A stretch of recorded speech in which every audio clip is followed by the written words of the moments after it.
Mayor Weber, members of the governing body, you are live. We're live from New York. No, not from New York. We're live in City Hall. And let's call the meeting to order. And let us thereby begin with the Pledge of Allegiance led by Councilor Lindell, the salute to the New Mexico flag led by Councilor Merriworth, and invocation and remembrances led by Councilor Lee Garcia. Please rise as you are able.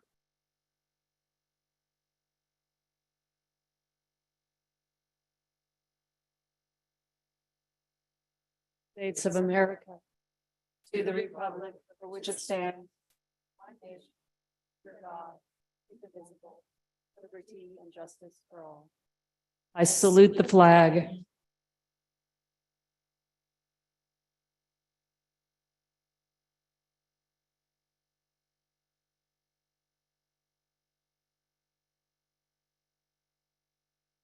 Thank you, everyone, for being here tonight, this evening, afternoon. I just want to say a few words in regards to how we come together as a governing body, as a group. And always think about having clear mind and clear thought. So grant us a clear mind, free from the clutter of doubts and confusion. Allow us to respect each other, even though sometimes we disagree with things, and that we always come to the best possible outcome and conclusion for our community. Thank you. Are there remembrances from anyone? Councilor Garcia, I see you up on the screen. Welcome. Any remembrances? If there's no one in particular, let's just take a minute and keep in our thoughts those in our community who are dealing with illness, dealing with trouble, dealing with their own trials, and send our thoughts and hopes that things in Santa Fe will be good and generous and considerate for them and for everyone in our community. Let's just take a second and think about our whole town.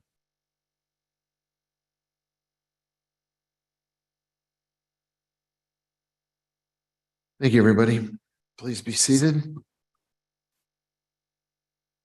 Madam Clerk, do you want to call the roll, please? Yes, Mayor Weber, Present. Counselor Cassett. Here.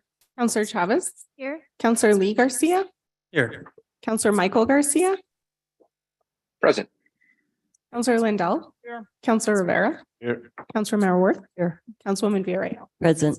You have a quorum, Mayor. Thank you very much. Madam Clerk, are there any changes to the agenda that we have before us tonight? Yes, Mayor, I would like to note that item H has been removed from consent by Counselor Michael Garcia. And then item 9L has been removed by staff. And also just want to note that there is an update to the Community Health and Safety Committee Resolution Introduction, the committee schedule. We corrected it and republished the agenda on that item, and I can go into detail about that at intros. And was anything else removed from consent?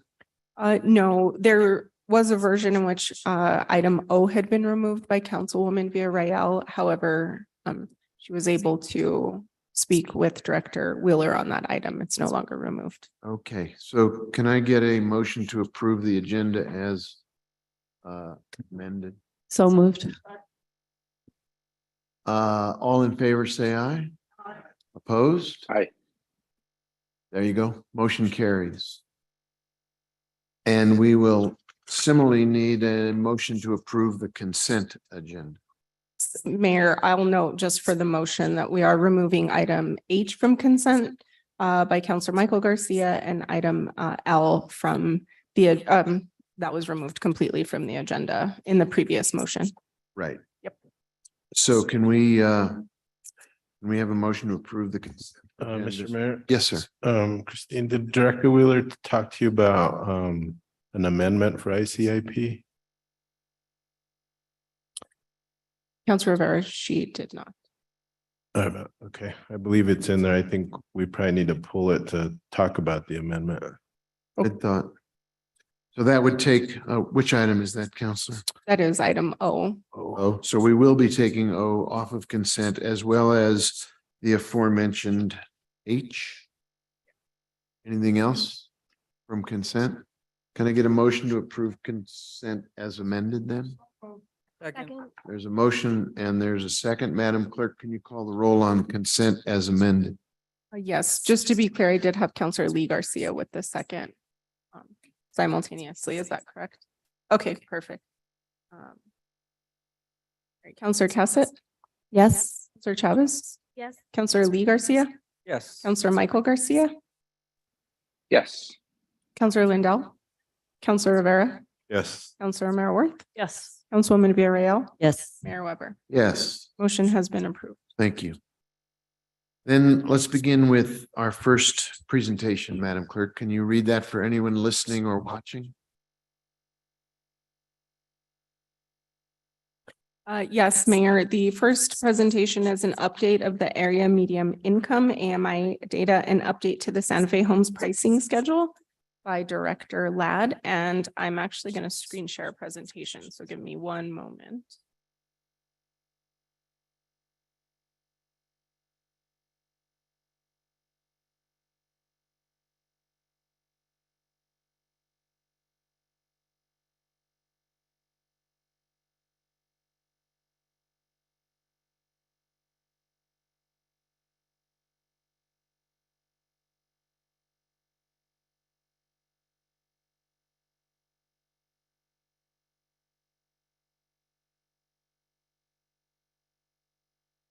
I'm not sure that was working.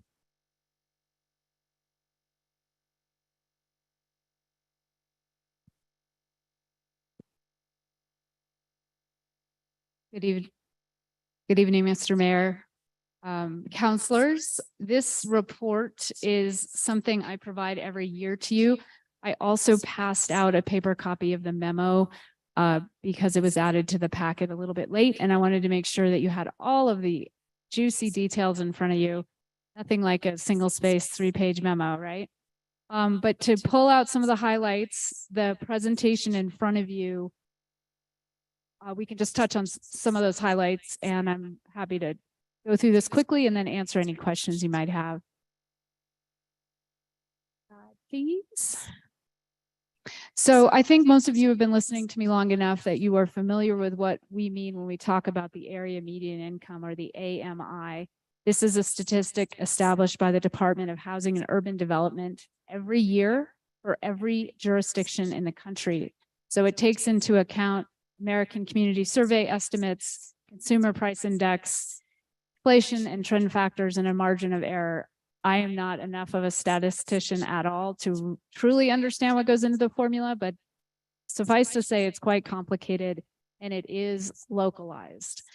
The statistic is also adjusted by family size. So the larger the family, the more income that family can earn and still be qualified within an income tier.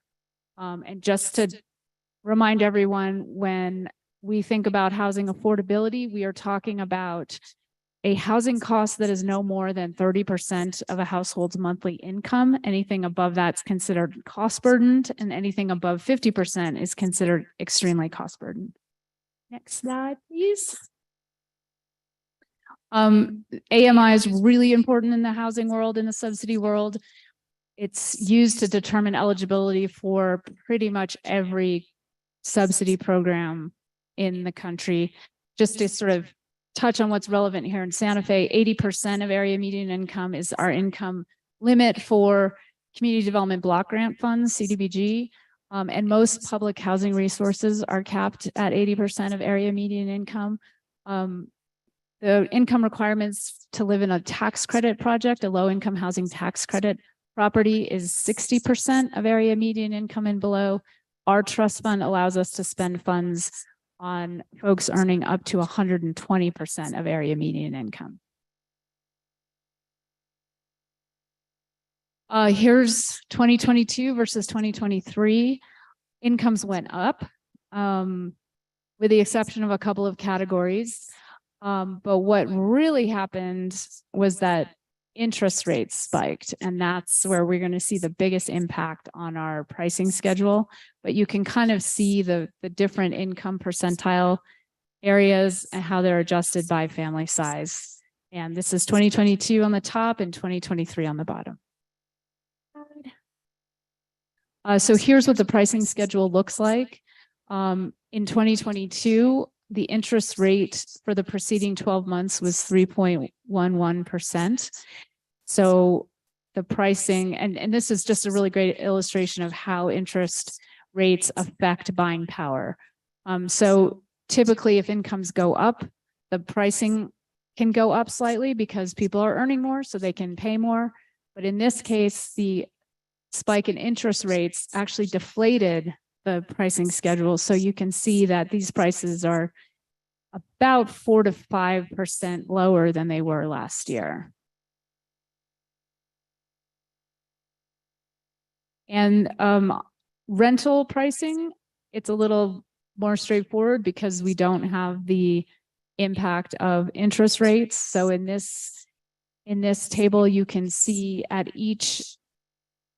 for each household size, according to each income percentile, what the affordable rent at that income is. And that's based on a very simple calculation of 30% of somebody's monthly income.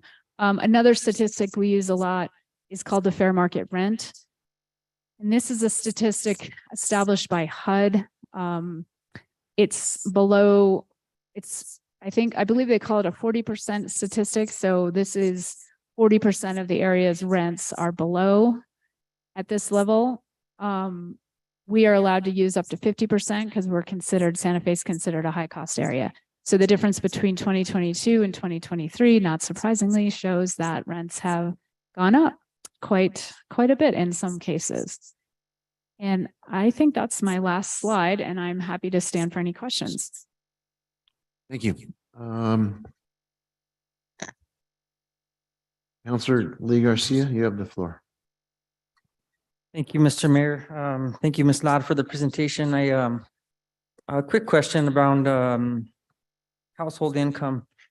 And so when we look at what a single person may earn, does this take into account sometimes what the household income is? Let's say there's two people that are bringing in an income, and how does that allow them to either qualify or not qualify for certain things? This program. Mr. Mayor, Councilor Garcia, the tables that I showed you that are also in that memo, you'll see that they are adjusted by household size. So the income is used as every income in the household of anyone 18 and over who's not a student has to be used in the calculation. And then it's adjusted according to how many people are in the household. So a two-person household where both people are earning incomes is likely to have a higher income than a one-person household, of course. But that's why it's adjusted so that household with more earners can earn a little bit more and still be considered within that percentile. So that's how the eligibility for different programs would be calculated. The income would be certified according to how many people are in the household. And then if that meets the eligibility criteria, that household would be considered eligible for the program. Thank you for that clarification, and I appreciate that. I think a lot of times, people do have to work multiple jobs, but a lot of times you do have spouses or even partners that live together and contribute. I do agree that it's very difficult in this time for new housing purchasing because of interest rates, and I think that has been the monkey wrench thrown into the whole equation lately, and hope that would come down because I think it really helps us with our housing situations for people who are looking to buy. No further comments. Thank you. Thank you. Councilor Cassis. Thank you so much, Mr. Mayor. Thank you so much, Director Ladd. Quick clarifying question. Is the AMI and qualifications based on gross or net income? Mr. Mayor, Councilor Cassett, that's a great question. And it's based on gross income mostly. I think there can be exceptions where certain adjustments can be made, but I can answer specific questions after I consult with someone who does this every day, because that's not what I do. But generally gross. Okay. And then I believe we saw this on the right here. So for every metropolitan jurisdiction and non-metropolitan county. So does that mean that we calculate separately for the city as opposed to Santa Fe County? Because I imagine there could be some differences there. Mr. Mayor, Councilor Cassett, yes, and yes. The county does have its own income statistic, but what we use in this case is the metropolitan statistical area. So it's the Santa Fe MSA. So it considers what's within city limits and the immediate county surroundings. So it's not looking at what people in Edgewood are earning, but it is looking at what people in Rancho Viejo are earning. Years ago, when I first started this work, Santa Fe was considered part of Los Alamos's MSA, which really messed us up because they were earning so much more up there. So it would create a lot of pressure on our Santa Fe incomes. And who determines the boundaries of the MSA? So like, do we go all the way out to El Dorado? Do we go out to Glorieta? You know, we kind of have these. Mr. Mayor, Councilor Cassett, I don't know how that's established, and I don't know if it's by broken out by census tract or whether it's just the population centers. I'm not really sure. I could find out for you. That'd be great. Thank you so much. Really appreciate it. No further questions. Councilor Rivera. Thank you, Mayor. Director Ladd, when they're looking at the AMI, you said it was localized. So do they factor in cost of living specifically for Santa Fe? Mr. Mayor, Councilor Rivera, they do factor in several related statistical data points. I've tried reading the HUD explanation of the formula, and it's like 3 pages long and super complicated, but CPI is considered, and they say other trend factors, and I don't really know what that is, but that's in addition to the more standard American Community Survey estimates and the other ways in which we would typically think about where you would get income data, but they are adjusting it by local factors. All right. And then when they're looking at, I'm looking at page 3, the HUD's fair market rents. Are they looking at simply apartment complexes, or do they look at homes that are available for rent? Mr. Mayor, Councilor Rivera, it is not a market study. So they're just using data estimates. They're using high-level data estimates, and then they're factoring in what's going on in the economy to decide whether that's going to be driving rents up or rents down. I believe they look at, it's another really complicated HUD explanation. I think they also look at possibly vacancy rates. No, they wouldn't do that because that would be too granular. So it's a pretty high level estimate. And then it's a 40%. So everything, they're looking at all the rents that are in the bottom 40% of the market. But like I said, because Santa Fe is considered a high value market, we can go up to 50%. So we can accelerate those fair market rents by 10%. So the fair market rent for like a 2-bedroom here last year was 1,113, this year 1,249. From hearing from people that actually rent, that seems really low. So I was just curious how they come up with their estimates. That was all. Thank you, Mayor. Thank you very much. Other questions?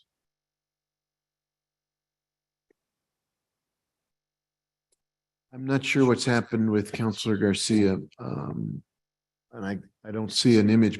Councilor Garcia, is your hand up? There you are. Thank you. Are you okay? You're good? Okay, thank you, sir. No other questions. Thank you, Director Ladd. Appreciate it. Madam Clerk, can you read the next item for us, please? Yes, the next item is item 8B. It's presentation of fiscal year 2021 audit report by our director, Emily Oster, as well as AJ Bowers, partner, Carr Riggs and Ingram CPAs and advisors.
Plan B, Mayor, is I'm gonna be creative and do a screen share again off my computer. Give me one sec.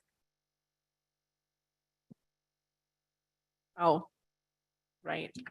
Right as we announce Plan B, we'll go back to Plan A. Not quite. Nope. Hey, no, I was trying to get it up to where it looks appropriate. So See if you can advance the slides without touching the computer. Director Oster, you have the floor. Good evening, Mr. Mayor and members of the governing body. Thank you for your patience as we get our technical setup going here. Looks like we're up and running. My name, of course, is Emily Oster. I am the finance director for the city. And it is my pleasure tonight to be here with our external auditors from Carr, Riggs and Ingram. To my right is AJ Bowers. He is a partner with Carr, Riggs and Ingram. And to my left, we have Eric Sperlin, also a partner with Carr, Riggs and Ingram. And they are here to present the results of the FY 2021 audit to you this evening. So with that, I will turn it over to AJ to take us through the slide presentation. thank you, Emily. Thank you, Mr. Mayor, City Council. It's an honor to be here. So I appreciate the opportunity. You guys should all have a copy of the presentation, the financial statement, et cetera. So we'll just kind of walk through a few items here.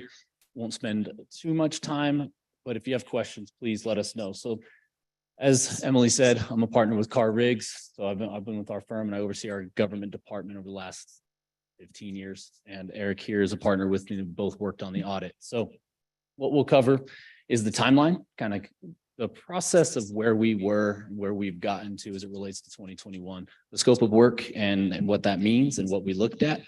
Then this is the first time in my life I get to make it a little higher. So and we'll also talk about the auditor's reports and then any sort of questions that you all have and what those are looking at. So first thing we'll cover is the timeline.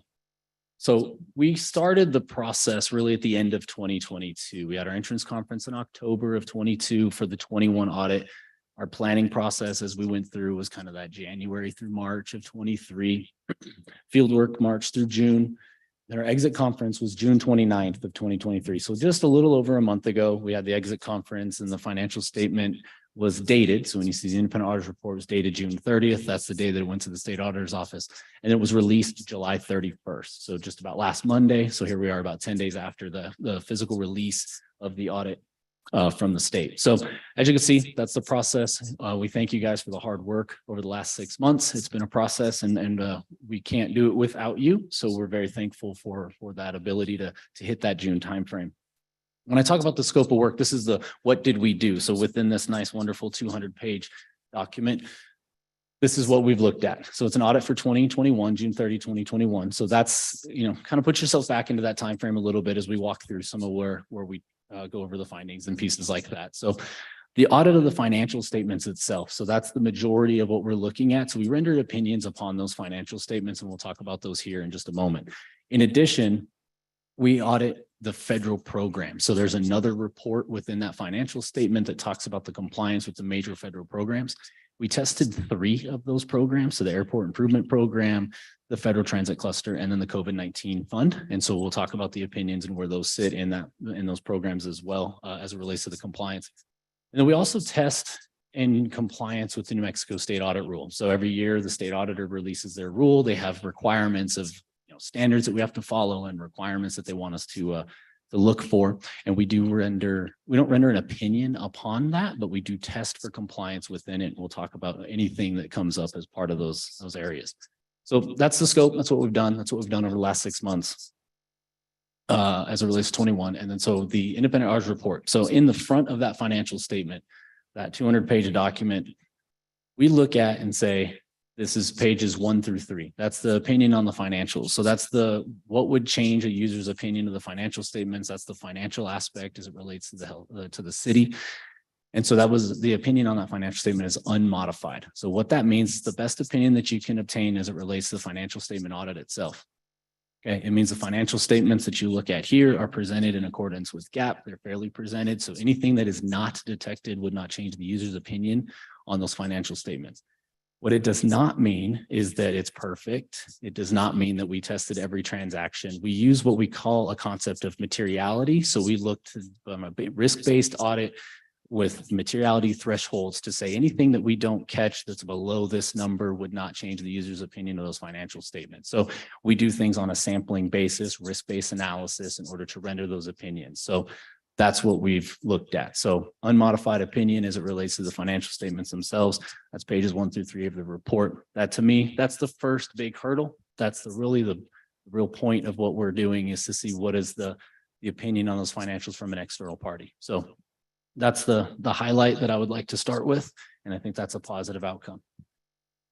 The second report in the financial statement is all the way back on pages 125 and 126. So this is a report over internal controls and on financial statements in accordance with government auditing standards. So we conduct our audits, as I mentioned at the scope, in accordance with all applicable standards in the US. We also do all of our audits that are under this New Mexico State Audit Rule with government auditing standards, and there's particular requirements that we have to report on. And so anything that we find as part of our audit will sit in that report.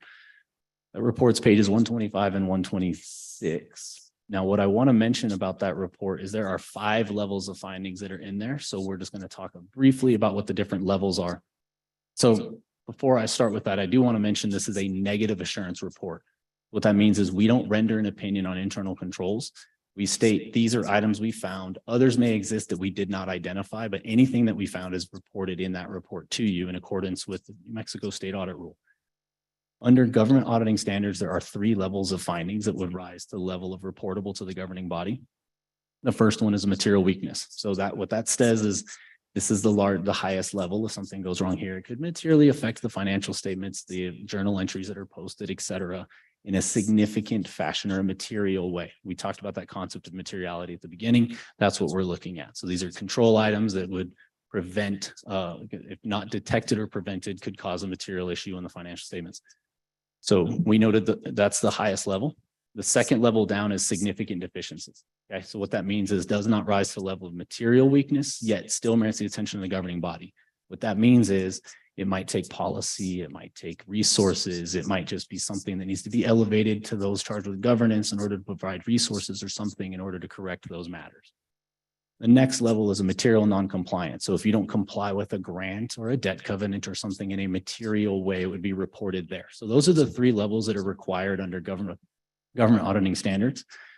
Okay. And then we also have these other matters. So these New Mexico State Audit Rule findings is what I would call them. So it's other non-compliance would be non-compliance that's not material. And an other matter would be a control matter, but not significant to, that not rising to the level of significant. So just as kind of a highlight on those, there's 7 of those financial statement findings. Those are those material weaknesses or significant deficiencies. There are 2 of the material non-compliance findings. There are 8 of those other matters in the financial statements themselves. All of the findings are listed on pages 130 to 168. A couple things I wanted to note is look for themes. As you go through, there are themes as it relates to staffing. There's themes as it relates to the COVID timeframe. There's themes as it relates to the system. There's some themes as it relates to, I would say, supporting documentation. And so we report things individually, but there's some themes that go around them. The way findings are laid out is we say the conditions, this is what happened as a factual statement. This is what was there. There's a cause in there. There's some things that if not corrected could happen. And then there's recommendations and the city's responses. So I want to direct you to those as you look through. That's the city's responses to what they're doing in order to correct those matters. So just kind of as a heads up to look at those areas. The last report that's in the financial statements is over the federal awards. So this is specifically a report and an opinion and any sort of findings that relate to those major federal programs. Okay, so the Airport Improvement Program, the Federal Transit Cluster, and the Coronavirus Relief Fund. So as we mentioned, we do render opinions on those programs. It's not a legal opinion, but based on the testing, we report to you anything that we find. So on the Airport Improvement Program, that was a qualified opinion. And what that means is that you've complied except in these areas. So within the matching and the financial reporting, we didn't have supporting documentation and we noted non-compliance. So you've complied except for this spot, okay? In the federal transit cluster, it was also a qualified opinion over the cash management items. And so again, what that means, and there's findings that are related to those, but what that means is you've complied in the other areas of that program, but in this one area, there was a non-compliance that was material that was noted. And then the last program, the Coronavirus Relief Fund, that was an unmodified opinion. So that means that you've complied in all material respects with the requirements of that program itself, okay? So those two material non-compliance findings, those are related to those individual programs, and those are laid out in that report as well. And then there's 7 control findings. So things that have come up as part of our testing over the major federal programs that, you know, need to be shored up as it relates to a material control or a significant deficiency that says, hey, these are some matters that need to be addressed. That report is on pages 127 and 129, and the federal award findings are part of the overall section, and it's 143 to 156. So that'll give you all of the details. What I'm going to do over these next few slides, everything is really between slides 11 through I think 17 are just the finding title and where you can find them. And so I'll kind of leave you with those. One thing I wanted to note is how a finding is written. And so the coding and the numbers matter. Okay, so when you look up there on the screen and it says FS finding, that means financial statement finding. So that's one of those ones that's reportable under government auditing standards. The 2021-001, that's the number it is this year, but in parentheses, you'll see 2019-007. That's the original year that finding began. So that started in 2019. And at the end of the finding, which is just the title, it says MW, material weakness. So that's that level that we defined. So on this one here, there's 3 material weaknesses related to the grant reporting schedules and the controls around that, the internal controls of the financial close and reporting, and the controls around journal entries. Okay. On this next page, we have another material weakness as it relates to the controls around the cash balances. And then you have a SD. The next 3 here are significant deficiencies. So they're that next level down, again, reported on those respective pages as it relates to management of professional consultants, CDBG reporting, and CDBG program income. As it relates to the CDBG program specifically, that was not audited as a major federal program in our year of 21, but we have to follow up on those items that were reported as findings in 2019 and 2020 that were repeated. So we didn't audit as a major federal program, but there were still some compliance items that got noted in here. And then last couple here, these are federal award findings. So when it says federal finding, these are directly related to the federal awards, which we talked about. And so you'll have them, we've notated which ones apply to the airport improvement program. So all of these apply to that. That one in the middle there, that 2021-009, that's a material weakness and the material non-compliance. So that is the one that leads to the qualification on that program specifically. And then there's another significant deficiency as it relates to the special test and provision requirement in that one. On the federal transit cluster, same thing. There are 3 findings that are related to that. That bottom one, the cash management, that is the material weakness and non-compliance factor that is leading to the qualified opinion on that program. So just know where those are sitting. The last federal finding is the Coronavirus Relief Fund. So there was a significant deficiency related to that program, not material. Therefore, we were able to opine on the program itself. It was something that was noted. The following ones from the state audit rule finding, those are those other matters, but everything in New Mexico gets reported in that report. So we have what we call other matters. That's at OM for you. Okay, so other matter, or then you will see on the following page. So we had a control over payment vouchers. We had a control over accounts payable. On this following page is ONC, other non-compliance. So there was a compliance factor noted, okay, but it wasn't a material factor itself, pledge collateral. There was an emergency procurement item, budgetary non-compliance. And then the last 3 here, the cash appropriation portion is CDBG again, and then the late audit report itself. So you've got the details of where those would go. I've referred to that. So I'm going to pause for questions. Thank you. Councilor Mayorworth. Thank you, Mayor. And thank you for all the work and working with our team to get this out. And I just want to couple things. So this audit was our financial condition 2 years ago, correct? Yes, ma'am, at the end of 21, or for the year ended 2021. Yes. ma'am. Okay, and can you briefly summarize, well, first of all, it was an unqualified or an unmodified opinion, which is the best opinion, but there were a number of findings as you've just gone through. Yeah. Some of those, can you speak to the nature of findings, and, maybe their frequency, Yeah. across your experience with different entities? Absolutely. So I've been in practice for 16 years. I've worked with governments of all sizes, small to large. Okay, so the unmodified opinion, that's on the financial statements, that's the numbers, the transactions, that's to mention, there might be some journal entries that are proposed as part of the audit process to make sure that, oh, this needs to be adjusted here, or whatever that entails. It's a long process to get there.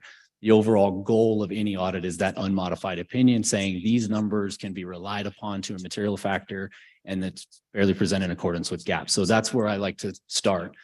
Findings happen. For one, in New Mexico, so New Mexico makes us report everything. We have a zero materiality threshold. So that's why you have that remaining like 8 items that we have to report. Someone's going to make a mistake. Things are going to happen, right? Where I want to draw your attention, I think is most important is you look to the material items and the significant deficiencies. Now there's some small ones, and I say small, I mean, every finding is important. It's an opportunity to improve. It's an independent look. And we just want to report to you in order to better the city. That's our job. But it's an opportunity to provide training or provide some sort of adjustment to things that are done. There's some that I would call low hanging fruit, a little bit easier to deal with, or someone just made an oops, something happens and we just won't, probably won't come up again. The material ones, sometimes you have to look at to say, how many of these are related and can we potentially correct this with one action, right? And those are really decisions that you all have to make, but I definitely say, you can look at volume, you can look at severity. I've had people want to look at both. I think whittling down on the material items and really putting effort into those, you see the other things get cleaned up over the course of time. It's not uncommon to have findings. There should be some every now and then or some sort of comment. So I don't know if that fully answers, but I think that's. Yeah, that's helpful. I think it's important to understand the context of findings, and particularly up against the overall unmodified opinion you've given the financial statements. And again, since this was the financial condition of the city 2 years ago, are you prepared to briefly summarize how many of those findings were corrected from the, and maybe this is Director Oster, from the FY20 audit, and kind of maybe Director Oster, some sense of things that you're working on that have been identified here. But again, this was 2 years ago. And so you're already on that. I'll turn it over to Emily for one thing in just a moment to let us know how many have been corrected or maybe some other things that are coming up. But what I do want to mention is we're required by standards to put that original year. So I do want you to draw your attention to what has been repeated. Okay. And there are new ones. It's going to happen. We have not looked at completion past 2021 as it relates to the findings and what is going to get cleaned up at that point. We will do that as we move forward in other things and, consult those pieces themselves. So that's kind of where those are, but I'll turn it to Emily to know how many were really corrected from 2020. The one other thing I want to mention is even if you're right on time with an audit, you're not getting this presentation until at least 6 months after year end. So repeat findings happen because you've already gone through part of that time, because we're historians as accountants. So we're only talking about what already happened and then it takes a little action later. So it doesn't always clean up right away. But with that, there were some that were definitely corrected. So I'm going to turn to Emily for those couple moments. Thank you, AJ, and thank you, Counselor, for that question. So this gets into kind of like number soup here. So there are a lot of 21, 20, and 22 in here. I'll just warn you ahead of time. So in the FY20 audit, which was the previous year, not the one we just reviewed, there were 21 findings. So FY 20 had 21 findings. In this current report for FY 21, we have 22 findings, but they're not exactly the same thing. 10 of the findings from the FY 20 report were resolved, and we had 11 new findings in the FY 21. So that's how we had 21 to start with. We took away 10, we added 11, and that's how we get to 22 at the end of FY 21. And now, while I'm kind of at the mic here, I want to just put in context, Counselor has pointed out the period of time that was under audit in this case was beginning in July of 2020 and ending at the end of June of 2021. So for folks that were in New Mexico at that time, you'll recall during that time period, schools were fully virtual. We didn't have vaccines yet for most of that fiscal year. COVID was really at its peak based on my experience. As we've worked through this process, I've reflected a little bit on what was happening in my life at that time in 2020 and 2021. There was certainly a lot of fear. I had, a young child, very concerned about his health, about my own health, about my family. There were also major supply chain issues and shortages. I remember that Thanksgiving driving to Los Alamos and waiting outside of the Smiths for a long time to get whatever groceries were available for Thanksgiving. So, COVID had massive impacts on the world, and Santa Fe was no different, and this is the time period that, based on my lived experience, was most impacted by the coronavirus pandemic. So keep that in mind. With that, I wanted to just call attention back a little bit to one of the comments that S&P Global Ratings had made a couple of months ago when they finished their review, because they were reflecting on this time period as well. And of course, in addition to those kind of life experience impacts that I mentioned, and the fear of the virus itself and the focus on keeping people safe, there was also a revenue impact to the city. We have a economy that has a large tourist sector, and travel was very limited during this time period. And there was concern about how that would impact the city's revenues, the city being primarily supported by gross receipts tax revenue. There was a lot of concern, and I just wanted to reflect on the fact that S&P noted that the city took action during this time period proactively to address expected declines in operating revenue. Fortunately, the impact on GRT was not as severe as it could have been, but again, during this time period, there were travel bans in effect. Shortly before this, oil was trading negative. Oil companies were paying people to take oil because they couldn't store it. It was just a very strange and disrupted time period. And S&P, I would say in their rating review, and in their summary that they published of their rating review, they recognized the fact that the city responded to that and took action to ensure that revenues would be sufficient to cover expenditures. So long way of saying money was tight during this time period, in addition to everything else, and trying to meet an unprecedented, the overused word of the decade, but a huge demand for services that, in terms of testing for COVID, and then vaccines, masks, PPE, gloves, I'm sorry, I already said masks. Probably could say that. Masks. Everyone needed masks, right? And no one had them.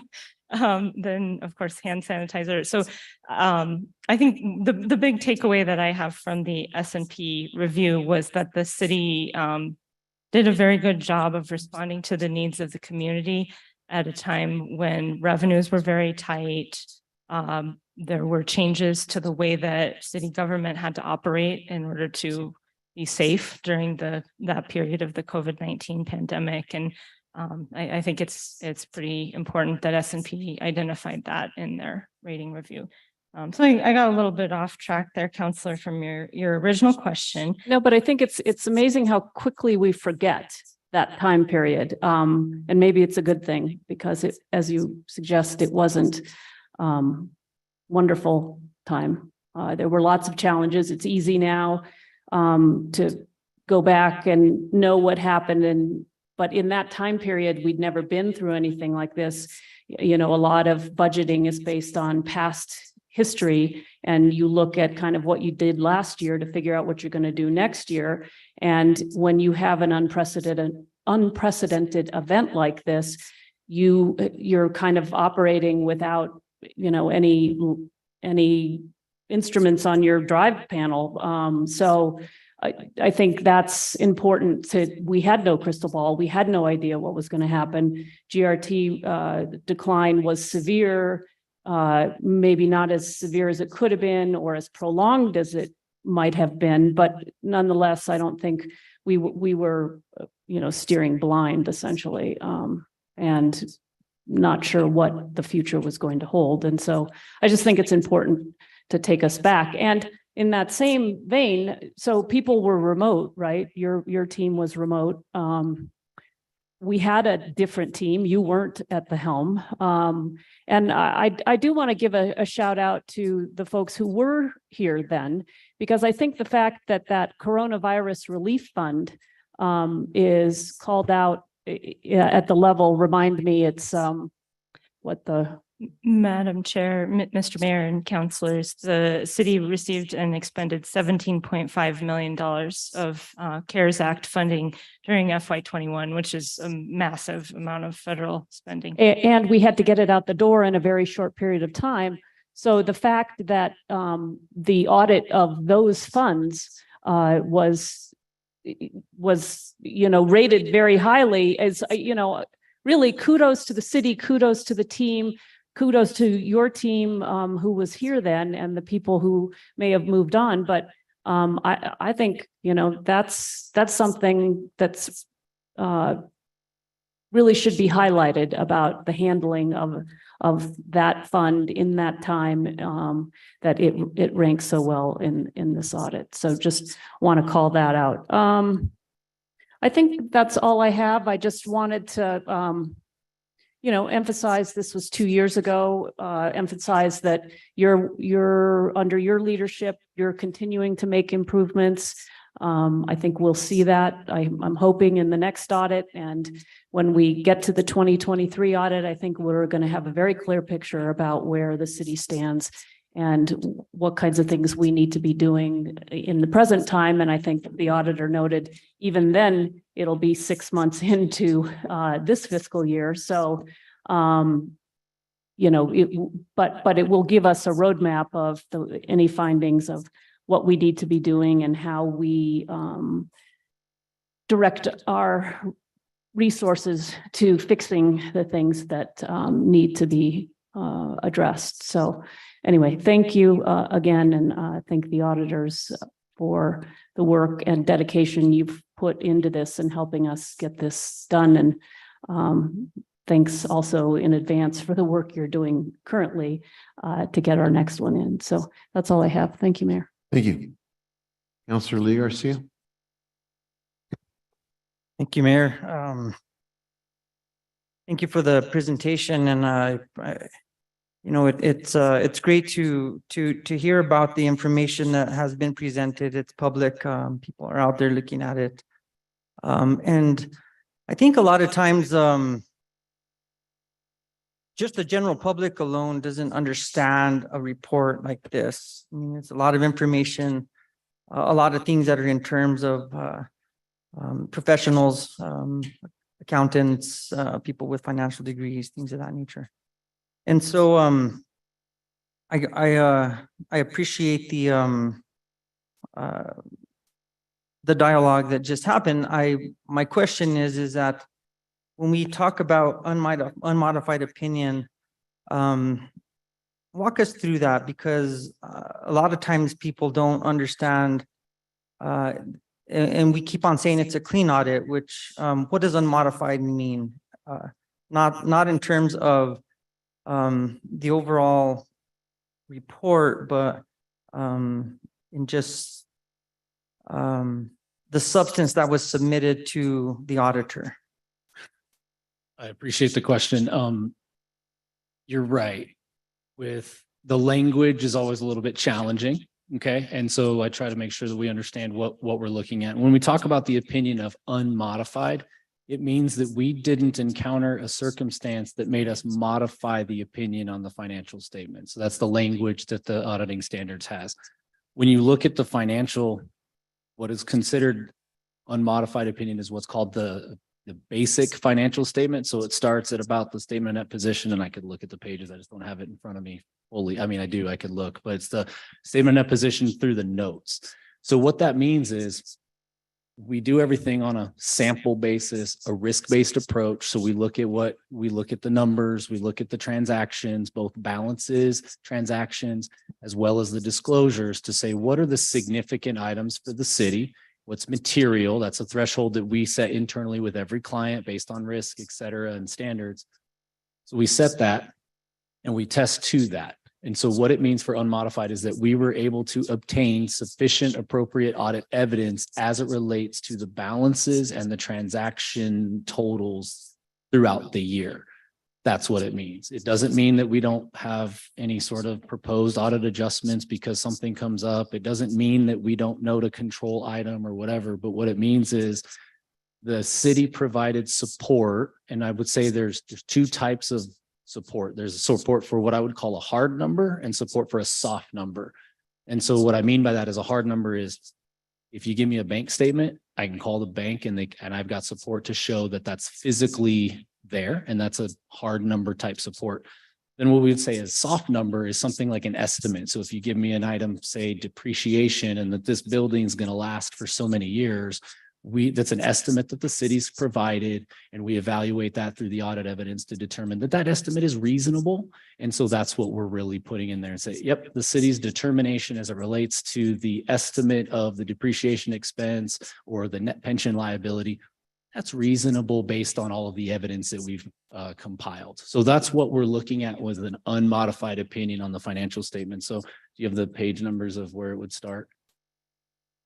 About page 14, and then goes through the end. That's the beginning of what's called the basic financial statement.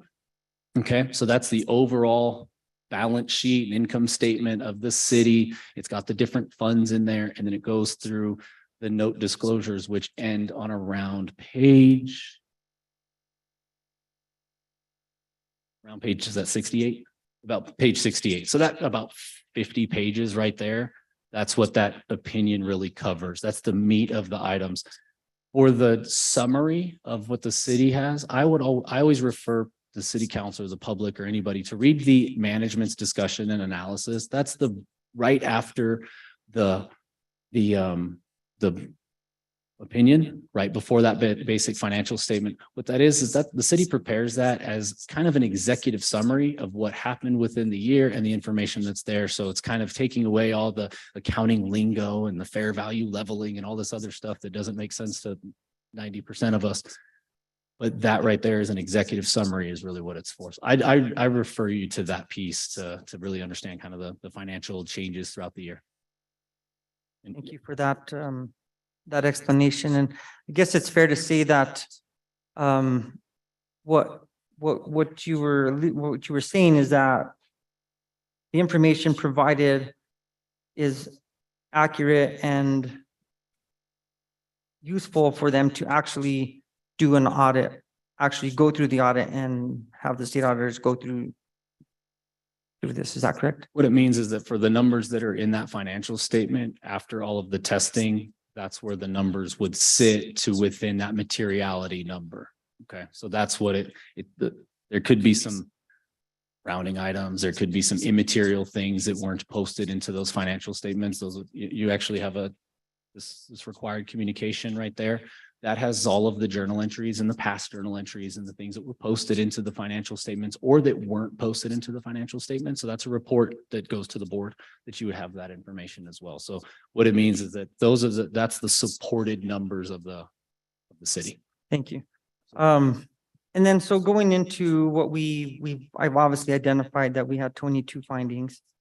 I believe there was 6 material weaknesses and 6 significant deficiencies. And so I do appreciate the explanation of how that has come about and what and I really would caution the public, or not caution them, but challenge the public to take a look and make sure that they understand what all of this means, because again, it can be very confusing to the general person that is, part of the city constituency. And so just to say, for example, I was taking this as a term paper and submitting it to a professor. And you're looking for a grade of A, B, C, D, E, F. Give me an idea of what this audit here would produce from that standpoint.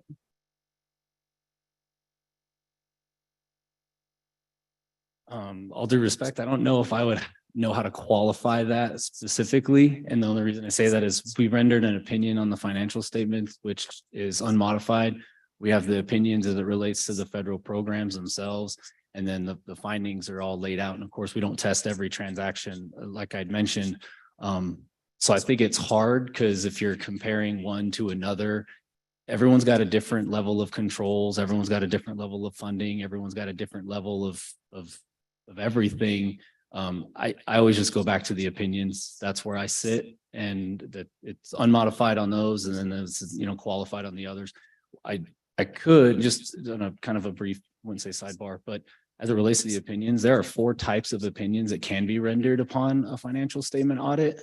And that would be unmodified, which is what you received; qualified, which would mean the financial statements are fairly stated, except for this area where we couldn't test. So for example, the most common one that I've ever issued as a qualification would be over fixed assets, because you don't have, because someone wouldn't have sufficient support over their fixed assets, which means everything in the city is unmodified except the fixed assets area.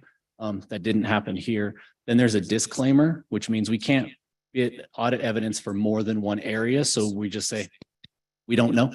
We don't know what they are. These numbers are in there, and we're not rendering an opinion. And then the last one, which I've done one time in my career, is called an adverse opinion, which says we know it's wrong and we're not changing it.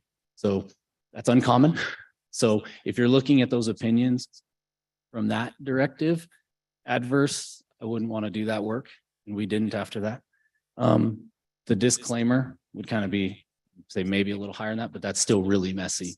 Qualification says, okay, except for this one. And then the unmodified is, again, that the highest level of opinion. So Thank you for that explanation. I know I put you on the spot there with trying to give a grade to it, but most of the time when I have constituents that reach out and ask about it, it says, well, it doesn't look that good to me. And I says, well, okay, let's go through it so we can talk about, what things are. And again, knowing that there are factual data that's being presented. I think those are the bulk of my questions. I think a lot of times we have work to do. I know that the current director wasn't in place when all of this was happening, and yet there were many people in the city that were. And so I think that we do have a lot of work to do. I know that you have taken steps to correct the issues and some of the issues, and going forward, I hope that we get these in quicker. And again, transparency to our community is really the biggest learning thing from this. And I come from private industry. We couldn't take a break. There was a lot of issues that stopped us from being able to perform as we did in pre-pandemic. But I run an essential business, and it was get up and go, and there was no excuses, and people still needed our services. And so I do appreciate having that knowledge of what was going on, and it's a very large organization, so I do understand that. But we can do better. We will do better, and I hope for the future that we get these in quicker, and obviously with less of the findings, because I think we really, really, truly do owe that to our constituency. Thank you. Thank you, Counselor. Others? Counselor Michael Garcia's hand is up. Thank you, Mr. Mayor, and thank you to the CART, Rig, and Ingram team, and thank you, Director Oster, for all the work on this. I know, as my colleague Counselor Garcia had mentioned, that you weren't with the city in fiscal year 21, so a lot of this work and a lot of these findings couldn't be attributed to you. But I want to thank you for, taking this by the horns and really working to get this turned in. So thank you so much. I really appreciate it. I want to follow up just because Councillor Garcia's questioning really, I guess, began to pique some interest for me. I've read through the audit report a couple times, and one thing that stuck out to me, or I guess in this instance, stuck out to me because it wasn't part of the report, was kind of the terminology, clean audit. And is that a term that you use, Mr. Bowers, clean audit, or do you, as a professional, use the word unmodified opinion? Typically, I use the term unmodified opinion. However, that is interpreted, and I have personally written it at different times on presentations, or even in discussion of unmodified is a clean opinion because it's the best opinion that you can receive. So that's a way in which a lot of times we have described, or people have described, unmodified equals clean, because you're talking about the opinion itself. That's what when it comes to an opinion, that's what we're talking about. The word clean audit, probably not, but clean opinion, yes. Okay. Thank you so much, Mr. Bowers. And I think, the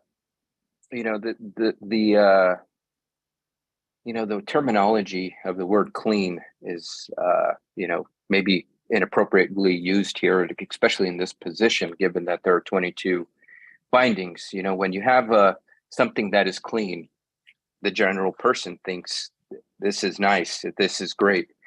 But to use, what you had mentioned earlier, Mr. Bowers, you said it doesn't mean that everything is perfect.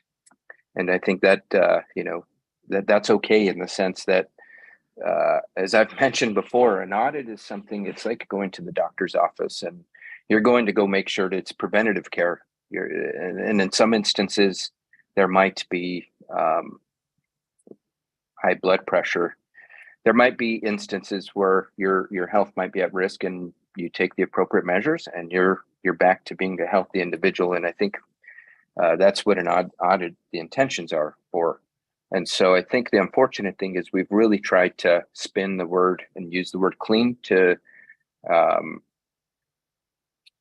try to get away and maybe hide the fact that there are 22 issues. And I think the challenging thing is, because we are looking at something that is so dated, and I'm thankful we were able to get 10 items addressed from 20. But the challenge with being so late on our audits now is that we can't immediately fix issues. So I guess the question for you, Mr. Bowers, is should some of these findings, for example, any of these 22 findings, we do corrective action on them and fix them now, would those be reflected in our fiscal year 22 audit? So we will test, as part of the 22 audit, we will go back and test all 22 of those findings to determine if it occurred in the fiscal year 2022. If we have a repeat of an offense, but of an issue that arises, then it would be repeated. If it doesn't come up throughout our sampling or whatever testing was there, that would have showed that it would have been corrected within the fiscal year 2022, and then it wouldn't have been repeated at that point. Very similarly to what had occurred in, say, 2020 through 2021, but we don't look into 2023 or 2024 to determine if it was corrected within the 22 audit. So I think that answers what you're looking for, but ultimately we'll test to see what came up as part of 2022's transactions and balances in the 22 audit. Thank you, Mr. Bowers. And I think the point I'm trying to make is that even if we fixed all 22 findings, hypothetically, this is a hypothetical, that would not be reflected in the 22 audit unless during the testing, those were remedied, because we're looking at a specific point in time and we can't, ask Doc Brown for those Back to the Future enthusiasts. We can't take a time machine and go back and fix something that's there. It's been done, and in this instance, it's done a couple years ago. And I think that's something that the public needs to be well aware of. We're working on remedying these issues, but there are some issues that if it came up in the 21 audit, there's potential for it to come up in the 22 audit and potential for it to come up in the 23 audit unless we fixed it ahead of time. And so that's something that we need to be well aware of. And I know that, with this audit, there was 10 items that were corrected. And I'd like to learn more. I guess maybe I'll speak with Director Oster how that was done, given, how those 10 items, was it a breakdown in system that caused the finding back in 20 that it was corrected immediately in 20? I mean, because I think as Mr. Bowers was mentioning earlier in his presentation, or I can't remember who it was, I won't attribute the comment, but audits are a point in time and you're supposed to go back and reflect and fix. And when we're talking about a fiscal year that's 2 years ago, we now have that unfortunate situation where it could be year after year after year of a finding until we correct the action in the appropriate year where we can have the appropriate time to do that.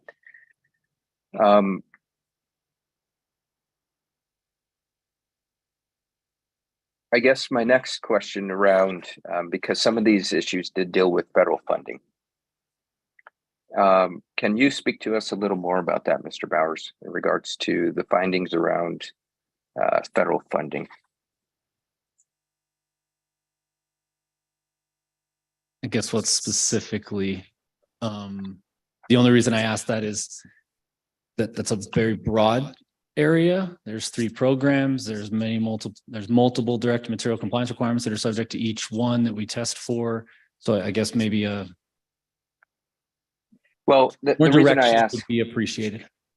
Sure, absolutely. Happy to kind of further expand. I watched the finance committee meeting, and I do wish we would have went a little deeper as what went through in the finance committee in regards to the findings and what they all were, because I think more folks watch governing body meetings than finance committee meetings, and this is a good opportunity to educate the public in regards to the findings.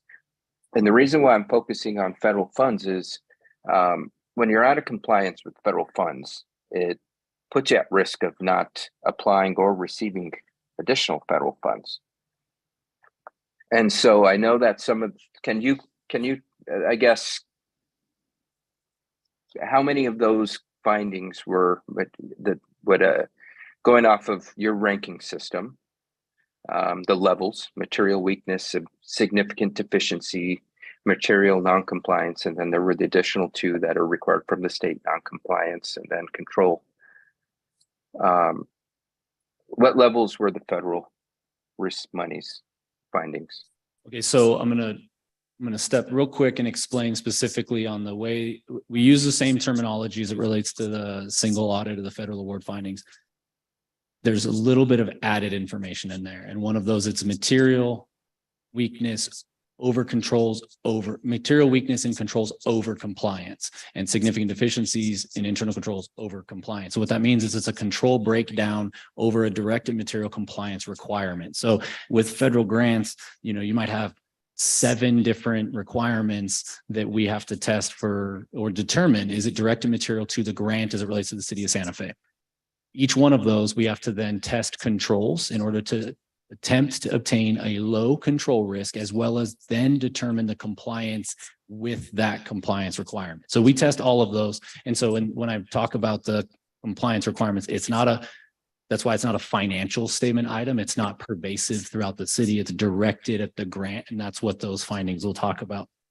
So that's, I wanted to give at least that clarification on the definition since we use the same language, and I want to make sure that we're clear on that.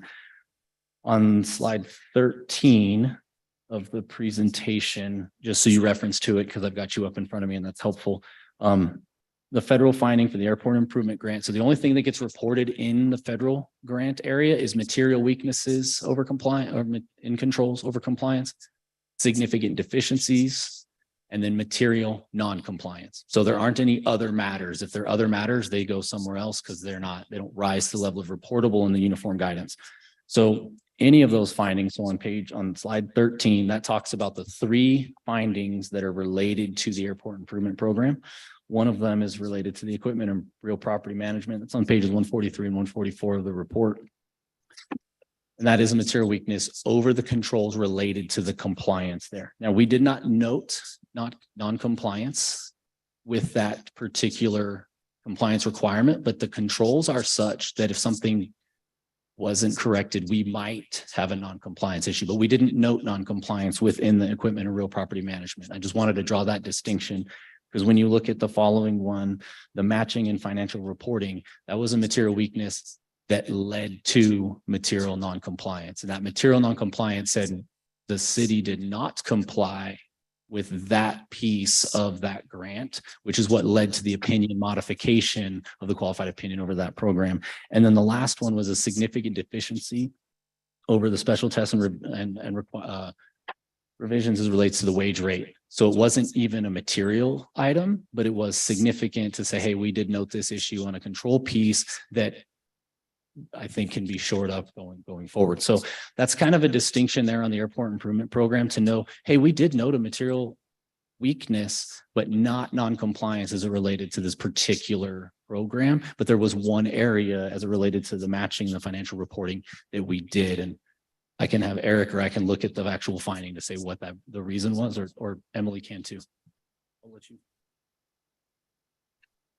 Thank you, Mr. Mayor and councilors. So on those 3 findings that AJ was talking about, I just wanted to kind of put a little context on them regarding what they were. The first one related to equipment and real property was a requirement of the Federal Airport Improvement Program grant that we keep an inventory of equipment as of June 30th of the end of the fiscal year. So as AJ noted, they didn't find that we were missing any equipment. All of the equipment was accounted for, but we couldn't produce the document showing that we had taken an inventory at June 30th. So that control to make sure that we're not losing equipment is to take the annual inventory. We weren't able to show that control step happened, but there wasn't any inventory missing. There wasn't any equipment missing. Then the next one regarding matching and federal reporting. So these federal grants, airport improvement, and in my experience, all federal grants require periodic reports. Sometimes they're referred to as FFRs, or, some grants use different language, but in this case, there was a quarterly reporting requirement. And in this case, we were unable to provide copies of those quarterly reports. And some of the reports that we did submit were incorrect. There were errors in those reports. So in that case, we couldn't provide all the documentation that we had filed the required reports, and there were some errors noted in the reports. And then on the last one, special tests and provisions, the wage rate requirement, there's a federal law called Davis-Bacon that requires certain language to be included in contracts that utilize federal funds. And in this case, one item that was part of the sample didn't include that required federal language in the contract. The correct wage rate was paid, but the contract didn't have the required language. And that was just affecting that one contract that was identified through the audit. And with that, I'll turn it back over to AJ and Eric to add anything, but I just wanted to put those in kind of a little bit more layperson terms about what those issues were. And that was specifically in the airport improvement program. And the other ones, do you want the same, just kind of going through the same spot on those the other program? Sure, that would be Okay. good. I just wanted to make sure that I was answering that. So if we looked at, I want to say it was probably slide 14. Let me get back to this one here.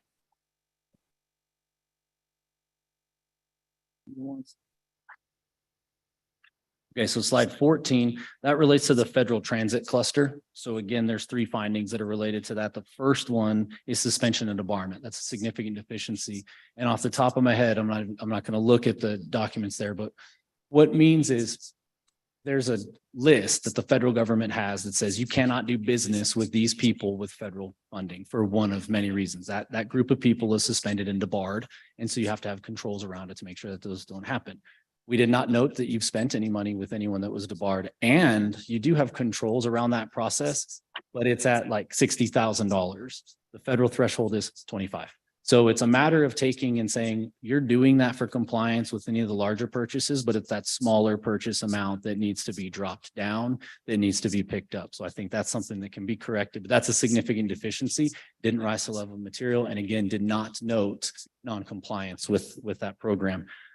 The federal transit cluster, the following finding was an activity allowed, allowable cost, period performance controls, and that was a material weakness. But again, we did not note non-compliance with allowable activities, but we did note a material control issue that could, of course, if not caught corrected or prevented, could lead to an issue there. But we didn't note unallowable costs being spent there. And then in the cash management, that is your material weakness and the material non-compliance. And this kind of follows that theme as it relates to some of the supporting documentation that wasn't there. And so some of the reports weren't able to be verified as timely or properly filed, which led to the material weakness and the non-compliance and the qualification of the opinion there. So that's, I guess, a summary of those. Those are on, I just shut it down. But those are right after. Were you gonna, Emily was gonna go over. Thank you so much, AJ. So translating kind of a little bit from accountant into what I see boots on the ground here on these suspension and debarment. So that is a requirement that we check a federal website to make sure that vendors that we're considering working with using federal funds have not been suspended or debarred by the federal government. And as AJ noted, they didn't find any instances where the city had contracted with a vendor that was suspended or debarred. We just couldn't provide documentation showing that we had performed that step before we entered into the contract. And from my perspective, that's really a training issue and a staffing issue. It's likely that we did check on SAM.gov and we just didn't retain the correct documentation so that when the auditors came, we would be able to show that we did that step at the correct stage of the process. So that one is the first for federal transit. The second one for federal transit has to do with documentation showing that a program director or someone with knowledge of the program, in this case, the federal transit cluster, reviewed expenditures and signed off on them as allowable costs. Now, on this one, there were no items that were identified that weren't allowable costs. It was just that we didn't have the documentation showing that the right person had reviewed them and approved them before we requested the reimbursement. Now, the last one here for cash management, which has the non-compliance piece, has to do with drawing down our federal awards. So we were expending the money, we were operating the programs, but we weren't submitting the documentation and requesting the reimbursement from the federal government. These grants work on a reimbursement basis. So they make the award to us, but they don't give us the money up front. We have to spend the money and then submit the documentation, and then they send us the money back. And in the case of transit, we got behind on the reimbursement piece, the drawdown piece. And that was, we didn't draw down in accordance with the requirements of the grant. We waited too long. We eventually did it, but it was longer than was allowed under the grant. Thank you. And AJ, just for time, I'd say let's go ahead and I got one last question for you. Sure. You had mentioned that you don't give an opinion on internal controls. Correct. And a lot of the findings kind of deal with breakdowns in internal controls. Can you expand a little more on that statement, on why you don't give an opinion on internal controls? Because that's not the engagement of an audit. If you're looking, there is a totally separate type of engagement, which will talk about the internal controls opinion and doing other areas. But audits are not designed in order to give opinions on internal controls, because we're really testing in order to provide a risk assessment piece. And so, and to report anything that is found that falls underneath the material weakness and significant deficiency monikers, but those are material weaknesses or significant deficiencies in controls over financial reporting. And so we note what we do find, and that's what the standards require. But there is no opinion on internal controls saying our opinion is that the controls are unmodified or anything like that. That's not what an audit would do. So Thank you, I just Mr. like to Bowers. clarify that there's not an opinion on controls and what we utilize those controls for, so that you fully understand the scope of what an audit is, and that we do report things and we give a negative assurance saying, these are ones that we found. Others may be there that we didn't identify as part of our testing. Okay. Thank you so much. I really appreciate that additional context. I just want, again, kudos to Director Oster for, picking up the ball and running with this. This is a very tough situation, especially given, as I mentioned, we're dealing with a reference point in time many years ago. I do understand there was certain situations that were impacting us, but I think if other entities were able to get their audit in, City of Santa Fe should have been held to that same standard. And I think let's focus on getting 22 in and 23 in on time. And so thank you to the team for getting all of this work done, and on to the next step, which is fiscal year 22. Thank you, Mr. Mayor. Thank you, Counselor. We've got a bunch of hands up. Counselor Mayor, with you at the first. Thank you, Mayor. Director Oster, can you speak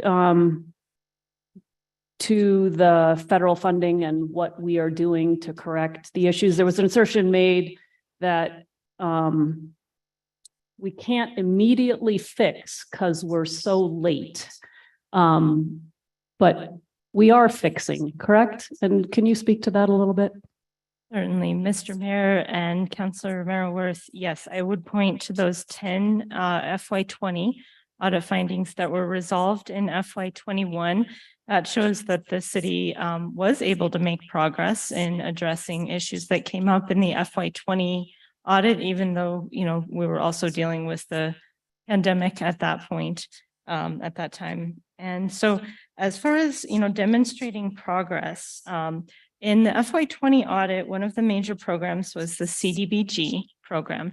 And you'll notice that some of the repeated findings have to do with the CDBG program.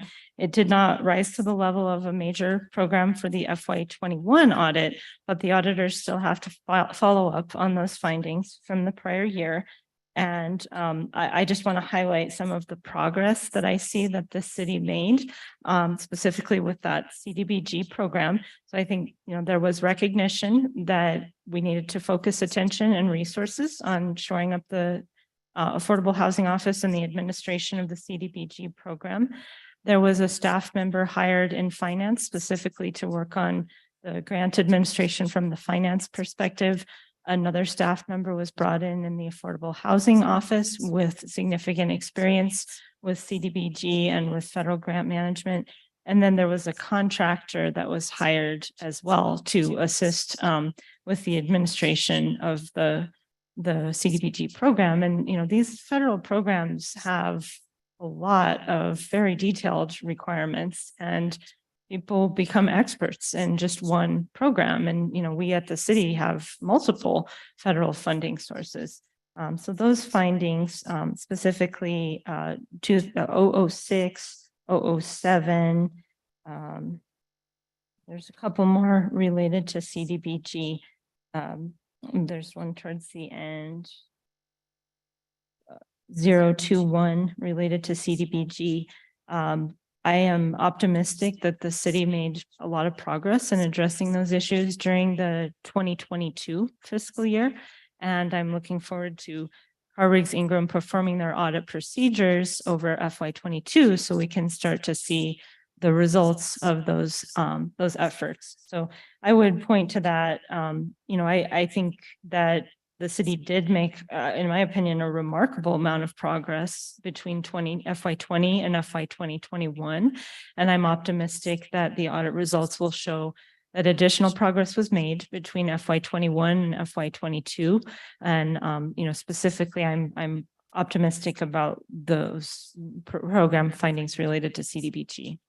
And so you mentioned hiring somebody in the Affordable Housing Office run by Alexandra Ladd. We've also hired somebody on your team who's a federal grants expert, who's going to be helping with these control issues and compliance issues, correct? Can you speak to her briefly? Sure, Mr. Mayor and councilors, it's my pleasure to highlight the skill and talent within our finance staff.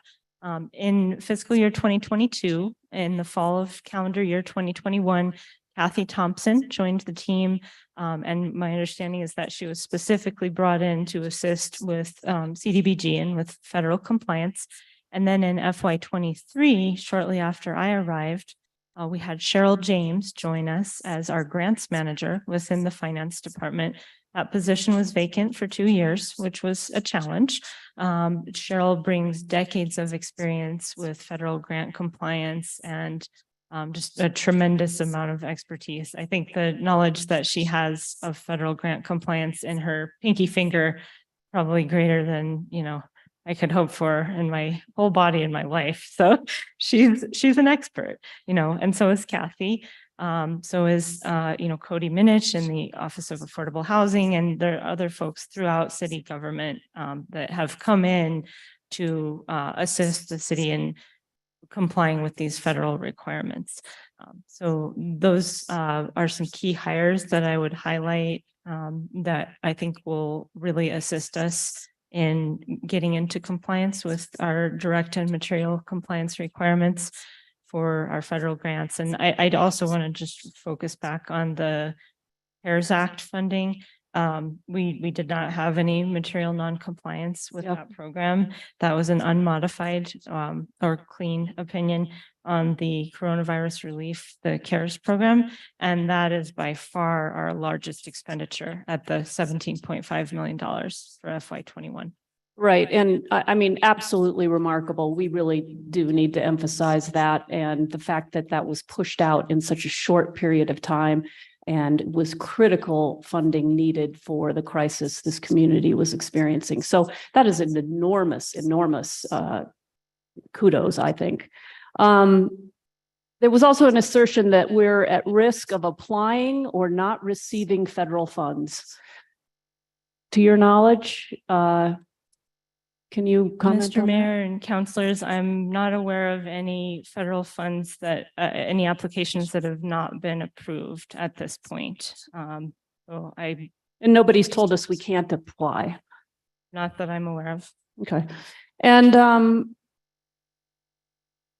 the airport, so we know we had some in 2021, we had some problems at the airport.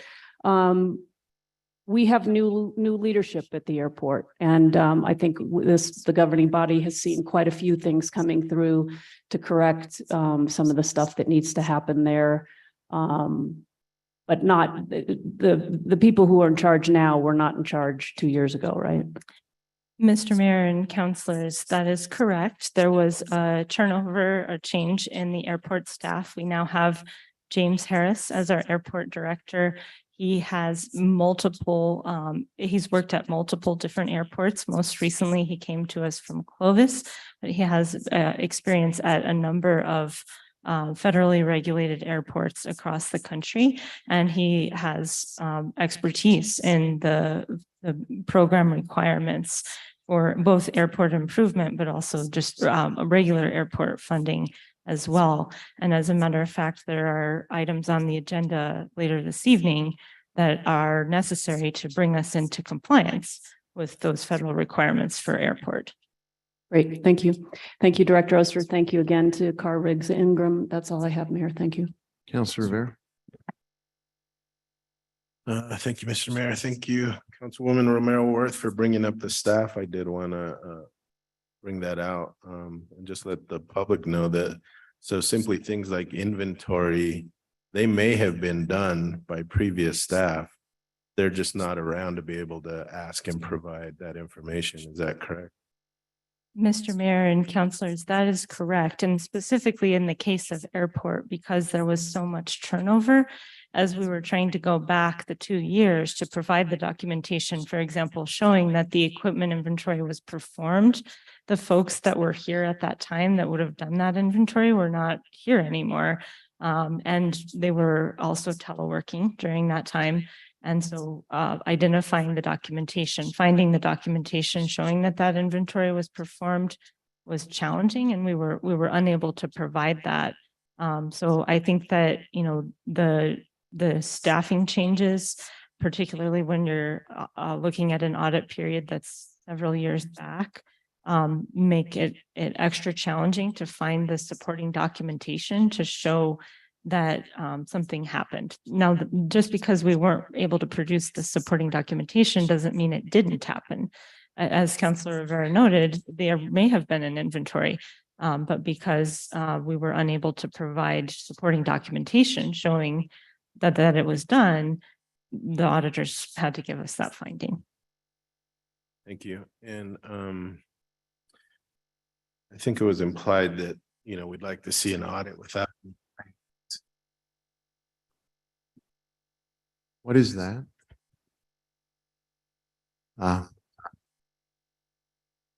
Okay, I think it's stopped. Councilor Rivera, go ahead. So I've been with the city since 1987 and I counselor for the last 12 years. I've never seen an audit without a single finding. In your experience, have you ever had one?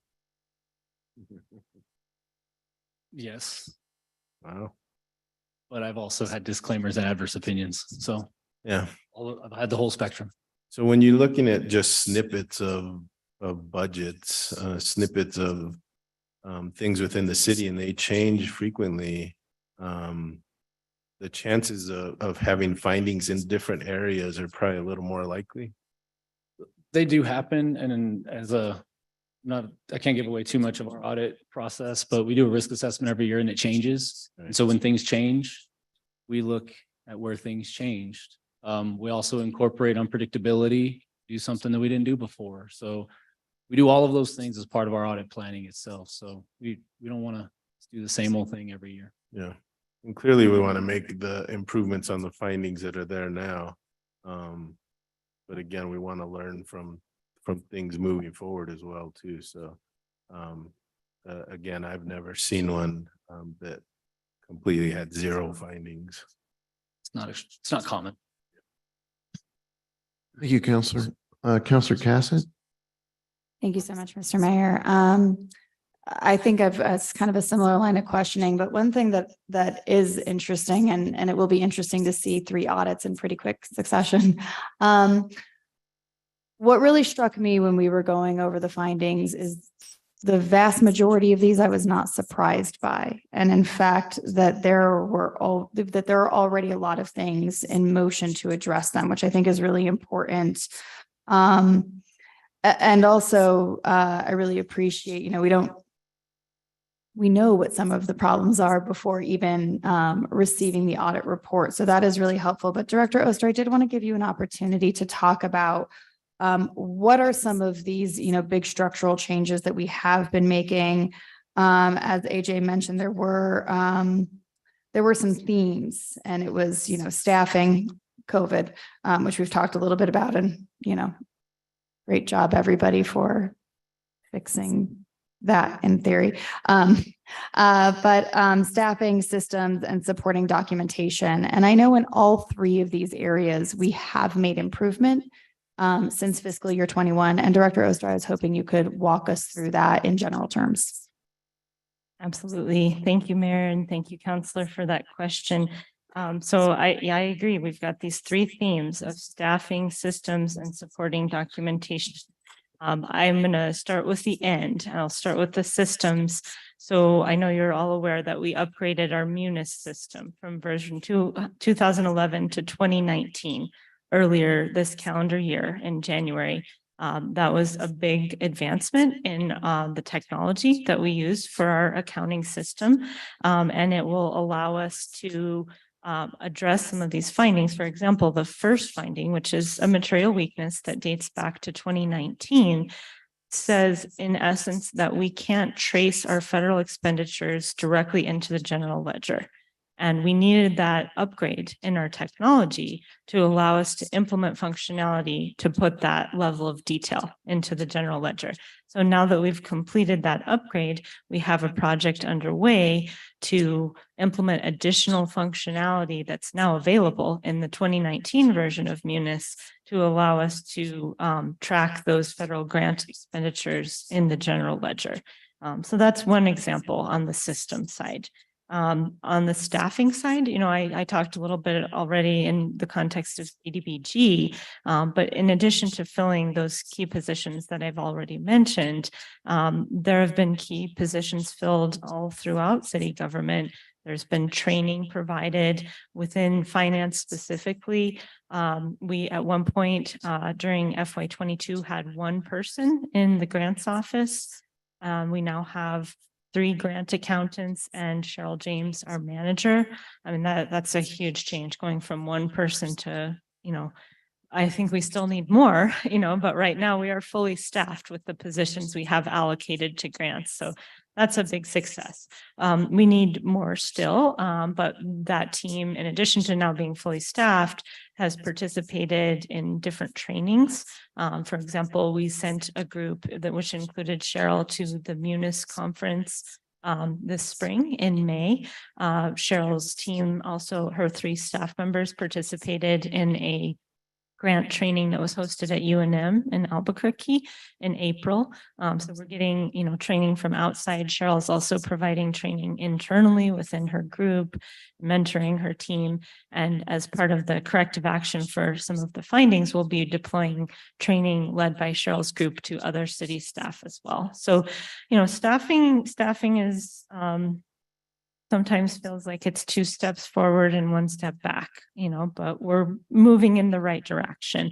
And for those staff that we do have on board, we're investing in training for them to help them perform at the highest possible level. And I really see that as a mutual benefit to the employee who's developing new skills and proficiencies, and to the city because we're able to perform at a higher level and, we really understand what's required.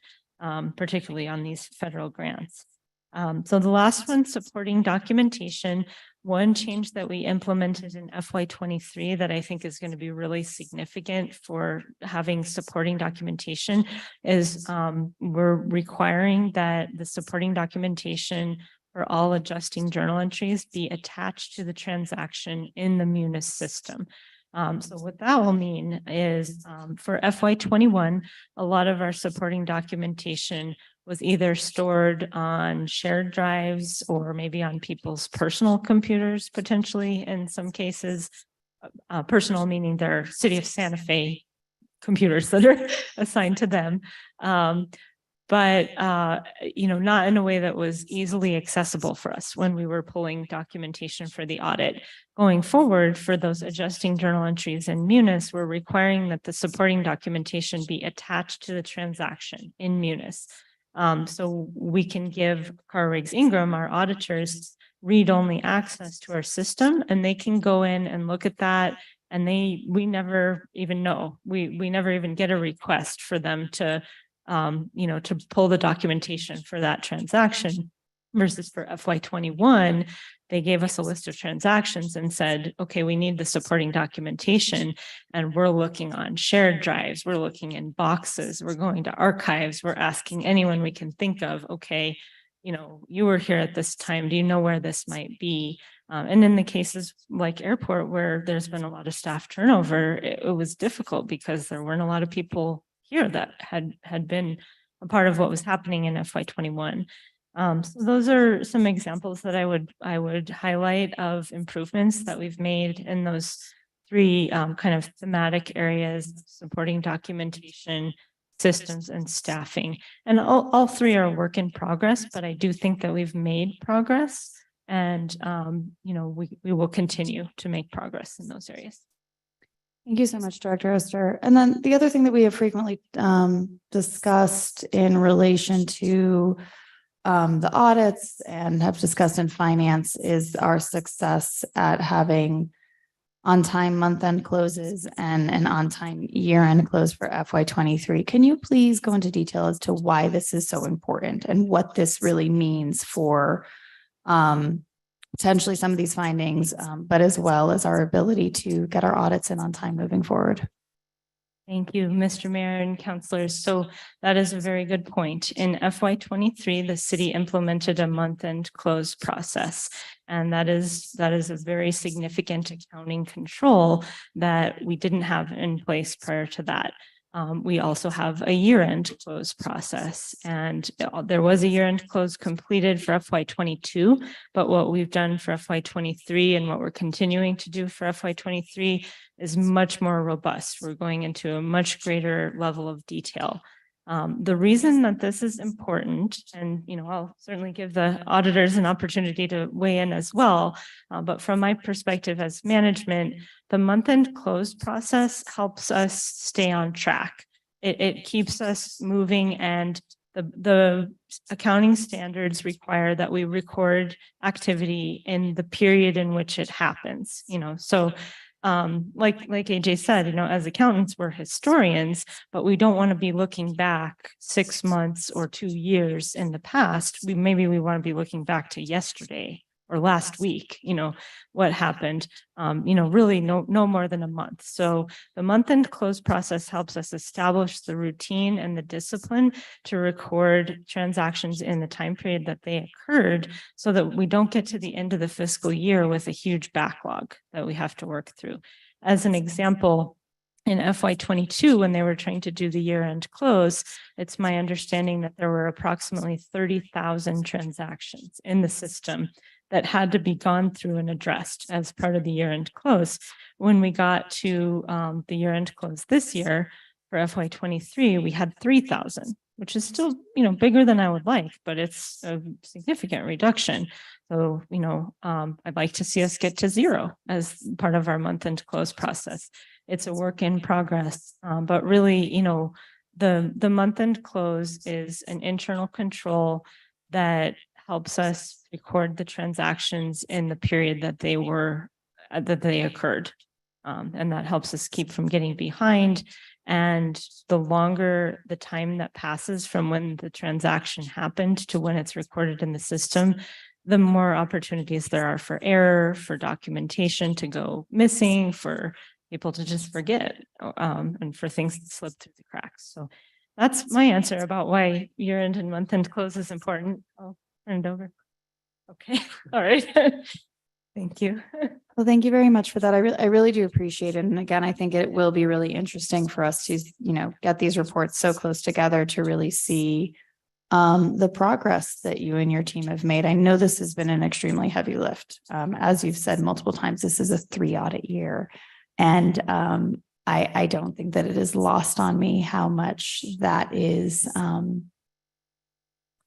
how important and how much you're prioritizing, making sure that we get on track, but that really is taken a big chunk of your staff's time. And I do really look forward to seeing how things continue to progress as we start to get these processes in order and as we start to get back on track. So really do want to thank you and your team and all the work that you've done. Really do know that this is a lot. And as you said, there will continue to be work. I don't believe we are ever done continuing to improve. And I do not expect us to ever get to a place where we say, everything's perfect. We don't have to pay attention. So I really just want to make sure that that is recognized of the amount of incredible work that has been happening, and that I have full faith that you all will continue to really keep your eye on things. And especially after all of this, really begin to see what are some things that we have learned from these processes and this experience, and how do we prevent it in the future? So thank you so much, Mr. Mayor. Thank you. Councilor Lindell, and then others. Councilor Lindell. Oh, wait, Counselor Garcia, is your hand back up? I'll come back to you after Counselor Lindell, if so. Yes, it was, Mr. Mayor. Okay. You want to go to Michael first or you? Sure. Counselor Garcia, I didn't see your hand earlier. I'm sorry. Go ahead. You have the floor. I'm happy to defer to my colleague. No rush.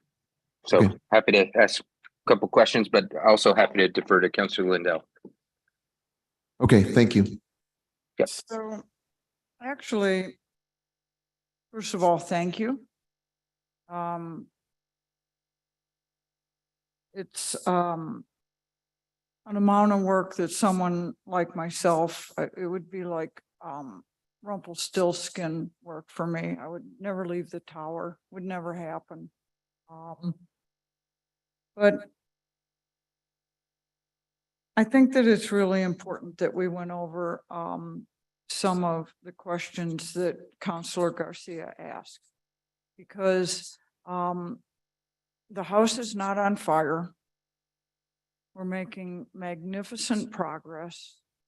And many, many issues have already been addressed. And when we go through those issues specifically, one of them being that, well, we did do that, but we didn't have the report to say that we did it. So, I mean, those are things that are important for people to hear. This report confirms that we're on the right track with this. A couple of years old. I know that from this time frame to today, we've made more progress. And you know, we've had major staff changes. We've had, I mean, some of these things have to do with grants. Now we have a grants office that is functioning in a really meaningful way. I'm glad we have this to look at and to, I think it's a report that allows us to say we're well on the right track and we're doing the right things. And I appreciate this council passing budgets that allow us to do the right thing. You know, we went through some pretty lean years and it made it hard to make decisions that allowed us to run smoother and more efficiently. But this council has been very willing to do that. I appreciate that. And we've fixed a lot of issues. So thank you for the work. It's honest, hard work. We've produced proper numbers. We don't always like exactly what they are, but they're true numbers. That's what this report tells us. These are true numbers. It's a transparent look into what we're doing and how we're progressing. So I'm really appreciative. Don't stop though. We got two more. So I'm glad we went into depth on those questions because it removes the big scary fears that, oh, we got these mammoth huge problems that we can't address. We are addressing them and they aren't big, huge, scary problems. They're things that we can address and we are. So thank you very much. Thank you, Counselor. Counselor Garcia, you have the floor again, sir. Thank you, Mr. Mayor. Not necessarily questions, just wanted to, I guess, clarify some comments I made earlier, since I think maybe there was, at least sounded like there was some misunderstanding in regards to my comments. What I meant around the findings, and if, you know, given what the information we know now from this audit, if we go to correct those issues, those issues could still pop up in the fiscal year 22 and 23 audit. Because we're fixing them in a point in time. And I guess that's a question. I guess ultimately, maybe it is a question for Mr. Bowers. So Mr. Bowers, if, for example, one of these findings, and we go fix it today, because I don't believe I ever said we couldn't fix these findings. I think these 22 findings, we need to work to correct these actions immediately. But if we work to correct these, all 22 findings, and if you went to fix, do the fiscal year 22 audit, and they were out of compliance for that year, would they show up in the audit? If we go and look, excuse me, if we go and look during 2022 and the same issue comes up again, then it would show up in the audit report if it wasn't fixed. Okay, but with that being said, we fixed it in 24, which we're in now. So because there is that potential, it can show up year after year if we fixed it in this point in time. And that was the point I was trying to make. I think my comments were taken a little out of context by one of my colleagues. In regards to federal funding, it is my understanding that audit issues and finding issues can lead to the loss of federal funding. And so I guess, Director Oster, you had said we haven't been informed, but I guess I'll ask you the question: do audit findings and any issues from audits lead to the loss of federal funding? And this is a broad context. I'm not looking at it in the specific in regards to have we been alerted, but do audit findings lead to loss of federal funding? Is there that potential? Mr. Mayor and councilors, I don't know that I can answer that question. I think that would be at the discretion of the federal awarding agency. I think, in my professional opinion, if there was material non-compliance for a long period of time that went uncorrected, and I'm not a federal auditor, so I don't know where they would determine what was a long period of time, there could be impacts to future federal awards. However, I really just have to say, I've never done this type of federal audit work for a federal agency. So I don't know. My answer is kind of theoretical. I have not been informed, and I don't think that we're at risk here at the city of Santa Fe of losing any of our federal awards, and we're taking the findings very seriously. As we've been discussing, the city has taken action in many areas to address the compliance with federal grants, to make sure that staff are trained and that we're meeting the compliance requirements for our federal awards. And so, to the extent that there are any questions from our federal grantor agencies, I feel confident that we can demonstrate that we're taking the issue seriously, that we recognize that complying with the requirements of federal awards is important and serious, and we're taking steps to ensure that we're compliant as we move forward. Okay, thank you, Director. So I appreciate that.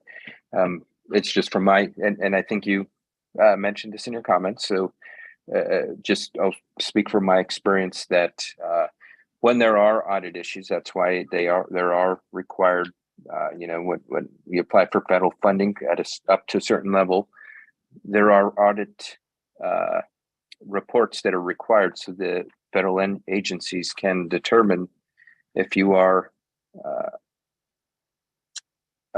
in good standing to receive these monies. And then there are additional reports as stated in some of our findings. And, some of these reports are done online. So I think those are questions I'll have as we really dig into this, having some of these federal reports not completed.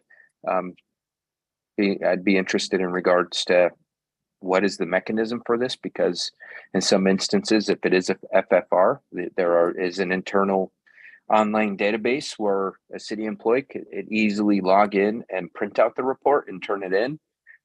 So, that leads to questions. Was the report not done, or did we, we then go down that rabbit hole. So those are questions I have in regards to kind of next steps in regards to these findings. I know that we're not digging into that here, but I think I just wanted to clarify some of my colleagues' comments in regards to really felt they were taken out of context.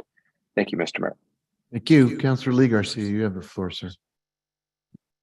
Thank you, Mayor.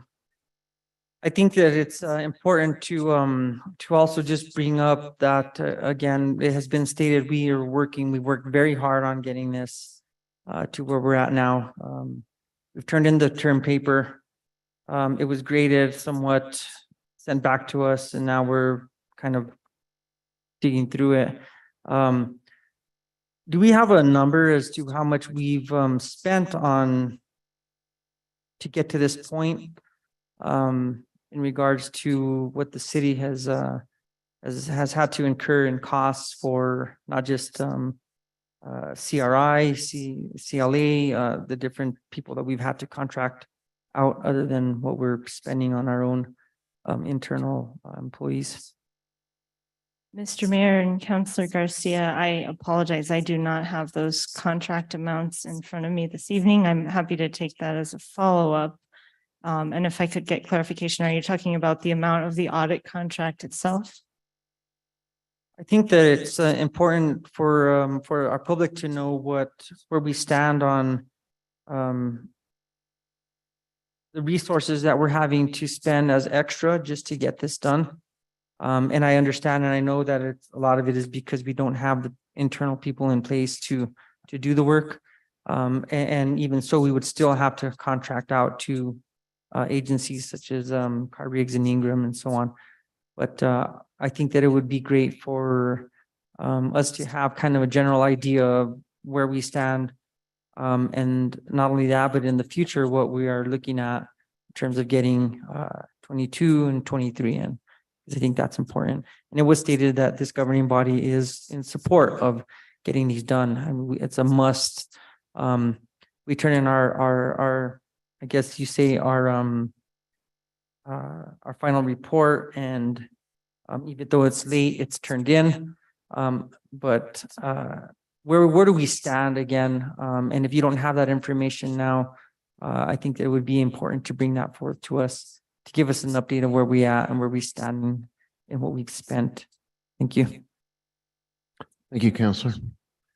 I want to thank everybody for the in-depth conversation tonight, because there is a lot of there are many terms of art and there are many different facets to the audit. I think digging into what the actual federal issues were was really illuminating, because as you pointed out, sir, it was really often a failure to have the proper paperwork as opposed to a actual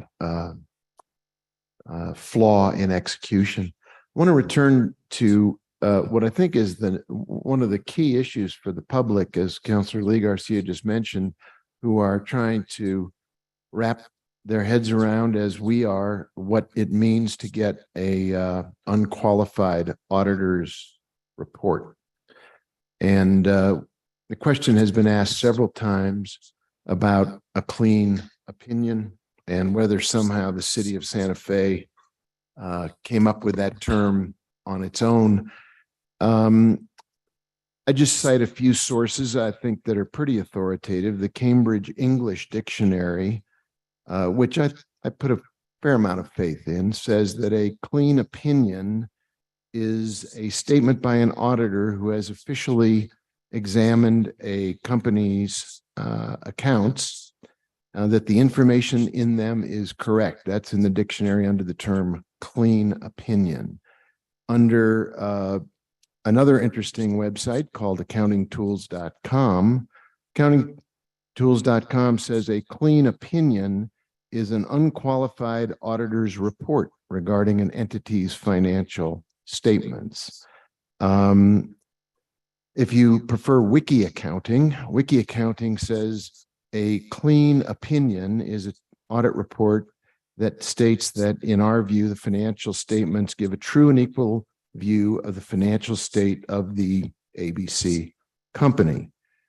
Counselor Garcia, Michael Garcia was raising federal issues. So I looked at the Department of Defense as an example of an audit. And in an audit report for the Department of Defense, interestingly enough, there's a statement that says in that audit, in fiscal year 2020, DISA, which stands for the Defense Information Systems Agency, received a clean audit opinion on its working capital fund financial statements. That's interesting because in the same report, it says that 14 of the DoD's reporting entities received disclaimers of opinion, meaning that the DoD and the components were unable to provide sufficient evidence for the auditors to base an opinion. In addition, 9 reporting entities received clean audit opinions, and 1 entity received a qualified audit opinion, meaning auditors concluded there were misstatements or potentially undetected misstatements that could have been material, but were confined to individual accounts or items in the financial statements. So with that base of both the Department of Defense, I take seriously what their audit says. It's a pretty significant part of our country.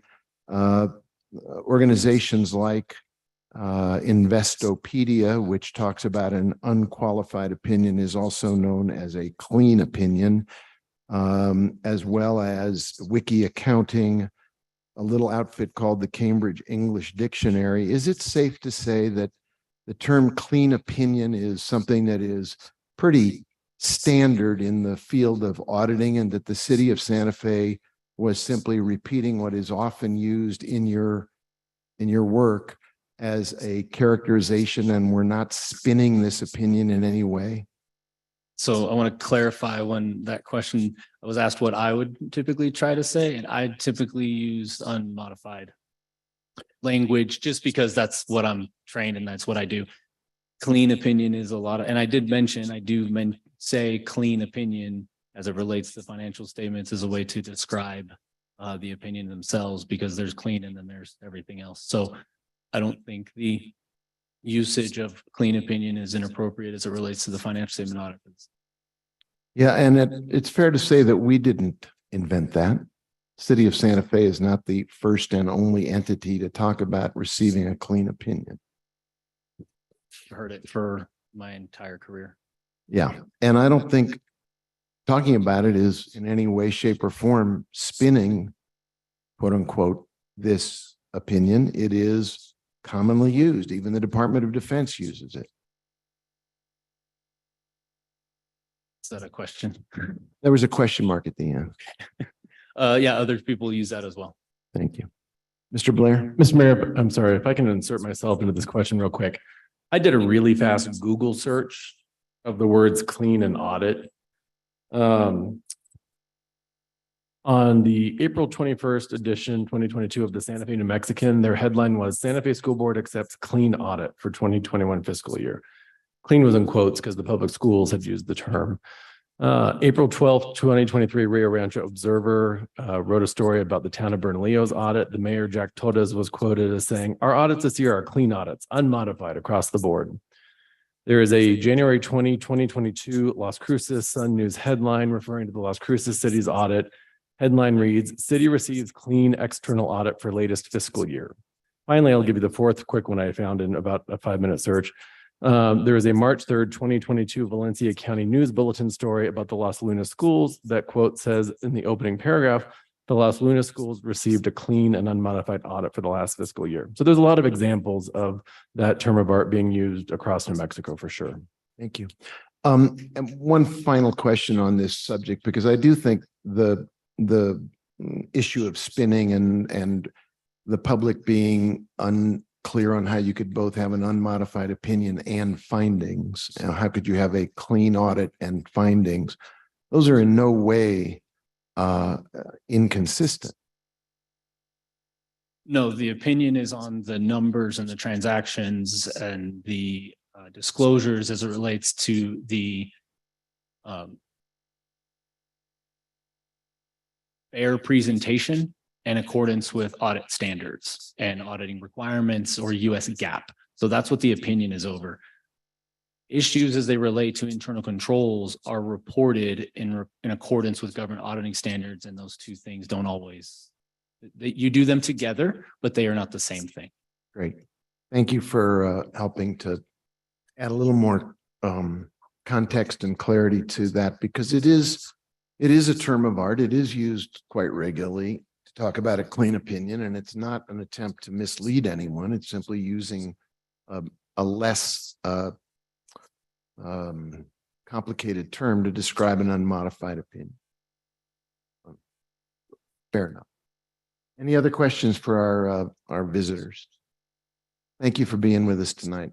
Appreciate your hard work. I appreciate it. I wanted to say thank you to the city for having us. We appreciate the opportunity to work with you all. We are your partners throughout this process, and we do appreciate it. And I do want to say thanks to Eric and the team, because they don't always get the credit that they deserve. So all of your comments that were very positive as it reflects our team, it's all about them. So I thank you for that, and I'll pass that along to everyone here. Please do, and thank you. It's 7:15. Ordinarily, we'd go on to our next order of business, but I'm willing to entertain a motion to change our agenda to go to our petitions from the floor before we come back to the regular order of business. So moved. There's a motion and a second to adjust our agenda so that we would go now to petitions from the floor. Is there discussion? Madam Clerk, can you call the roll, please? Yes, Counselor Chavez? Yes. Counselor Lee Garcia? Yes. Counselor Michael Garcia? Yes. Counselor Lindell? Counselor Rivera? Counselor Romero Worth? Yes. Councilwoman Villarreal? Yes. Counselor Cassett? Yes. Mayor Weber? Yes. Motion has been approved. Very good. Thank you. So petitions from the floor, for those of you who are new to our proceedings, is an opportunity for people either in this room or on Zoom to have a 2-minute chance to speak to an issue that's not on the agenda tonight as a public hearing. It could cover something we just spoke about, the audit, which was not a public hearing, but it could be any item that a member of the public wishes to address. The city clerk keeps the time so that we try to stick to a 2-minute amount of time for each individual, respecting everybody's time equally. Madam Clerk, is there anybody? Let's do the Zoom section first. Is there anyone on the Zoom connection who wishes to speak on anything that is not a public hearing? Mayor on Zoom, Miss Stephanie Beninato would like to speak. Very good. Thank you very much, Stephanie Beninato. Can you hear me? Yes, we hear you. Okay, thank you. If I cut out, please let me know. I have been looking at your appeals ordinance, and I just find it really interesting. I haven't seen you adopt findings of fact or conclusions of law about your dismissal of the appeal that I submitted. I saw that you adopted minutes, but again, no findings of fact, no conclusions of law that I can find in the record since your decision. And I really wonder if you're just trying to intentionally make it hard for people to appeal, because, you know, it's kind of ironic that you are submitting some kind of recommendation on in the charter or for voting on having due process in the city, but you are actually not really following due process because you are abbreviating the minutes into summaries like she spoke about this, without saying, did I speak positively or negatively? What did I actually say? Even a few words about that.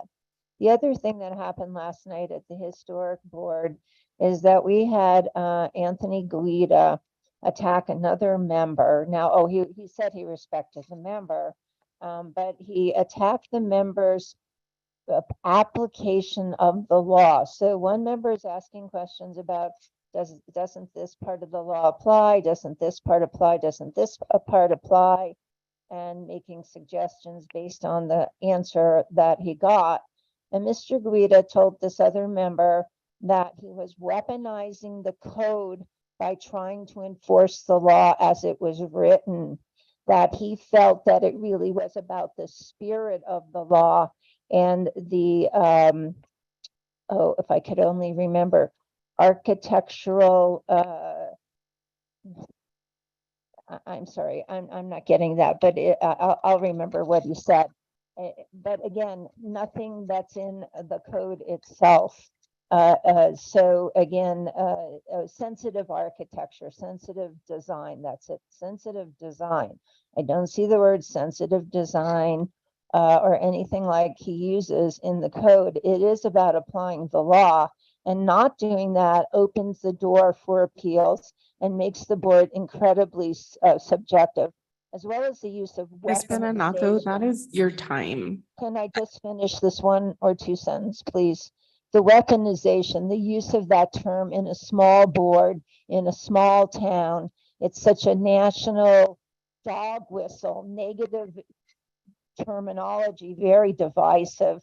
I'm just really shocked that somebody in that committee would use that kind of language. Thank you.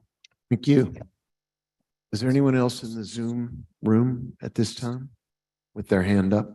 Not with their hand up, Mayor. Is there anyone here in this room who wishes to use this opportunity to speak to something that is not a public hearing, and you would have 2 minutes to speak to the governing body? Mr. Mayor, Yes, sir. sorry, to the two individuals in front, are you here for the cannabis case? You're not going to be able to speak during the time that so if you have something to say, this would be the time to do it. Just wanted to be fair and transparent, Mayor. Does that meet the test, Madam City Attorney?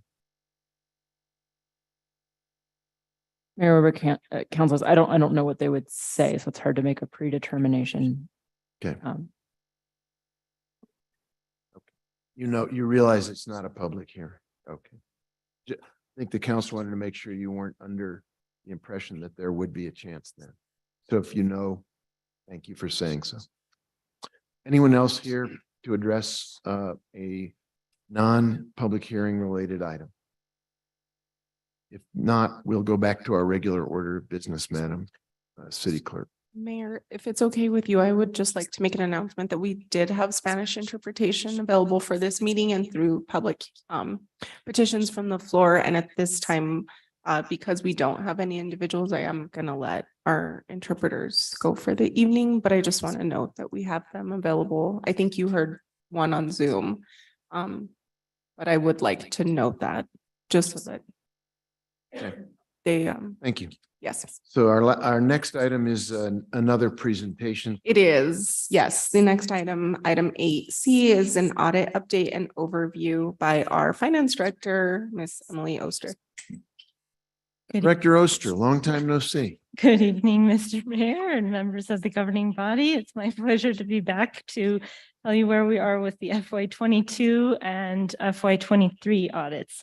FY22, we are forging ahead. As you know, we've been working on that concurrently with 21, and then since we turned in the 21, really focusing on 22, while we're also doing our year-end close process for FY23, which is kind of the first part of the preparation for the FY23 audit.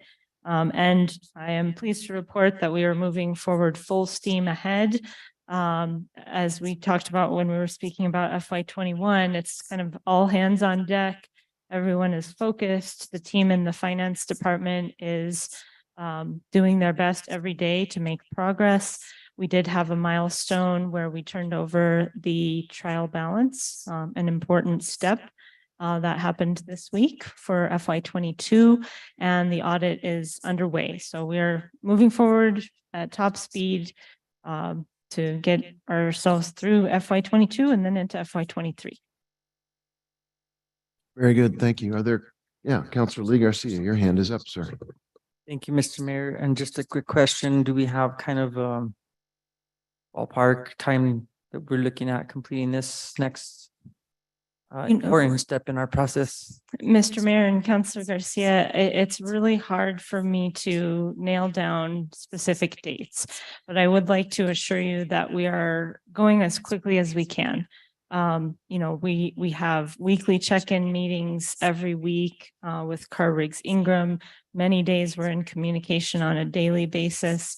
We're communicating daily with Clifton Larson Allen. We have Chris Suka, one of our Clifton Larson Allen team members on site this week working with us. I can say that getting the trial balance in is a big deal. That's a big step in the right direction towards getting the FY22 audit done.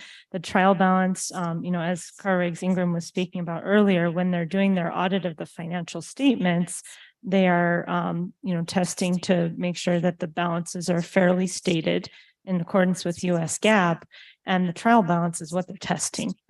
So that's, important that they have that now and they can plan and perform those tests to get sufficient appropriate audit evidence to base their opinion on. So kind of wonky language there, but I think the best that I can really do for you, and I think it's good, it's important, is that we are working on it every single day. We are throwing everything we've got at getting caught up on audits, and we're moving forward. And the most recent example of an important step that we've taken, that we've made, is the trial balance being turned in for FY22. Thank you. I just, again, a quick question just for people to know where we stand. And initially, I think we were targeting at trying to get both of them submitted almost simultaneously, which obviously didn't happen, but we are where we're at. And again, move forward. Thank you. Thank you, Councilor. Other questions on this? Thank you, Director Oster. Madam Clerk, take us to the next item, if you would.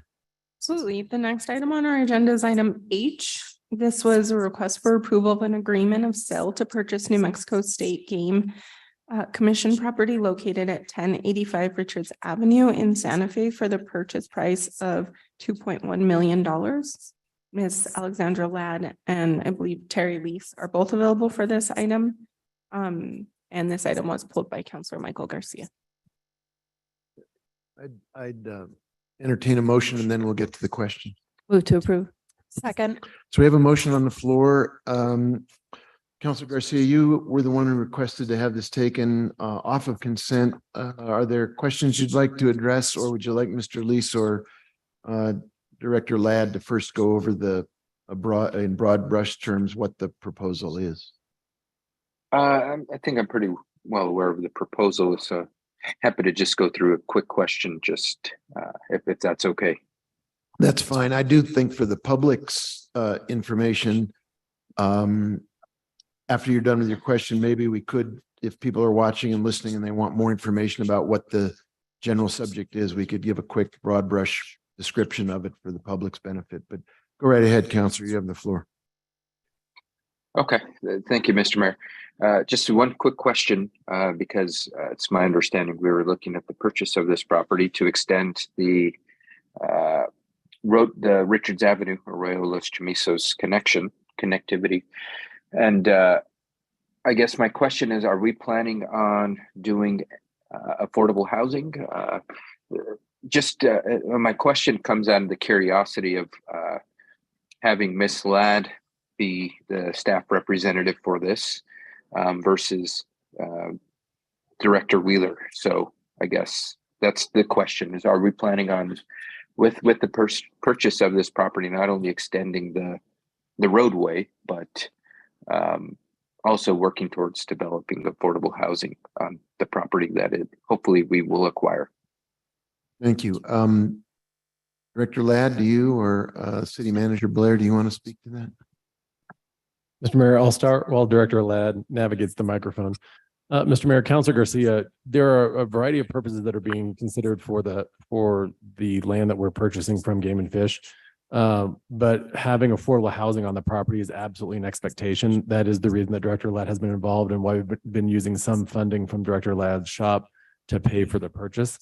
And so I think there's still, Director Wheeler actually is here as well, if you have a specific question about the roads or any other component of it. Although she wasn't listed, but it absolutely will be part of the plan when we build this out. And I would defer to Director Ladd if she has something else to add. Director Ladd, did you want to embellish on that at all? Mr. Mayor, I think City Manager covered the bases.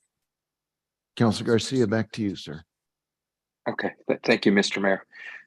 So in regards to the source of funding, is all of the resources coming from Director Ladd's allocation of resources, or can we get a breakdown of where the funds are coming from?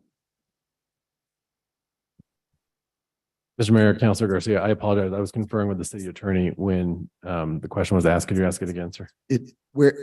The funding is coming all from affordable housing, or are there other sources of funding to make the purchase? I would defer to others. I don't know that.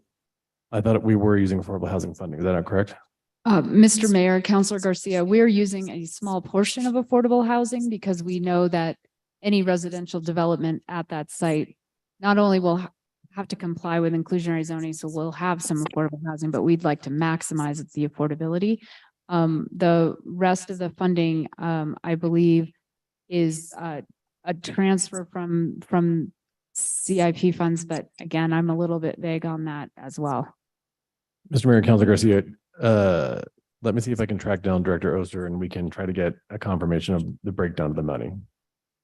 Sure. Yeah, if we can get a breakdown of the 2.1 million, that would be fantastic. And I think that those are all my questions. Very good. Hang on one sec, please. Director Oster?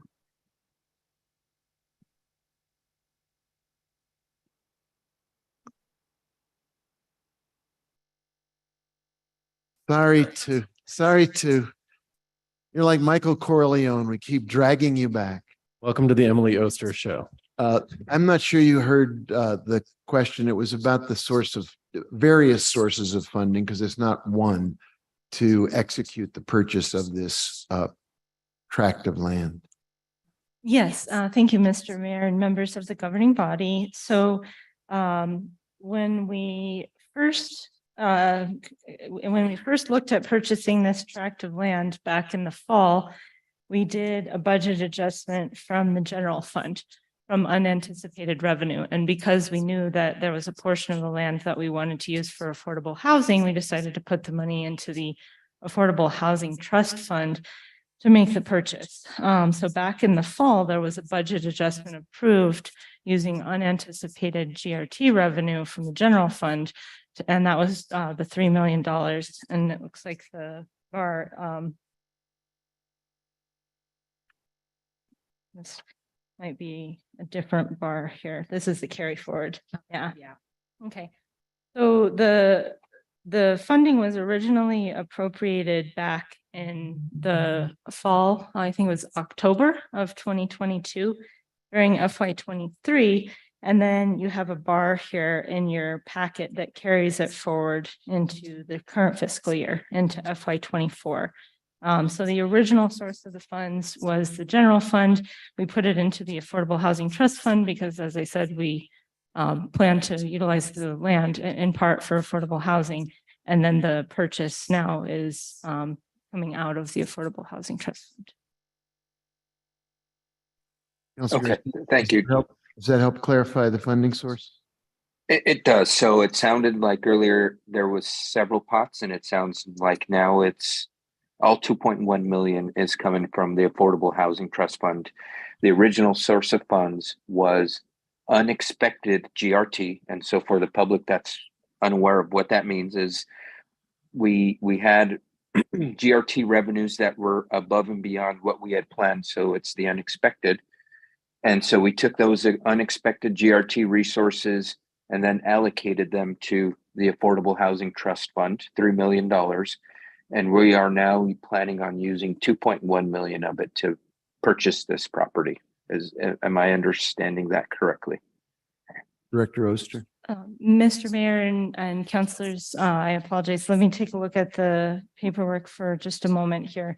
Director Ladd is pointing out the object on the budget adjustment resolution here appears to be from a capital outlay fund. Let's see.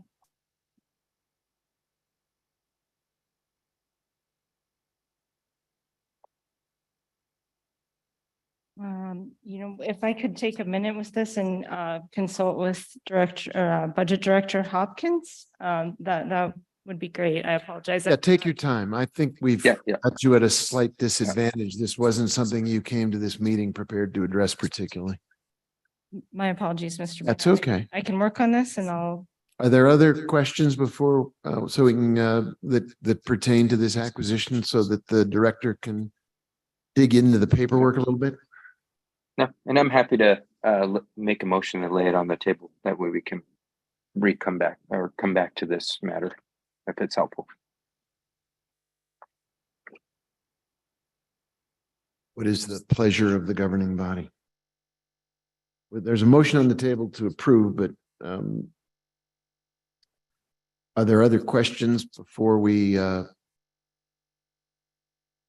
Second, because I have the same question about finances too. Okay. So there's a motion to lay this on the table while we look at the source of funding. Mr. Mayor, if I may, I would remind, I believe that the governing body voted in favor of this funding as it stands now in October when they voted for it the first time. And the funding hasn't changed during that time. Yeah, there's nothing new. It's just executing the agreement at actually a lower price than we originally thought we were going to have to pay. Yes, sir. Any other discussion on the motion to lay it on the table? Counselor Michael Garcia, Yes. Counselor Lindell, Counselor Rivera, Yes. Counselor Marworth, Yes. Councilwoman Villarreal, Yes. Counselor Cassett. Yes. Counselor Chavez. Yes. Counselor Lee Garcia, Yes. Mayor Weber. Yep. Motion has been laid We'll on. come back to this after we can dig into the paperwork a little bit. What's the next item on the agenda, Madam Clerk? Mayor Weber, the next item on the agenda is item O. And item O is consideration of a resolution sponsored by Counselor Rivera. It's a resolution adopting the City of Santa Fe's 2025 through 2029 Infrastructure Capital Improvement Plan. And Director Wheeler is available for this item. Thank you.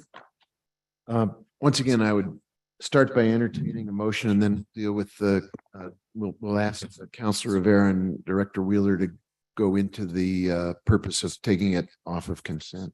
Move to approve. Second. There's a motion and a second. Counselor Rivera, you have the floor, sir. Thank you, Mayor. We do have an amendment. It's at the bottom of the packet, Amendment A. And it's not specific because it changes basically the numbering of the whole document. So I'll let Ms. Wheeler, not the whole document, but parts of the document. So I'll let Ms. Wheeler adjust or talk to some of the changes that were made. Director Wheeler, can you walk you. us through the amendment? Thank you so much, Mayor, members of the governing body. Good evening, Regina Wheeler, Public Works Director. The amendment that you see before you made a couple of changes to the ICIP list that you have seen going through the whole process of the resolution that's gone to each of the committees.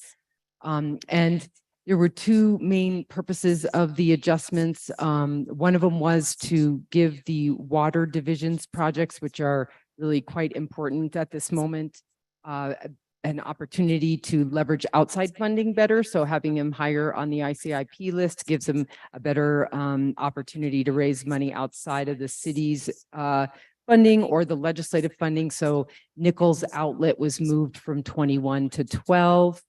The Nichols Outlet Rehabilitation, the San Juan Chama Pipeline Project was moved from rank 19 to rank 13. And the Canyon Road Water Treatment Plant improvements were moved from 42 to 16. And in order to give those projects a slot that was higher on the list, the projects that were in those slots were moved down. The water and sewer expansion to West Alameda Road was moved down to 19, which took the place of where San Juan Chama was. Paseo de Peralta and Santa Fe River Bridge rehabilitation was moved from 12 to 42, which took the place where Canyon Road Water Treatment Plant was. And MRC irrigation upgrades moved from 13 to 21, which is where the Nichols outlet was. There's also another change to move Fire Station 2 into the top 5 and swap places with the remodel of a number of fire stations. And that is to support ongoing negotiations with the county for annexation in the West Alameda area. And then we also added one new project that hadn't been on the list when you originally saw it, which was the Regal Park baseball fields upgrades. And now you'll see that is ranked 81 for this year. And that's all the changes that have been made to the list since you saw it originally. Thank you. Counselor. Yeah, so thank you, Director Wheeler. More changes than had been seen at the committee level, so is it appropriate now to move for approval of the amendment? That's already been, oh, for the amendment, absolutely, sir. Go ahead. I'll move for approval of amendment. Second. Is there discussion? Why don't we call the roll on the amendment? You got it. Also, I'm going to give Counselor Chavez the second on that. So, Counselor Rivera. Yes. Counselor Merworth.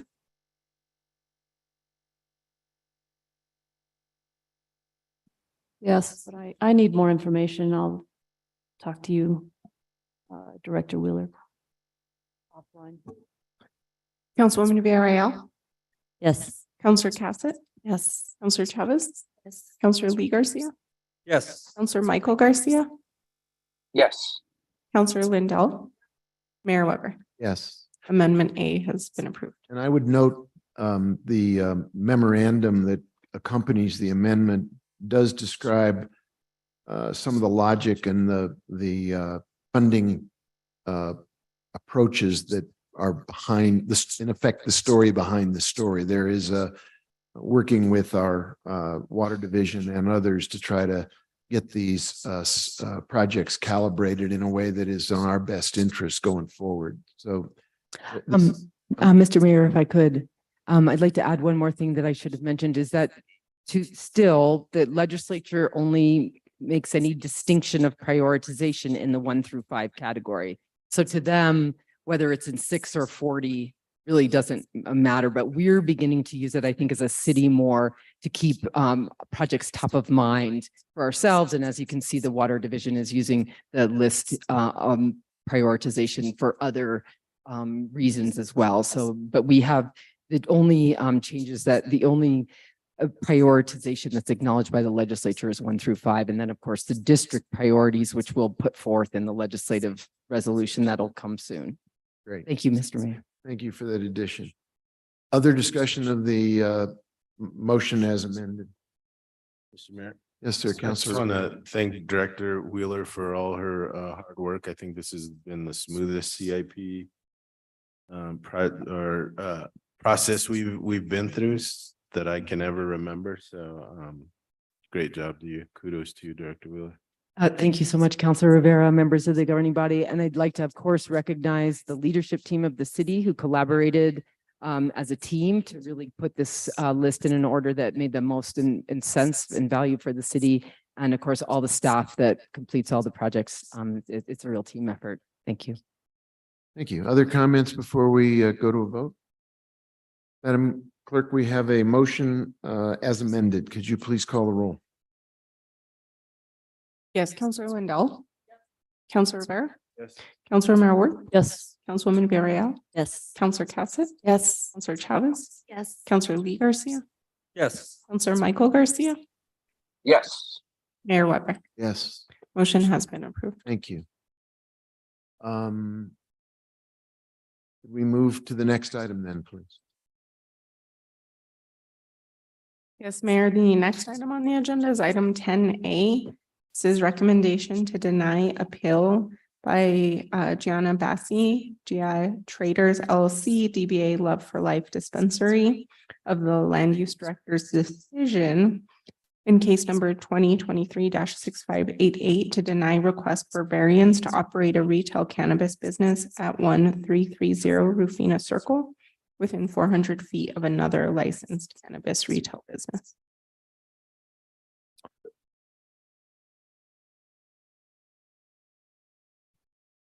City Attorney, Rebecca will provide presentation. Good evening, Mayor, members of City Council. I'm here tonight to present on the City Attorney's recommendation that the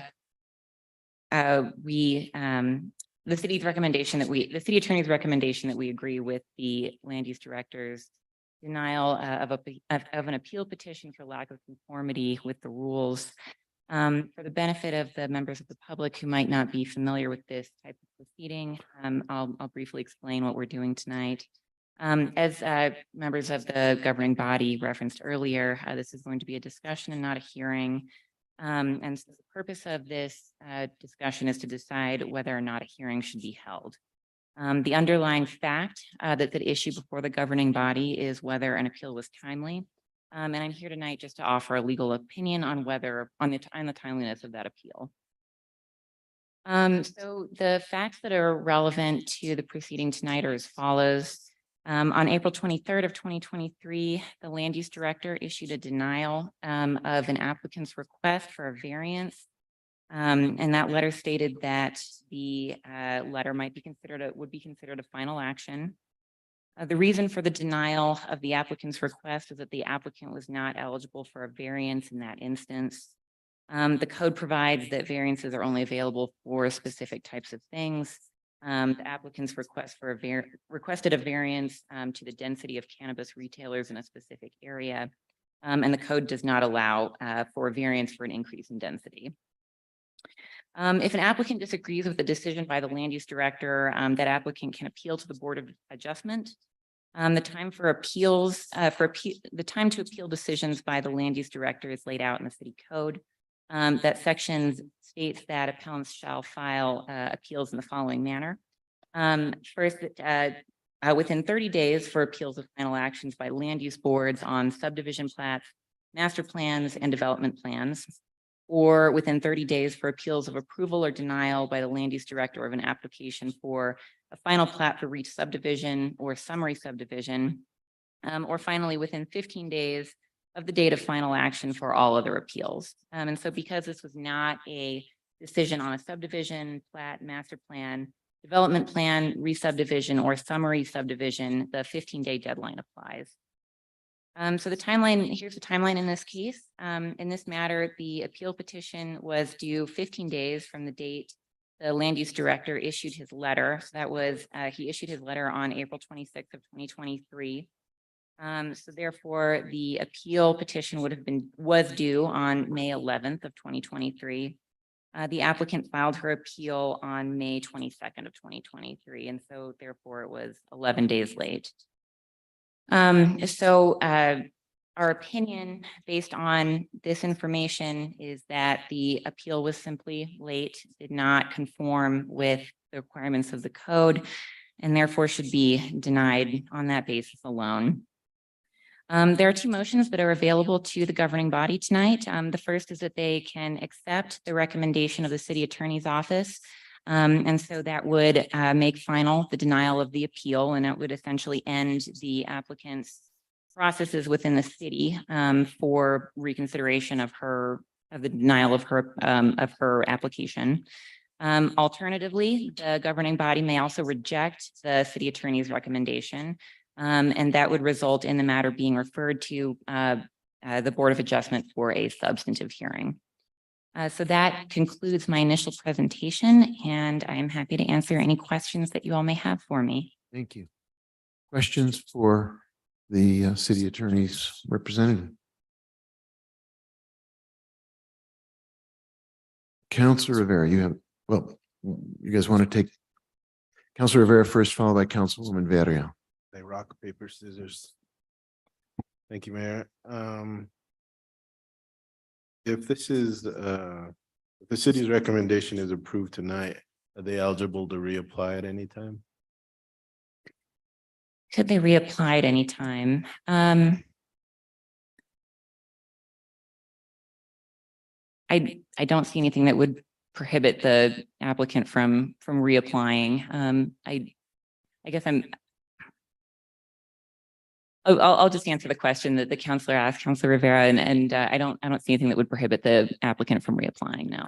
Mayor Weber, Counselor Rivera, are you asking reapply to appeal, reapply for a cannabis license? What exactly are you asking about? Reapply for the license.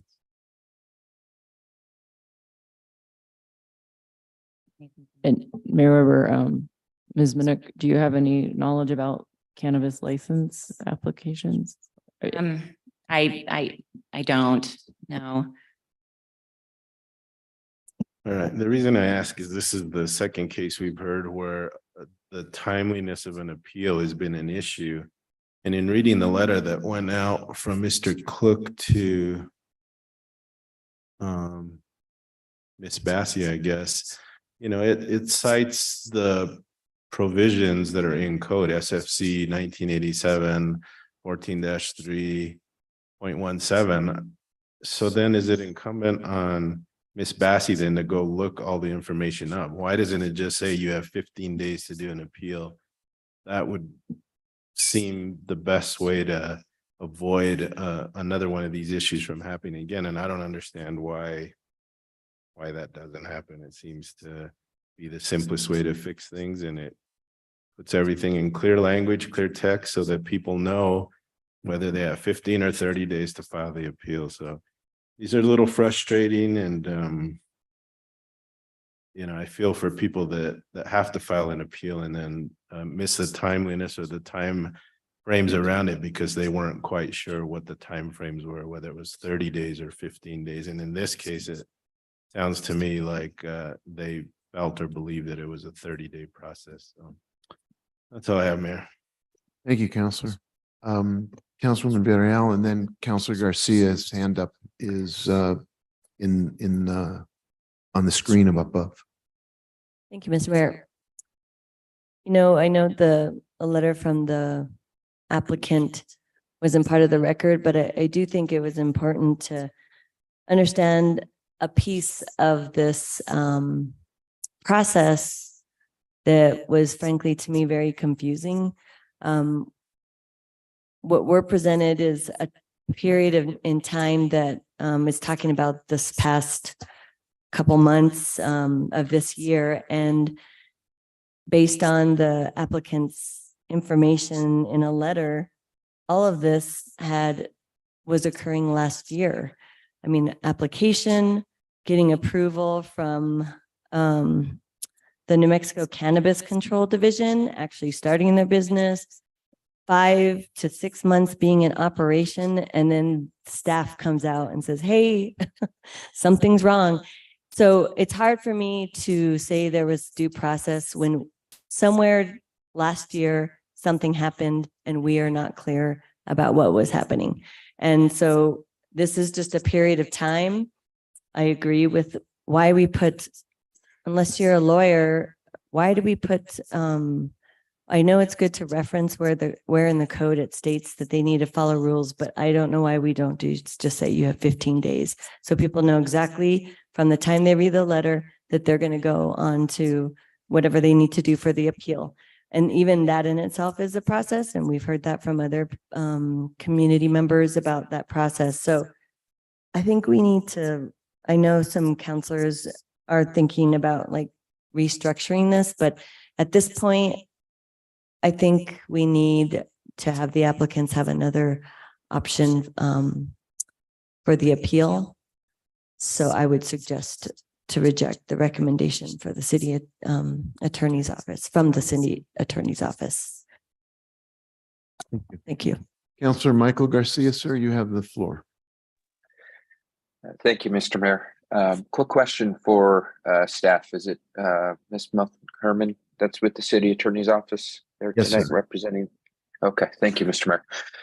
You had mentioned that there is the opportunity to go ahead and still move forward with a hearing to be heard. Can you explain a little more about that, please? Certainly. Thank you, Councilor Garcia. Yes. So if the governing body votes to reject the recommendation by the city attorney's office tonight, then this matter would go to the Board of Adjustment for a substantive hearing. Okay. Does that need to be part of the motion, or is that an automatic if we reject the decision from the city attorney's office or the recommendation? That is automatic. That is the next step, is that this would be set for a hearing, an appeal hearing, and that hearing would be before the Board of Adjustment. So if you simply vote to reject the city attorney's recommendation, then that would be the next step. Okay. Thank you so much for clarifying that. I appreciate it. No other questions, Mr. Mayor. Thank you. Happy to make a motion if folks are done. We got some other hands up first before we get to that, if you don't mind. Sure. Everybody's in miniature size model on my device here, so I apologize. But we actually are, that's our real size, Counselor. You're not miniaturized. Counselor Chavez. Thank you, Mayor. I just wanted to emphasize the points that some of my colleagues have already made. I know that I've received communication about frustrations going through the land use process. And then to receive a response like that went through my head. How defeated some of our applicants must feel when they receive a letter that doesn't offer a lot of guidance about what the next step would be. I too feel like the best thing is to reject this. We are public service. We should make serving the public easier and very transparent and clear, especially when it has huge consequences for someone's livelihood. So I just wanted to emphasize that I too agree with my colleagues that this would be something that would be very appropriate to reject. Thank you. Counselor Mayor Worth, you have the floor. Thank you, Mayor. I think this question is for the city attorney's office. It does note here in this letter from Mr. Klug, Planning and Land Use Director, appeals must be filed in conformity with SFCC 1987 14-3.17. So the place to look is referenced for the applicant. If we were to provide more information, are we providing legal advice, and are we allowed to do that? So that's thank you, Councilor Mara-Worth. That is a concern that I had, and part of the analysis for issuing the recommended denial. In this instance, it is my understanding that the applicant was either represented by a lawyer or receiving some kind of legal or professional advice during the course of these communications with the land use department. And so in those circumstances, the land use department would, in any circumstances, the land use department would want to be sure to avoid applying the law to facts and giving legal advice. I think that certainly under these circumstances where they had some notice that it appeared the applicant was represented by counsel, that they would want to avoid any kind of legal advice.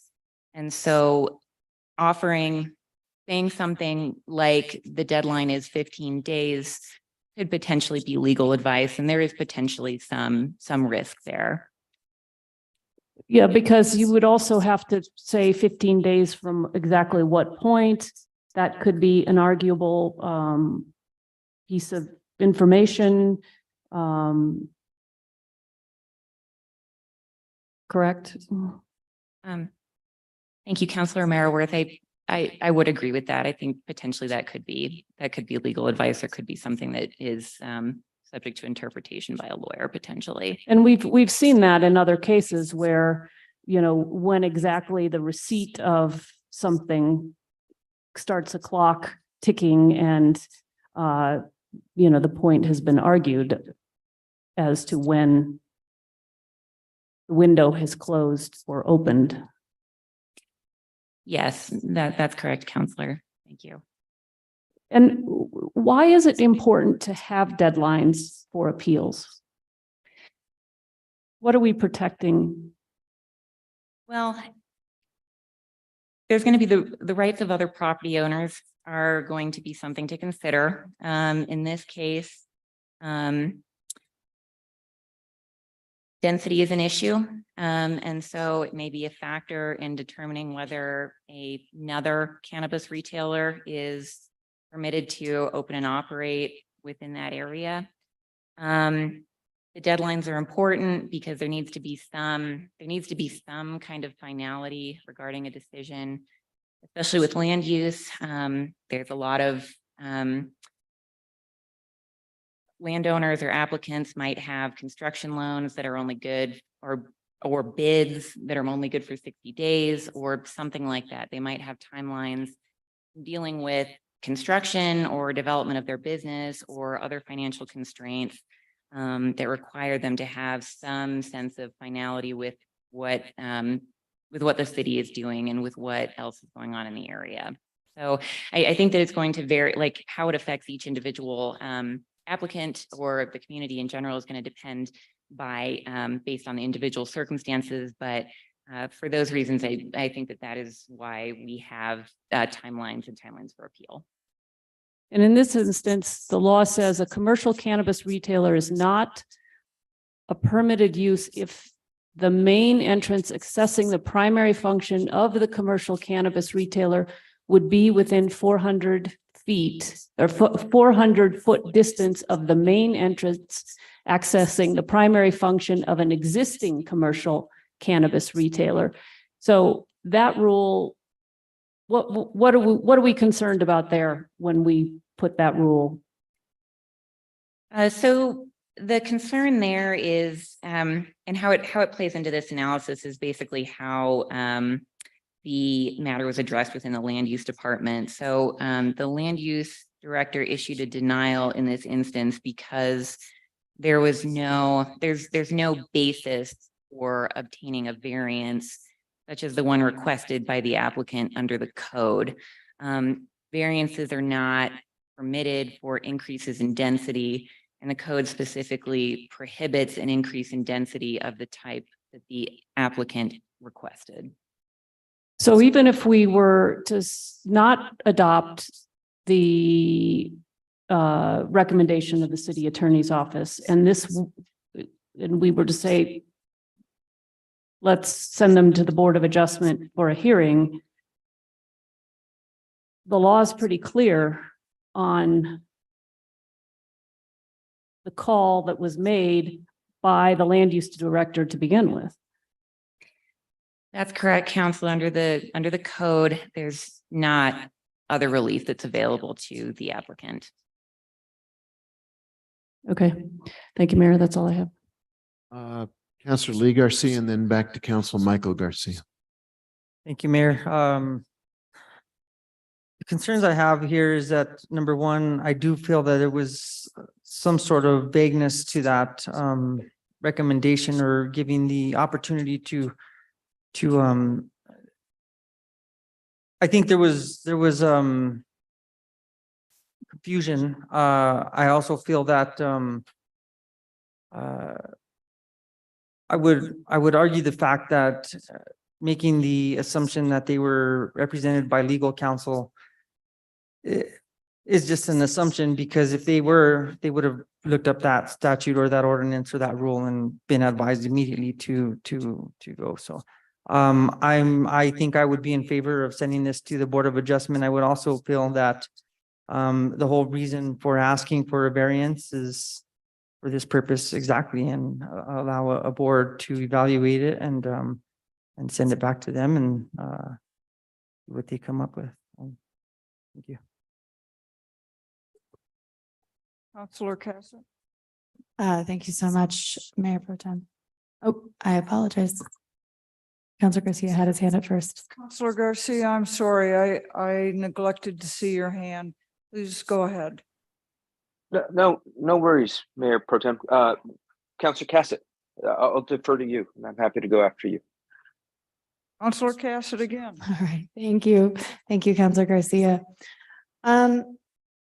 Is the form that we send out for all appeals, is it uniform? Is it always this letter, always this form? Do we ever deviate from that? Thank you, Councilor Cassett. We have not deviated from it since I've been with the city attorney's office, which has only been since May, but it is available online. And so it is a uniform. It's a single form. City Attorney McSherry, is there anything else that would ever go out with one of these? Mayor Weber, Councilor Cassett, I can't, I would have to talk to land use staff about that. There is not something prescribed in code. Mhm. I would say that that's one place where it just says, we will issue a denial. So there's not a prescribed form, but if this is the one online, it sounds like it's the one we've been using at least most recently. I'm not aware of something else being used. Okay, thank you. I think that there, we have seen a number of these and I am curious about what a legal way is. I mean, do we directly quote code? What are some things that we might be able to do? I think my concern is that we have recently denied appeals based on the same standards of time. And so I think I become very concerned of making exceptions when we have been following the standard. I think that there really is, we've discussed this a number of times, that this probably is something that we need to look at with the appeal process and how this is communicated. But I have concerns deviating, assuming that this process has been similar to other times when we have had requests for appeals and have denied those appeals based on the timeliness of the application. And it is, it is, I think a challenge. I think that you do need to look at the code and that some people can navigate that, others cannot. But at this point, I think that we have consistently been denying appeals based on the timeliness. And while I do understand that this is, potentially something we need to look at, it is there where the reference is, and how to access that. And so it's, there is information as to where it could be found. I would be interested in exploring how we can be a bit more blunt, whether it is printing out a page of the code that goes along there so it is directly referenced. But we have not made that consideration in previous decisions in the past regarding appeals. So I do think this is a tough area. I understand, and I really do feel for the applicant in terms of the challenges, but I think that it is important that we stay consistent with the law. And if we don't like it or the processes, then we change it. Thank you. Thank you. Councilor Michael Garcia, you have the floor, sir. Thank you, Mr. Mayor. Quick question arose from one of my colleagues questioning. Ms. Nuck-Herman, you had mentioned that providing the information around the 15-day requirement would be considered legal advice. I'm a bit struck by that because basically what we would do in that instance, we would cite the city code. So is citing the city code considered legal advice? The city attorney's hand is up, Councilor Garcia. I think she'll field that. Mayor, I'd want to jump in there. So there are 3 provisions under that appeal section, and someone would have to evaluate which one applies to them. So it definitely could be considered legal advice. Whether it would for sure, I think that was a little bit different interpretation of what was stated previously. I think there is a concern that it could. Okay. It's not just one appeal provision that's in that section. Okay. Thank you for clarifying, because I think we should be doing our best to support the residents and business owners of our community to, at minimum, cite the city code for them. That way they understand what rules are applicable. I mean, I'm pretty sure that when we move to deny, whether it's an instance like this or any other issue, we're going to cite the city code in regards to why we deny something. So let's be a government that at least tries to work for the people and not put up roadblocks for the people, and let them have their day in court. that the BOA hear it, and we'll see where the chips may fall with them in regards to being at least given the opportunity for the applicant to have their due process. So thank you for the clarification on the citation of the quoting city code. Thank you, Mr. Mayor. Thank you. Councilor Mayor. Thank you, Mayor. I just want to read from the letter sent April 26th to this dispensary business from Jason Klug, the Planning and Land Use Director. It does cite the city code. And it says, please consider this a final action of the Land Use Director as provided in SFCC 1987 14-3.17 A, a parentheses, 1, a parentheses, C parentheses, as authorized in SFCC 1987 14-2.11. Appeals to the Land Use Director's denial of an application for a variance are heard by the Board of Adjustment as provided in SFCC 1987 14-2.4 parentheses C. Appeals must be filed in conformity with SFCC 1987 14-3.17.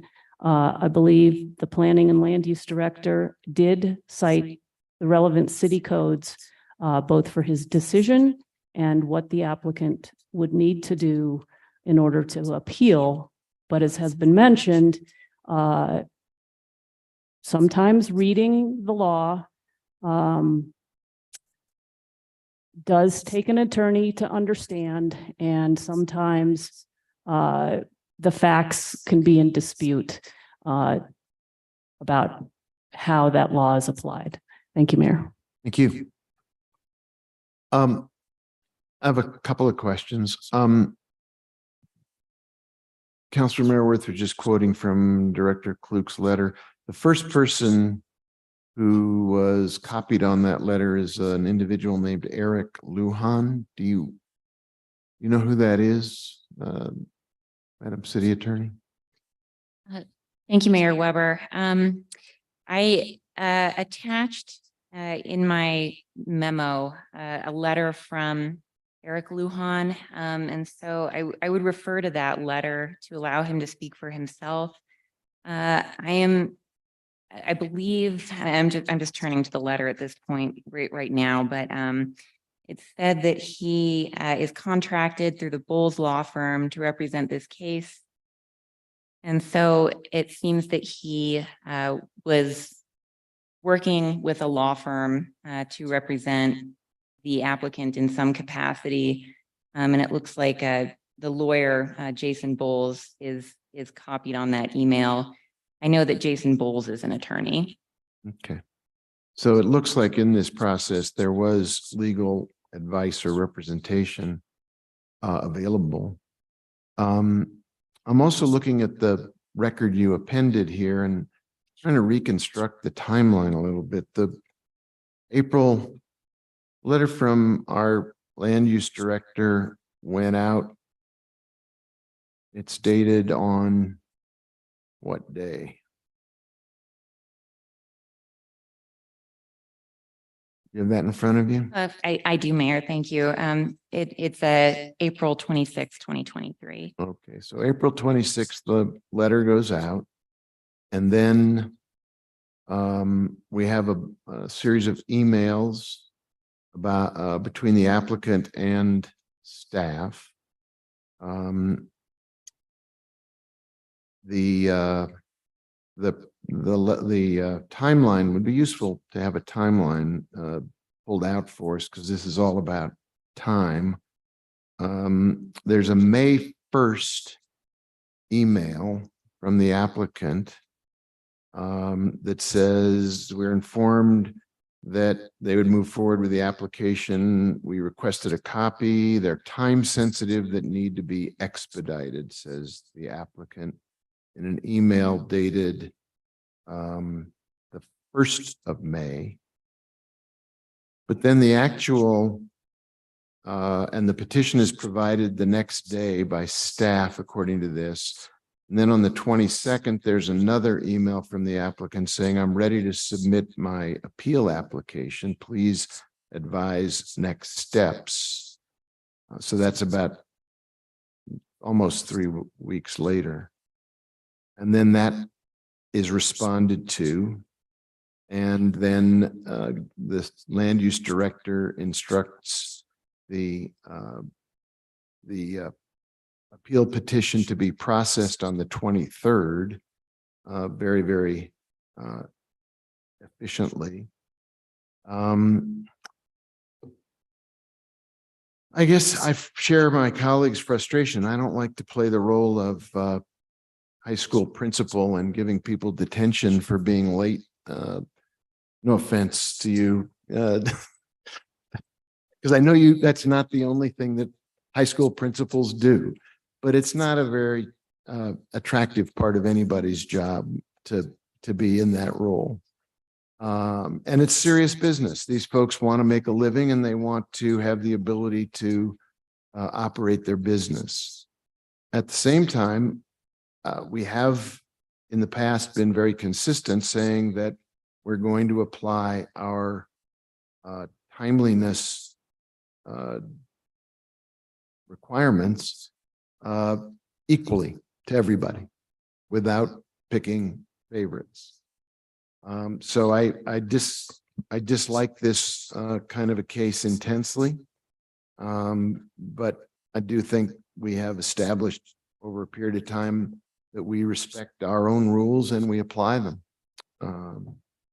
That's a very difficult thing to suddenly reject as a way of doing business. Other comments? Yeah. Are you going to take exception to my characterization of what school principals do? I hope not. I was gonna, what I whispered to my colleague is principals also identify broken systems and address them. But what I did want to point out, I think what would be very helpful with the public hearing is we're only seeing what was in writing. And so I am curious how the process actually went. And I think that a public hearing could be very insightful to that, because this is a result of what has been communicated in writing, but everything that is in between. So we don't know if it will be denied. We don't know what will happen, but usually public hearings, what comes out of it is improvement, because we know how to improve our systems. And it's been identified here that, you know, we have this common trend that has been occurring with some of these appeals. And a public hearing either way could just be insightful on how we could improve our process as a city government. So I just wanted to point that out. That is, so it's not only the letter and the fact that I don't think it's very customer friendly and, you know, we provide public service, but I also wonder about everything that's not in writing and not in front of us. So with that, I still think that going to a public hearing would be very insightful and fair in taking the next appropriate step for this case. Thank you. Mayor. Councilor Merrill. Okay, I'm sorry. I'll go. Councilwoman Villarreal.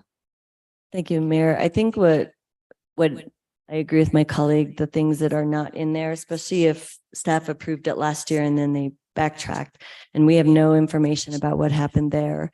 And then the other piece is these letters to staff about that they were attaching their appeal application and they're ready to submit. Could you please process this appeal petition?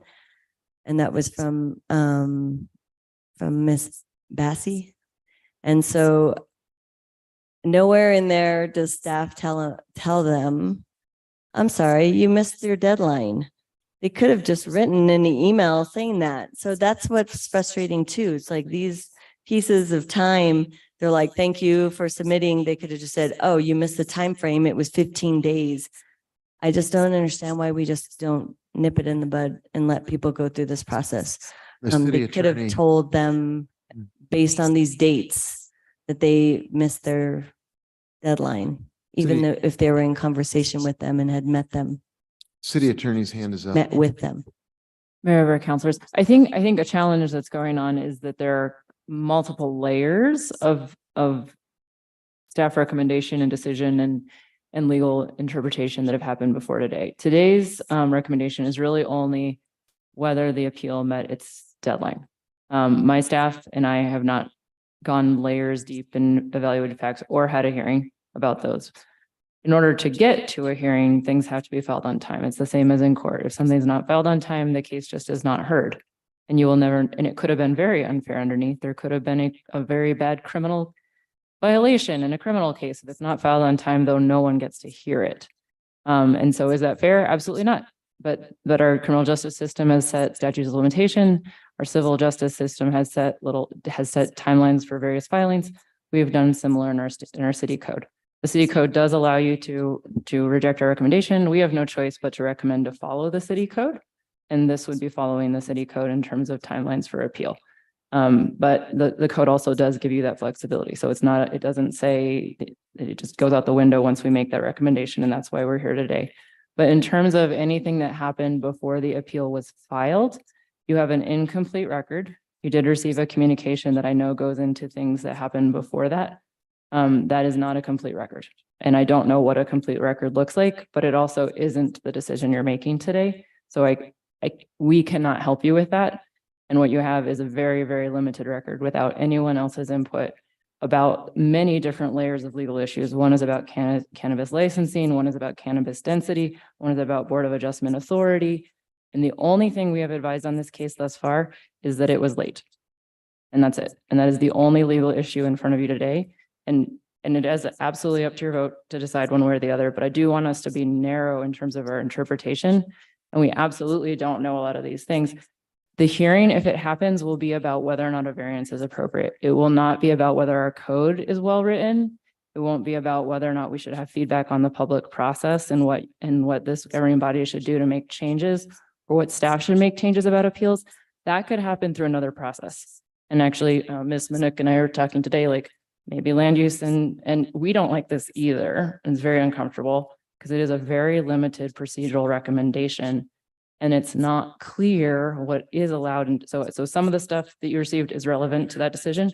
A lot of what you received is relevant to other people's decisions if they were allowed to happen, if we want to not follow our procedural rules. Thank you. You still have the floor. Yeah, I get that. And it's hard to make a decision based on that very narrow piece. And they are not all the same. So the situations that we've had in the past about the same kind of vote was a different circumstance of a whole different land use case. So I don't like to compare them, although in this case we have to follow the process. So I'd like to make a motion. I'd like to ask a question. I'm sorry. Let's have a question, then I think they'll wrap things up. I think that probably is the last person to have a question. Then we'll go to a motion. Go ahead, you have the floor. Thank you. And I appreciate the city attorney explaining to us what she just said and also what the subject of the Board of Adjustment hearing would be. And, you know, this happens to us not infrequently where we don't like the way the law is, but it's still the law. And there are still reasons why we have adopted different laws. And I think if we don't like the law, it is absolutely in our power to change it. And I'm willing to work on this with any other counselors or the city attorney's office to make this more clear because it does put us in difficult positions and it's not fun. But I think in this instance, it's pretty clear that there is a process for appeal. It was not met. And that is our law right now. We may not like it. And if we don't like it, then we should work to change it.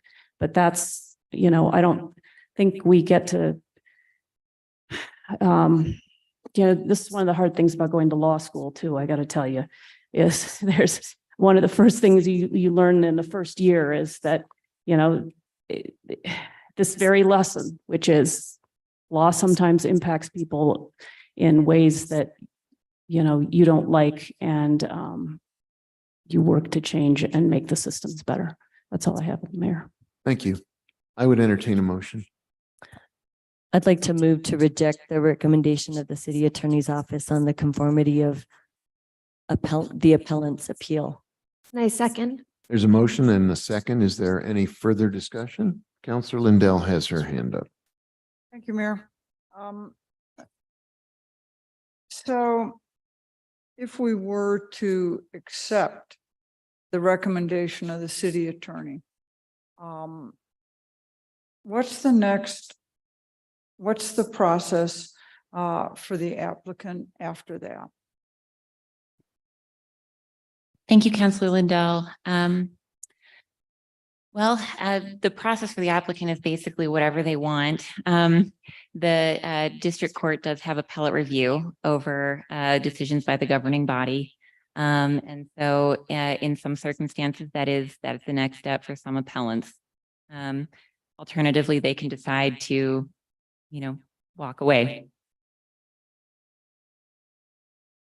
When you, excuse me, could you clarify what walk away means? Oh, thank you, Mr. Mayor. And I'm sorry that I think that was unclear. So thank you for giving me an opportunity to clarify.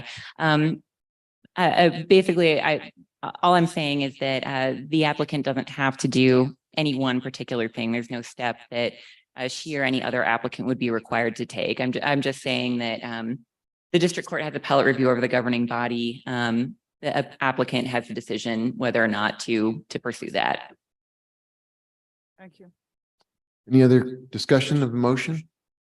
I would ask the clerk to call the roll. Mayor, again, this is to reject the recommendation. This is a motion to reject the city attorney's recommendation. Yes. Councilor Romero Worth? No. Councilwoman Villarreal? Yes. Councilor Cassett? No. Councilor Chavez? Yes. Councilor Lee Garcia? Yes. Councilor Michael Garcia? Yes. Councilor Lindell? Yes. Councilor Rivera? Mayor Weber? No.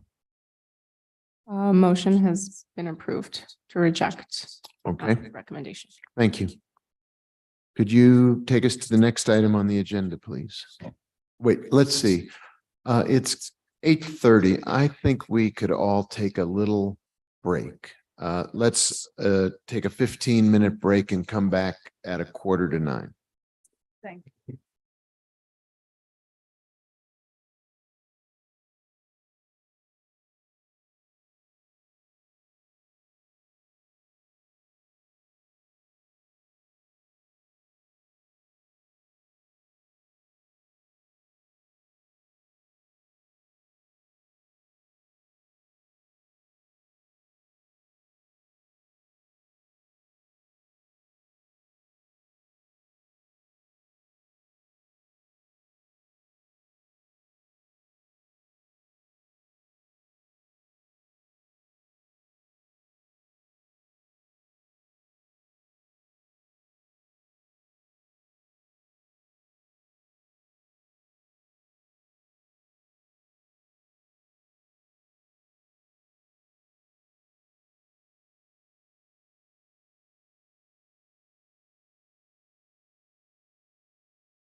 What's next? I've eaten them all.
Well, in that case, you must have actually slipped behind the door for a minute there.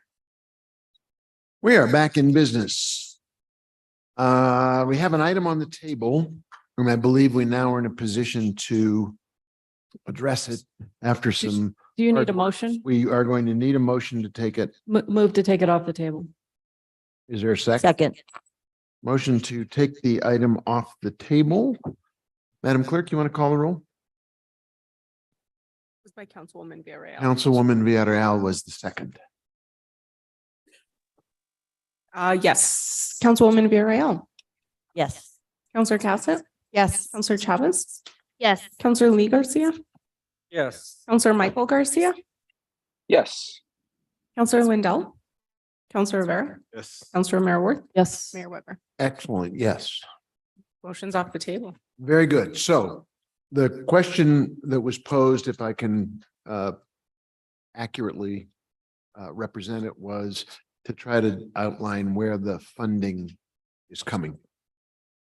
Thank you, Mr. Mayor, and thank you for the time to research this. I was able to speak with Budget Officer Andy Hopkins, and we took a look at the bar that originally was approved by governing body back on October 12th of 2022, when we first budgeted the funds for this land purchase.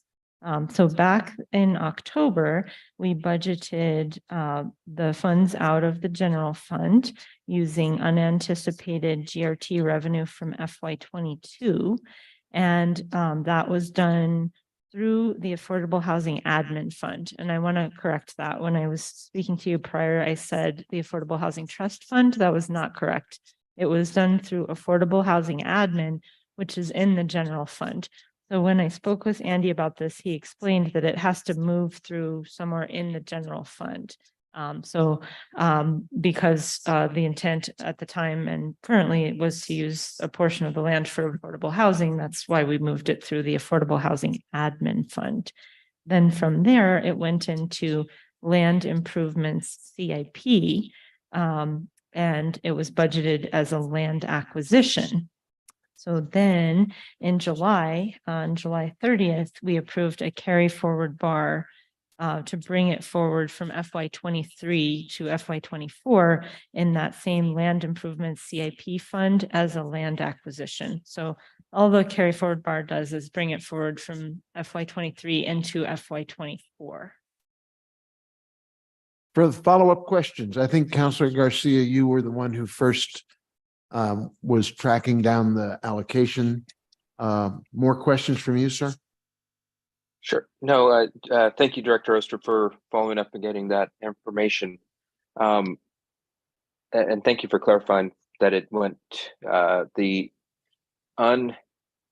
correct me if I'm wrong, because we've used different terminology, and I'm using the terminology you're getting us in sync with using, which is unexpected GRT, right?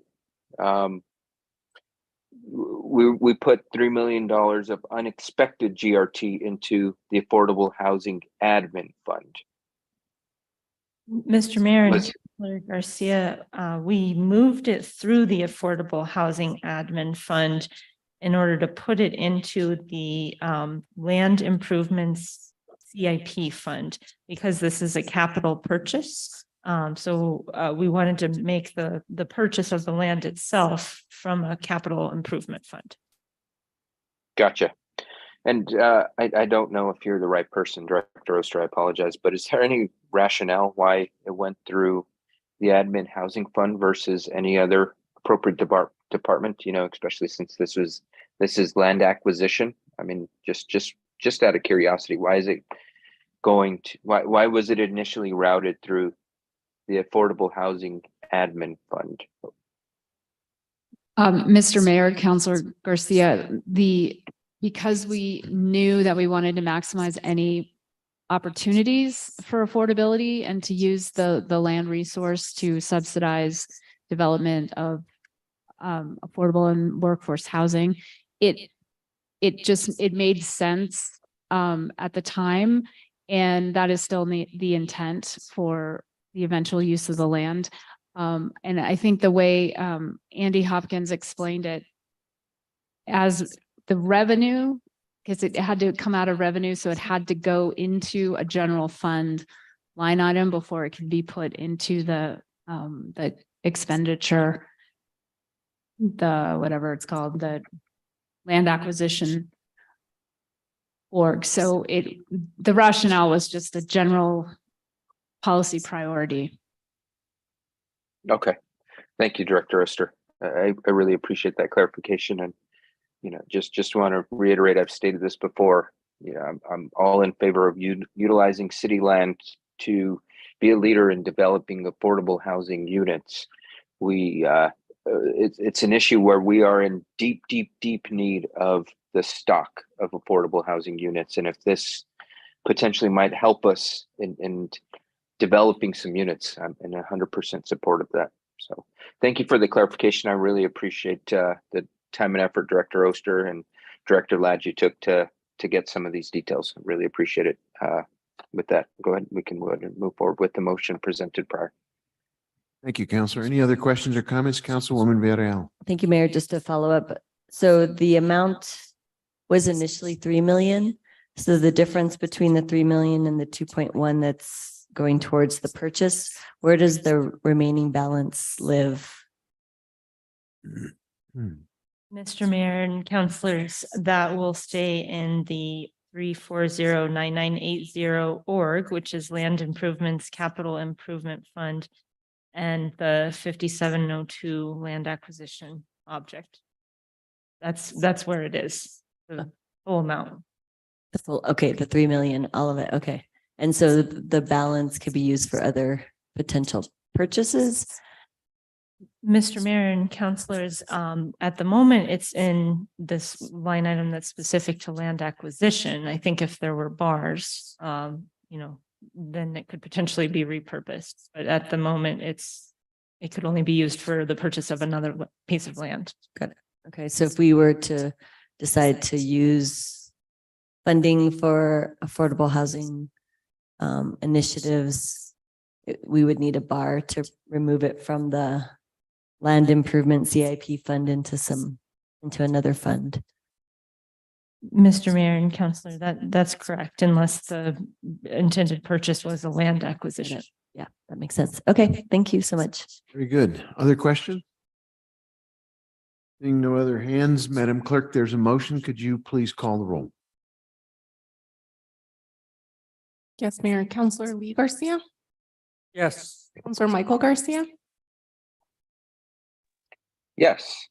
Counselor Lindell, Counselor Rivera, Yes. Counselor Marworth, Yes. Councilwoman Villarreal, Yes. Counselor Cassett, Yes. Counselor Chavez, Yes. Mayor Weber. Yes. Motion has been approved. Thank you. Thank you for digging into that for us. Much appreciated.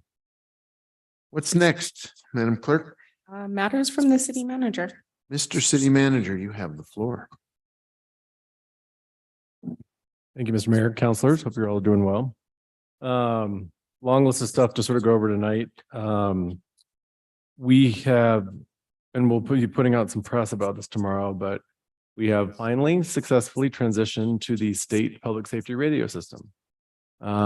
There's still a few kinks to work out, and which is normal. But immediately today, Paul Joy, Chief of Police, was able to utilize his radio sitting in his car in the parking lot of the police station. He wasn't able to do that before. Fire Chief Ryan Moya was able to utilize his radio in his actual office in Fire Station 1, which he wasn't able to do before. This is a big deal for public safety. It's a big deal for the safety and efficiency of our first responders. And there's a whole litany of people that deserve a lot of credit. We're going to highlight Joe Beta on the IT team, who really, particularly in the last 6 weeks, has really picked this up and carried it across the finish line. But Chief Moya, Chief Joy, the entire IT department, Director Ochoa, have really been committed to moving with all of our partners in the right direction. And this is a real big win for the city and for the city of Santa Fe. And so we're excited about that. AFSCME was conducting a vote today for the third time on whether or not to approve the 3% salary increase that you all approved earlier in the year. When we get official word about how that went, we'll make sure everybody knows about that. I want to thank the city attorney and Chris Ryan from the city attorney's staff, I don't remember his actual title. They put on a really extraordinary campaign ethics training for city leadership today to make sure everyone understood what was appropriate, not appropriate behavior as we inch closer to this municipal election coming up in November. And we're going to make it available to other staff as well. But it was really an important thing to make sure staff understood what was allowed and what was not allowed and what was good behavior. So we sort of push back on the idea that we usually use, which is if what you were doing right now was on the front page of the New Mexican tomorrow, would you be proud of that or would you not be proud of that? That's a sort of a good guiding principle for that.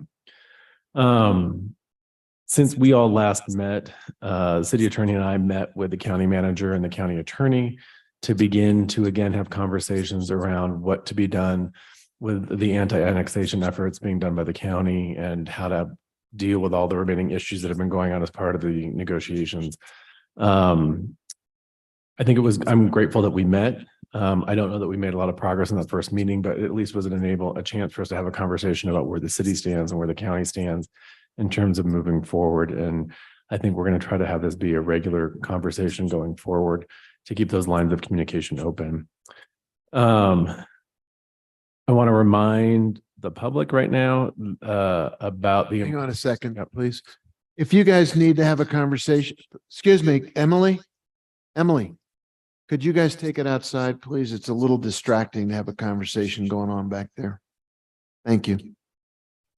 Thank you, Mr. City Manager. Go Yes, ahead. sir, absolutely. We're going to be pushing out some additional social media around best practices around fire safety. We've been fortunate in the city and the immediate area to make it through this part of the season, but we want to make sure that we continue to always encourage the public to make sure they're taking precautions around protecting their home and their property and that they're getting ready in case there is unfortunately some sort of a fire. I want to talk a little bit about 2 Mile Pond. There was a big news story in the New Mexican, what day is it today? This week, last week, recently. And just want to lay out some sort of historical facts for folks who are watching at home. So I've learned so much history and water policy in the last week. It's really been amazing.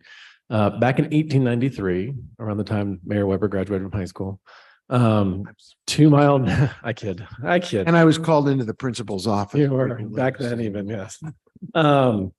But back in 1893, 2 Mile Dam was constructed about 2 miles up from the Santa Fe River where it met the plaza. And it was apparently a huge project. Did I do it again? Plaza. God, I mean, I promise I could not hear Councilor Romero Worth. I promise. Let the hazing begin. Now I can't even look at her right across there. So the dam was in place for about 100 years. In 1994, under the order of the state engineer, they had discovered a geological fault underneath the dam, which would threaten the neighborhood and the surrounding area if there was some sort of a seismic activity and the dam would break and cause, really significant flooding in the region. And so it was ordered that the dam had to be breached in a way that to avoid any sort of storage being held up there. And so that began the process of taking the dam apart and ultimately sort of led to what is now known as 2 Mile Pond. Earlier this year in January, there was another enforcement action by the state engineer's office because the Nature Conservancy had placed a diversion from the Santa Fe River to the pond, which was contributing to the high levels of water in the pond. That was an illegal diversion, and the state engineer said, get rid of that. Also in July, city staff went up to the pond to do some maintenance work to discover that the term of art they use is called a sandpipe. I would call it, or a standpipe rather, I would call it a drain, but that the drain hadn't been maintained in a long period of time. And so as the city staff cleared out the sediment and the other things that were clogging the drain, that resulted in an almost pretty immediate 2-foot drop in the pond. It sort of pretty quickly dropped back to what were the levels back in 1994, when the state engineer first said that the dam had to be breached. So there's been a lack of water going through the area. City leadership has been working primarily through Director Dupuy and Director Roach and the mayor. They've been in communication with the SICIAs, with the landowners, with the state engineer's office, a lot of other stakeholders. And we're trying to really sort of determine what's the best path to move forward when law doesn't allow us right now to be diverting water. The neighbors don't want stagnant water, but they want moving water.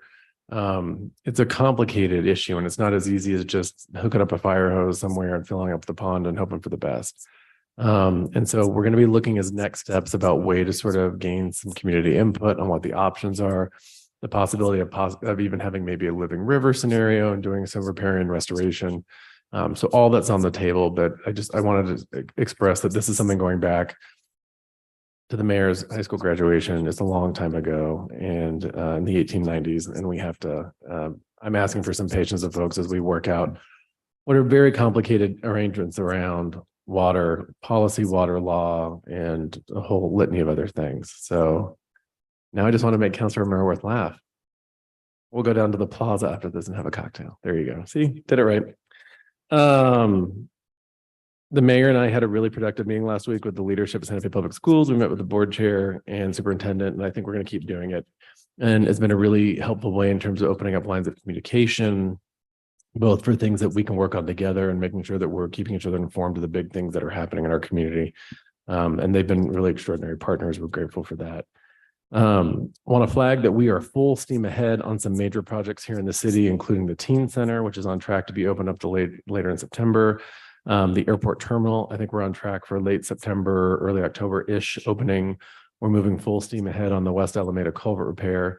The mayor and I meet weekly with Director Wheeler and the city clerk about the culvert. And last Friday morning, we meet on Fridays. Last Friday morning, the Director Wheeler reached out and said, hey, how about you guys come out and take a look? So that we went out and looked. And I think we're doing a disservice to the public if we allow them to continue to think we're just fixing the road, right? That suggests that we just need to take the trucks out, put down some asphalt, and then we're done. And why is that taking so long?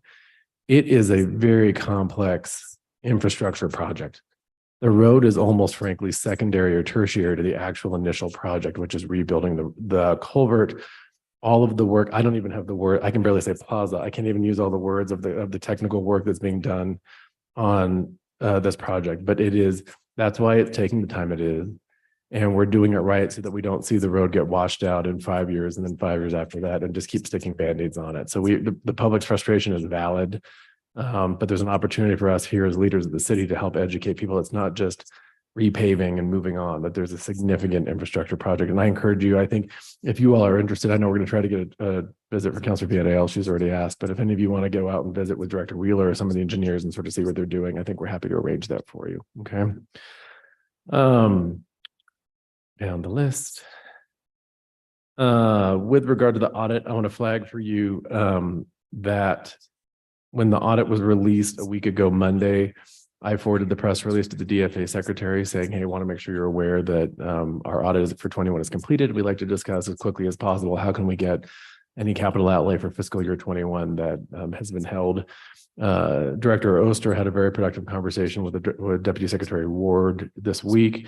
And we're getting positive feedback that we will hopefully be getting those funds sooner rather than later, and we'll be able to put those to good use in caring for the city.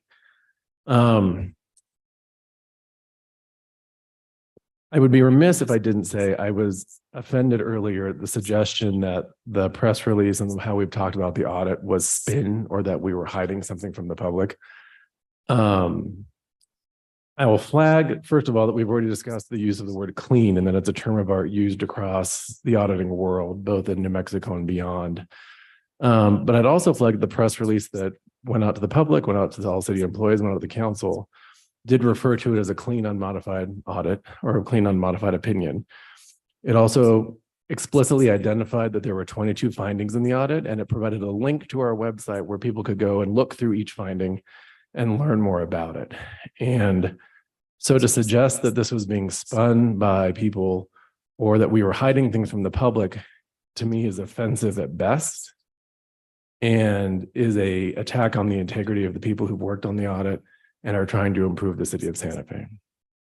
Beyond that, I would make sure the public understands that in the 5 days before we made the audit public, we did make it a point to meet with all the counselors to walk them through the entire audit. And so if counselors participated in that meeting, if they participated in the report at the finance committee meeting or watched it, tonight it was the third presentation they've been getting on it. So there's been a great deal of transparency and information about the audit.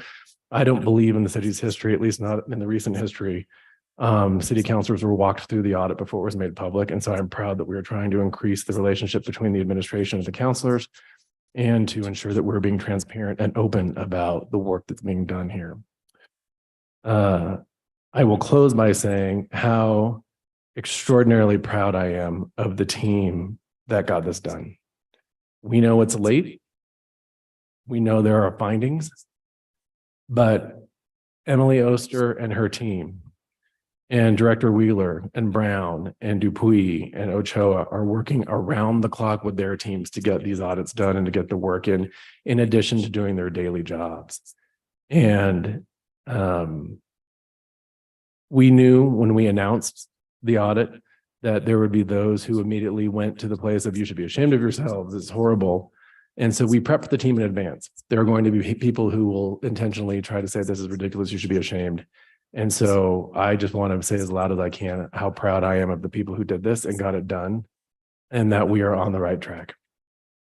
Beyond that, I want to say some huge thanks to all the city staff who made Spanish Market such an extraordinary success. I was down there on Saturday and Sunday. The National Night Out this last few weeks, the police and firefighters were out there in force. Some counselors I know were there as well. Mayor Weber was there.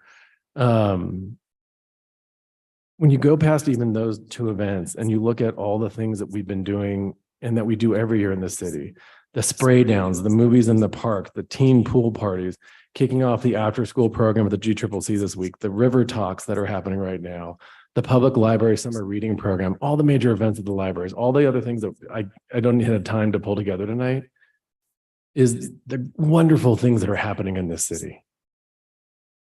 And that's not even the stuff in the private sector. I mean, let's talk about the music at the rail yard, the music on the plaza. I was at an event on Monday night at La Fonda and walked back across. Did I do it again? Yeah, man. Were you born and raised here? I was, man. All right. Anyway, on the plaza. God, all right. Just give me the look. Thank you. But the things that are happening in the city and that the city is putting on are extraordinary. And I want to highlight it because, again, unfortunately, I think for some in the community, you know, when football season ends, the other sport to do is just to hate on the city. And now the city sucks and the city's bad. And there are such extraordinary things being done all across the city of Santa Fe regularly. And, you know, I always think back when I think it was when Bill Clinton was first running for president. He used to talk about the things that divide us are greater than the things that unite us are greater than the things that divide us. The great things the city of Santa Fe are doing are way outnumber the things that we're not doing as well as we could. And I just feel compelled to sort of remind everybody that's watching that that's the case. And we live in a really extraordinary city with some really wonderful city leaders. That's also a push that if any of those events sounded unfamiliar to you, you should absolutely sign up for our extraordinary City of Santa Fe social media, sign up for our email blast. It's a great way to be kept up in the loop on all the amazing programming that's happening at the city. And I give a lot of credit to the city clerk's team for getting that done.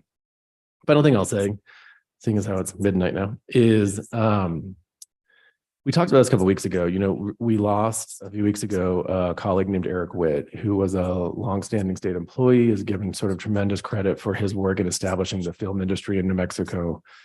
I first met him working at the legislature in 2001.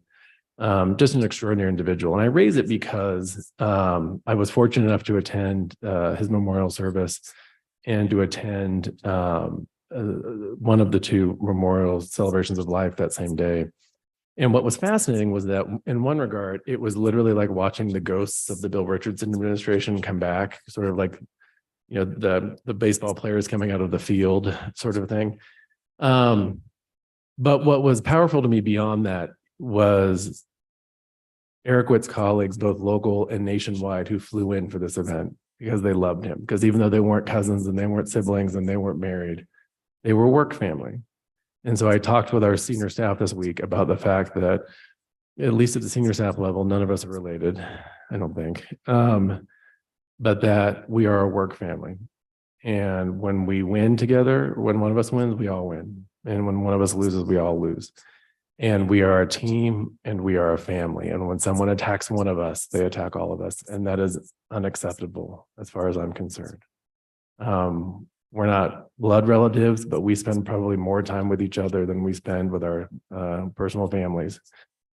And we apologize for that to your personal families. But that just stuck with me, Mr. Mayor, and I wanted to say that. So Thank you for the time. Thank you. Matters, well, Madam Clerk, what's next? Matters from the city attorney. Thank you, Mayor, councilors.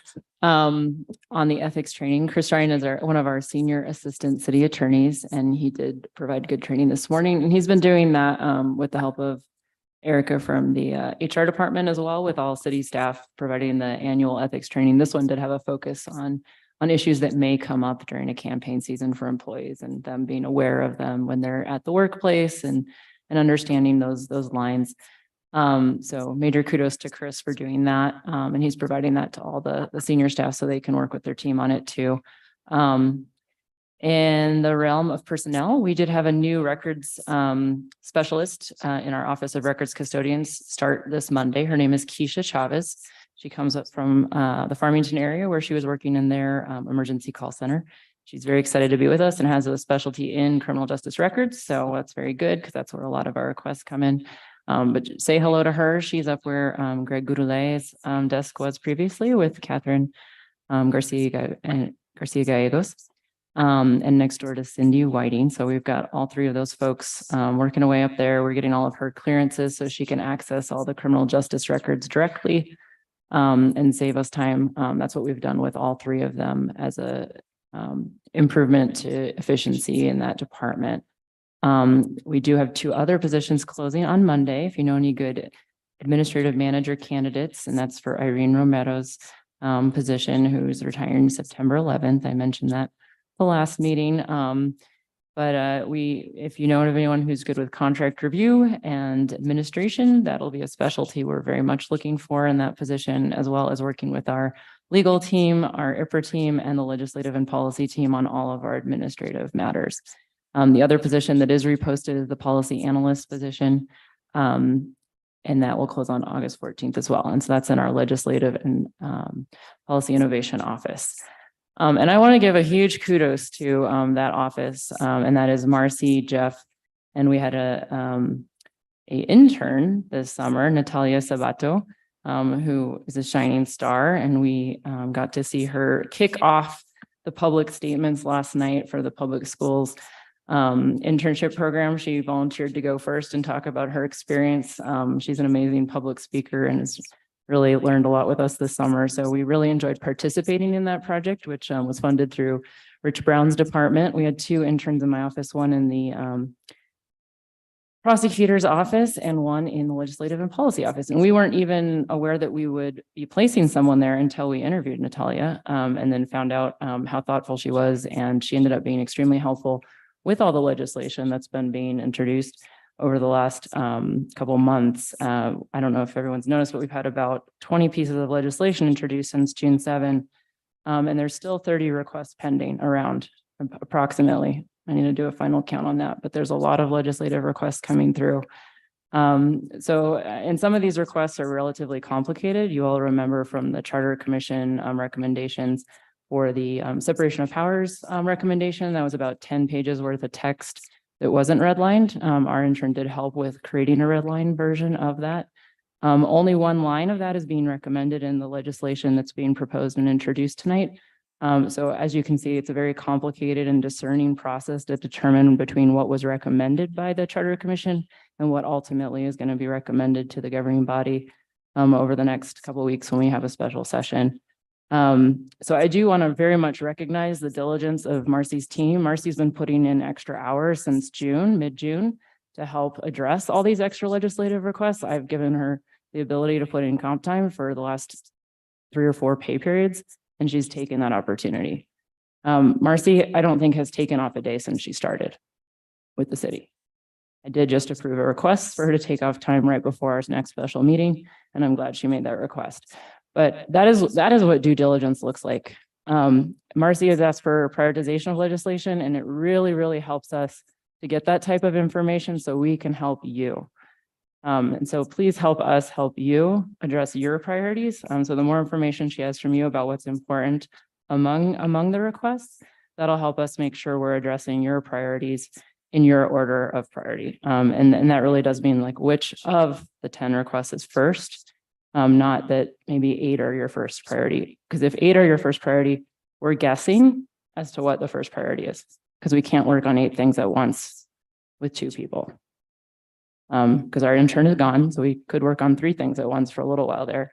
And once we get a policy analyst, we'll maybe be able to work at 3 things at once, but we can't work at 8 things at once or 9 things at once, which would be if we were working on each of your number 1 priorities. So please recognize that we are not magic. My staff are human. I'm human.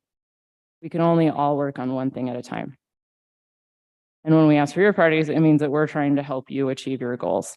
And that's what we would like to do. And so I would also recommend that the governing body look at the ethics training that Marcos Martinez provided earlier this summer, talking about public statements about staff and what bullying is in relation to staff. And I can only keep staff if they're not bullied in public. So I appreciate everyone's help with that. Thank you. Thank you. Madam Clerk, what's next? That would be matters from the city clerk. That's me. Mayor, I have a few quick items. I think John maybe was looking at my notes for his. But I do just want to say that we had a wonderful movie in the park last week. It was the last of our series. I have mentioned that we're looking at adding a few more, especially in conjunction with the Regal Park opening. I do want to note that we added a spray down on Saturday. It is because we have had hundreds and hundreds of families come out for these events, and we have an absolute blast. We hand out popsicles and just, it's a great time. I want to note that we do have a special meeting on August 22nd. It will be held at the Convention Center. It will have all ballot measures on that meeting. We also will have translation, Spanish interpretation, excuse me, again, for that meeting. And I also want to note that on Monday, we had, excuse me, last Monday?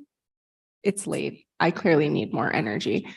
Drinks. I will just note that we have certified 4 candidates for public campaign financing and want to recognize the efforts and both by my staff and the county clerk to get these candidates certified.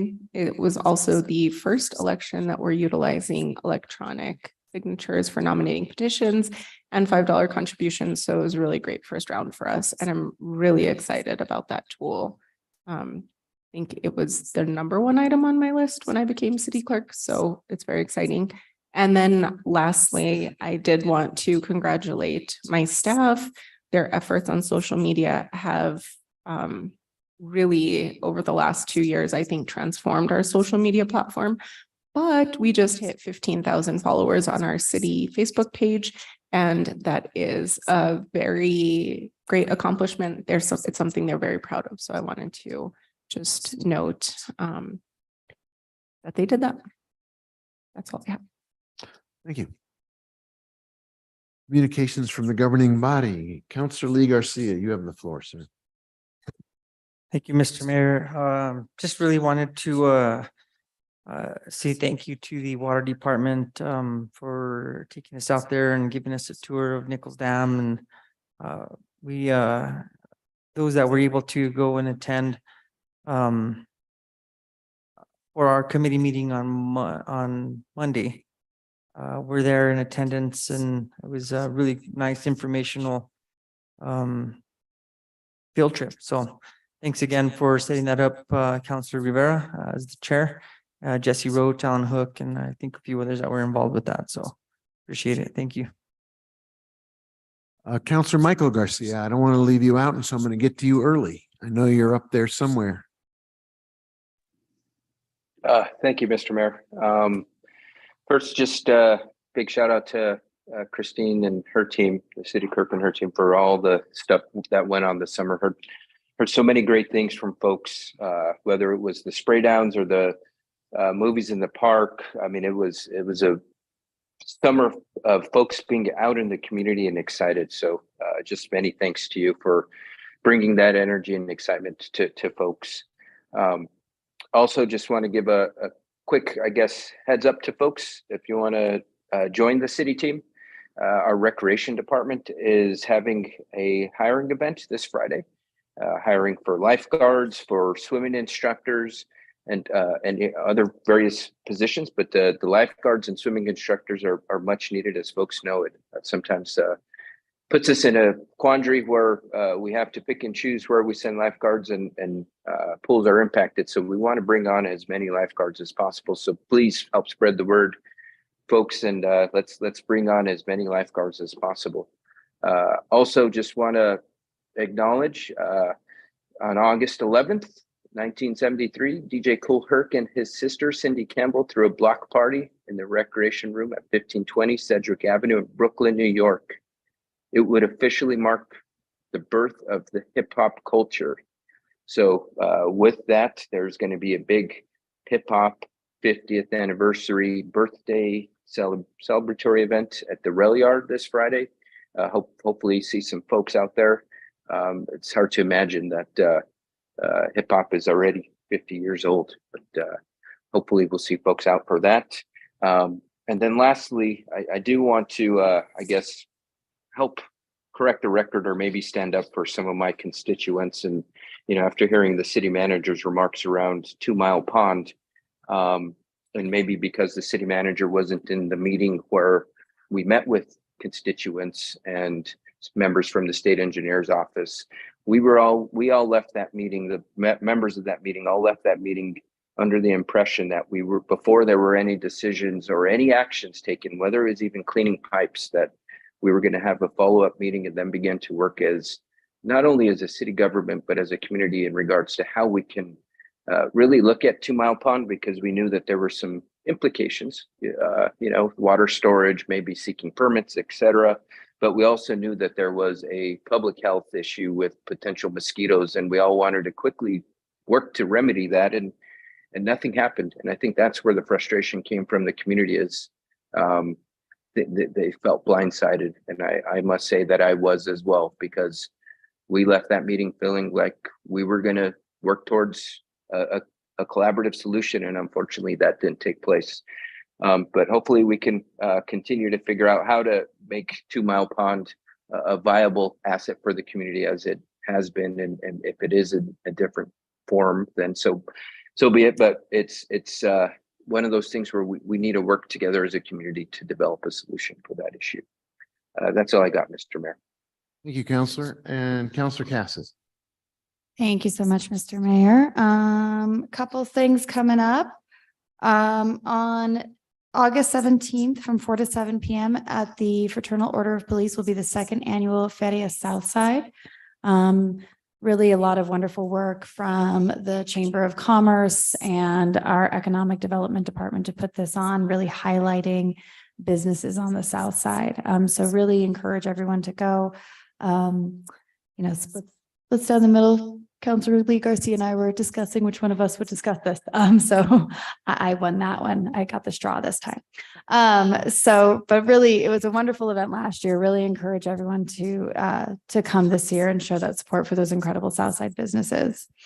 Also, another event coming up, the Fiesta Familiar on August 26th from 11 to 2 at the Connie School. Early Learning Center at Connie is now what it's called, with Growing Up New Mexico. And it's about learning about early childhood supports and programs that are available. There'll be raffle, resources, information, a lot of fun activities for kids. So another great community event by one of our wonderful community partners. Also, to be determined the actual date, but I had worked with the Metropolitan Planning Organization and our Public Works Department to do a neighborhood safety study looking at safety for mobility, multimodal transit in the Camino Carlos Rey corridor. And the results of that study are available. There's a really wonderful story map. And so we will be having a community meeting probably in September at the Genevieve Chavez Center to discuss the results of that study. So I, of course, will be inviting, all the District 4 residents, but what's going to be interesting, it's going to be a lot of concepts that can potentially be looked at for other parts of the city. So I think there's a lot of interest there. And then we have a number of birthdays in my family this month, on the 13th. Oliver's dad's birthday will be happening, so that's really exciting, but not sure what we're doing yet, but that'll be really fun. And then my little man's turning 5 on August. Oh God, now I'm gonna cry. On August 24th. So yeah, I have a 5-year-old or almost. So really want to wish both of them a really happy birthday, and we'll have a lot of fun celebrating. And my kid requested a cake with macarons on top. So wish me luck in figuring that out. So anyway, that's all for me. Thank you. Thank you. Councilor Mayor Worth. Thank you, Mayor. I want to help advertise. There was an article in the New Mexican, I believe it ran on August 6th, under Water Matters, City Seeking Water Advisors. We have 2 openings on the Water Conservation Committee, and interested members of the community who would like to work on water conservation issues can contact Christine Chavez, and she is our water conservation manager. Her email is cychavez@santafenm.gov. And if you send her a letter of interest, there will be some more information about the process that we'll go through in selecting 2 additional members for the City Water Conservation Committee. And, you know, just to add on to 2 Mile Pond, I just want the community to know that there actually has been conversations with the community, the Asakias, the Office of the State Engineer, the Santa Fe River Commission, the Canyon Road Neighborhood Association. And I think we were at a point where we were, looking at how we take that conversation out more broadly with some ideas about a long-term solution for that area. That work is still something that will be happening and will be taking some shape.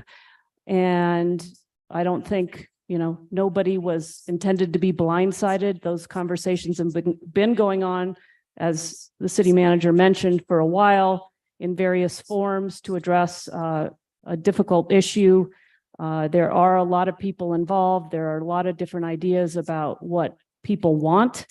And we need to figure out, kind of a community solution. So I think there will be some more opportunities to figure out how we move forward on that.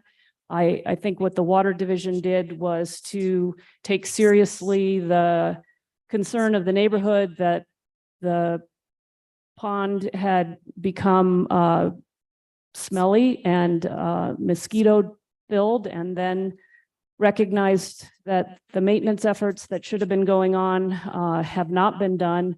And some of that infrastructure actually protects the road, Cerro Gordo. It also protects the neighborhood from stormwater damage. The storm we had yesterday is an example of the potential for harm if we don't work on this issue. So I would say stay tuned. There's more that I think we'll be doing to have more conversations around a solution. But there have been a lot of people who've been involved in some ideas that may ultimately help us figure out the long-term path for that. And with that, I will only say on a personal note, happy anniversary to my husband. We are celebrating 33 years on Friday. Thank you, Mayor.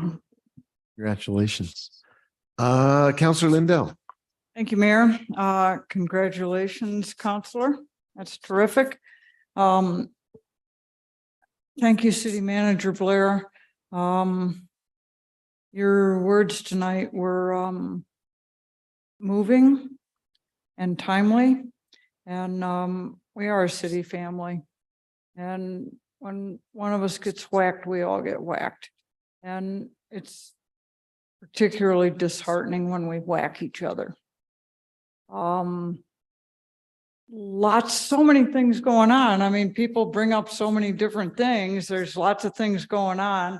What I would say is don't waste the rest of summer 2023. It's August. It's almost the middle of August. Make the summer great. Make the rest of these days of summer great. We're given so much. Don't waste it. On a personal note, Maria and I celebrated our bouncing boxer dog Sugar's 4th birthday. And we are thrilled to say that we think she's learned her name. It's a maybe. But school starts soon. Careful, careful, careful driving, and encourage others to be extra careful. Kids are out on the street, and we want them to be safe. So school starts up. Try to be extra conscientious about your driving. Thank you, Mayor. And happy birthday to Sugar. Councilwoman Villarreal. Thank you, Mayor. Feliz aniversario to Councilwoman Romero Worth. That's exciting. Yeah, hope I make that someday. That's a really big accomplishment. And Feliz cumpleaños to little Oliver. That's a landmark. Or 5 years is a big deal too. Just wanted to congratulate the new leadership that directed the or organized the Spanish market. I heard a lot of good feedback from folks. I asked artists what they thought. I met the folks from Atrisco Foundation, and I think it's a good partnership, and they're on the right track, and they're listening to folks and wanting to improve ways to support artists, and making sure that they're getting what they need to be successful. And it sounded like from a lot of artists that they felt like it was a successful market for them. So I hope that continues into the future. And then just want to recognize that next week is Indian Market already, and there's so many activities happening. It's not just the original market. There's various alternative markets this year. I counted 5. There's films, there's other shows, discussions, fashion shows. There's separate art shows happening in music. So just encourage everybody to support in every way you can, because there's just so many different ways to plug in and support our Indigenous community, not just locally, but across the globe. So that's exciting. And that's it. Thank you. Thank you. Didn't you want to mention your reunion? My reunion was amazing. 30th high school reunion for Santa Fe High, and really great connections. John was not part of that class, so he wasn't invited.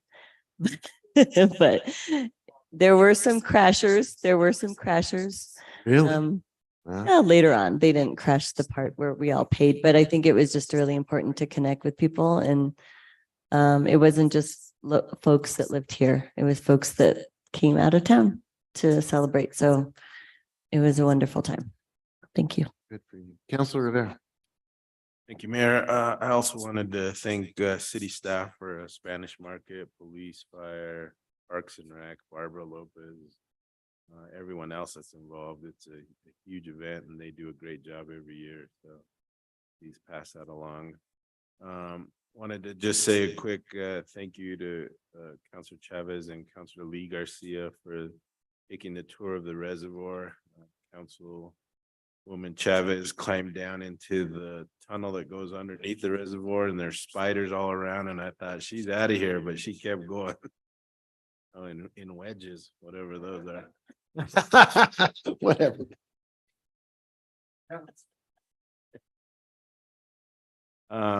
Thanks to everyone that participated for National Night Out. That was a fun event. Police was there, fire was there. Alex and Izzy were there, so got to spend some time chatting with them a little bit. So it was a great event.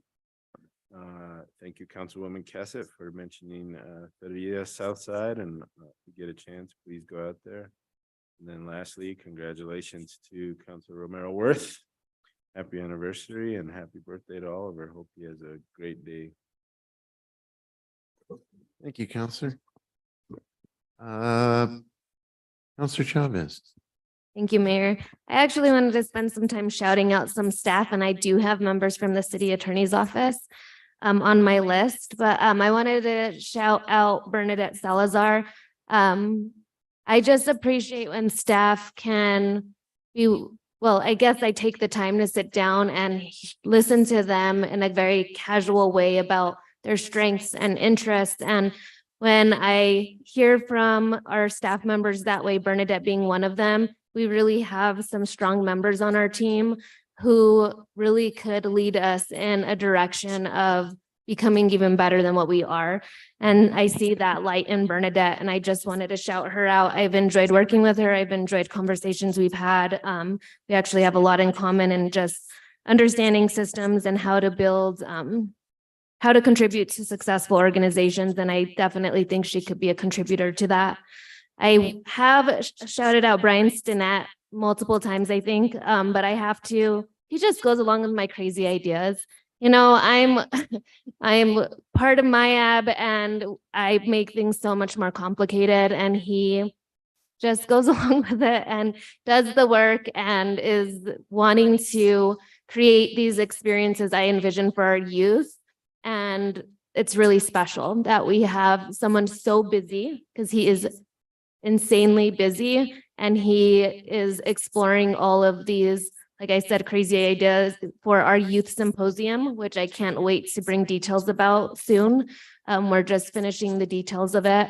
But I just can't say enough good things about him. I actually was texting him earlier. I'm sorry that I keep bringing more and more ideas and creating more work for you. I wanted to shout out Jeff Norris and how quickly he responds and how hard he works to just give you what you need. So just so quick. He's always been so helpful every time I've worked with him.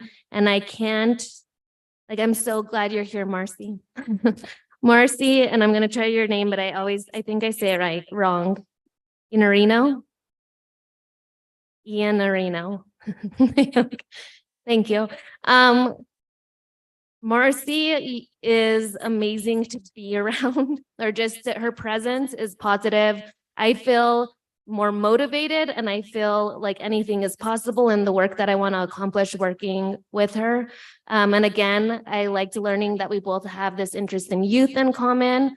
And I would love to loop the city attorney's office into some of the youth initiatives we're working on with MIAB. And I just appreciate, like I said, your presence. I think that you are a shining light. And when we're having to dig into creating policy and, you know, working on legislation, having someone like you to work alongside with is just, it's a gift. So thank you for being part of our team. School starts. I welcomed back my staff members today. It was amazing to be around the energy of teachers and just how they jump into a school and start setting up classrooms and prepping lesson plans and wanting to be ready for these kids they have never met before. And it's just very special that I think we often don't realize how amazing that choice is to be an educator, how much they give up themselves to take on our kids and to contribute to their life and well-being and their future success. So I want to say thank you to educators. I hope they have a wonderful year. I also, and some of them have started, a lot of our charter schools have been in session since last week. So I hope they've had successes so far. And then we have students back next, I should know this, on Tuesday, the 15th. And so it'll be the first time I get to work consistently, closely with high school students, and I'm very excited. But yeah, just, you know, support each other. It's hard when the school year starts. There's events, there's getting kids to school early and on time and having to go to meetings. And I just be gentle to parents who are trying to juggle giving everything they can to their families and fulfilling their job. Be gentle to educators who are tired and trying their best. Just be gentle to each other as we take on this school year. It always comes with ups and downs and challenges and things to celebrate. Let's just try to acknowledge the positive and how we all contribute to a successful school year. Thank you. Thank you. I want to build on what the counselor was just talking about, which is so many things in our community that they're not all focused at the same time, but they're all focused on our young people. And I've had over the last week or so a number of different opportunities to participate in events that are directly related to that and are really inspiring. The first was the gathering of the Tomorrow's Women group at the rail yard. This is Israeli and Palestinian young women who for 20 years have been coming to Santa Fe to try to find peace in the Middle East by having a conversation they can't have at home, but they have it in Santa Fe. And there are volunteers who facilitate these dialogues. There was a beautiful event at the rail yard with recognition of the program in its 20th year, as well as a art chalk drawing ceremony and exercise that just brought everybody together. And it was really inspiring in a world where there's war and real serious fighting going on, and the Middle East continues to be that way. These young women are very courageous. Second was a opportunity to participate in a celebration of the work-based learning program that the city and the school district and the very large number of private firms and other public entities have cooperated on. Rich Brown is still here. His team helped get the city's participation going.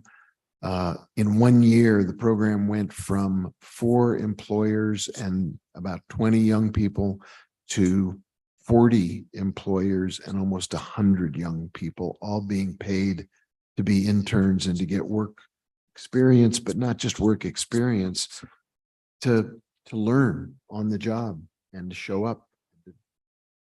The ceremony was so powerful yesterday with testimonials from the employers about how these young people made a tremendous contribution, including to the city, and not just in the city attorney's office.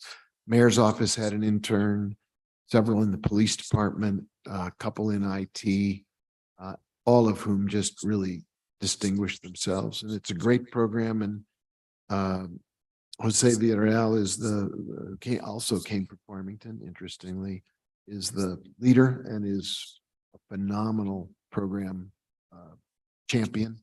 Hopefully next year we'll get to 200 young people and it will continue to grow. There's nothing like it in any other city in America. You're a national example. Third was a back to school ceremony at the New Mexico School for the Arts that I got to say a few words at. And it was, as Councilor Chavez was just saying, when you see the energy of young people coming back to start a school year and the staff and the teachers and the front desk people, everybody is so excited. But what really distinguished for me in MSA was a ceremony I've never seen before, and certainly was completely different than I experienced, as the city manager pointed out, when I was in school in the late 1800s. By the way, ageism is a sad thing. But I will, back to the subject at hand. NMSA had a ceremony that I've never witnessed before, and it goes to what the city manager is talking about in terms of a sense of family and a sense of community. All of the young people, class by class, filed in to great applause.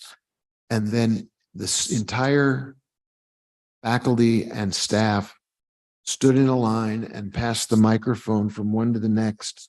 And they publicly announced what they were committing to give their students this year. I'm committed to being here for you. I'm committed to making sure school is safe. I'm committed to, and each faculty member, staff person, janitorial staff stood in front of the students and pledged their commitment for what they were going to do this year for the students at NMSA. It was very beautiful, and kudos to the team there for setting the tone in a truly inspiring way. And then good news, bad news, or bad news, good news. Sorry to see the Waldorf School suddenly cease operations. I know that's nothing they want to do, but it's something they were confronted with. But kudos again to St. Mike's for issuing a statement that they would take anybody who needed a school to go to and to step up and make their doors open. And I really think, that's a kind of a saving grace in Santa Fe. When somebody's in trouble, other people say, we'll help. And it's very powerful commitment to young people in our community. And we have to keep doing it. It's critical. Last, not least, as Councilwoman Villarreal pointed out, Indian Market's going to be amazing. Year 101. Please support in every way possible our guests, our visitors, our artists, and have a truly spectacular Indian Market on the heels of a really successful Spanish market, on the heels of a really successful folk art market.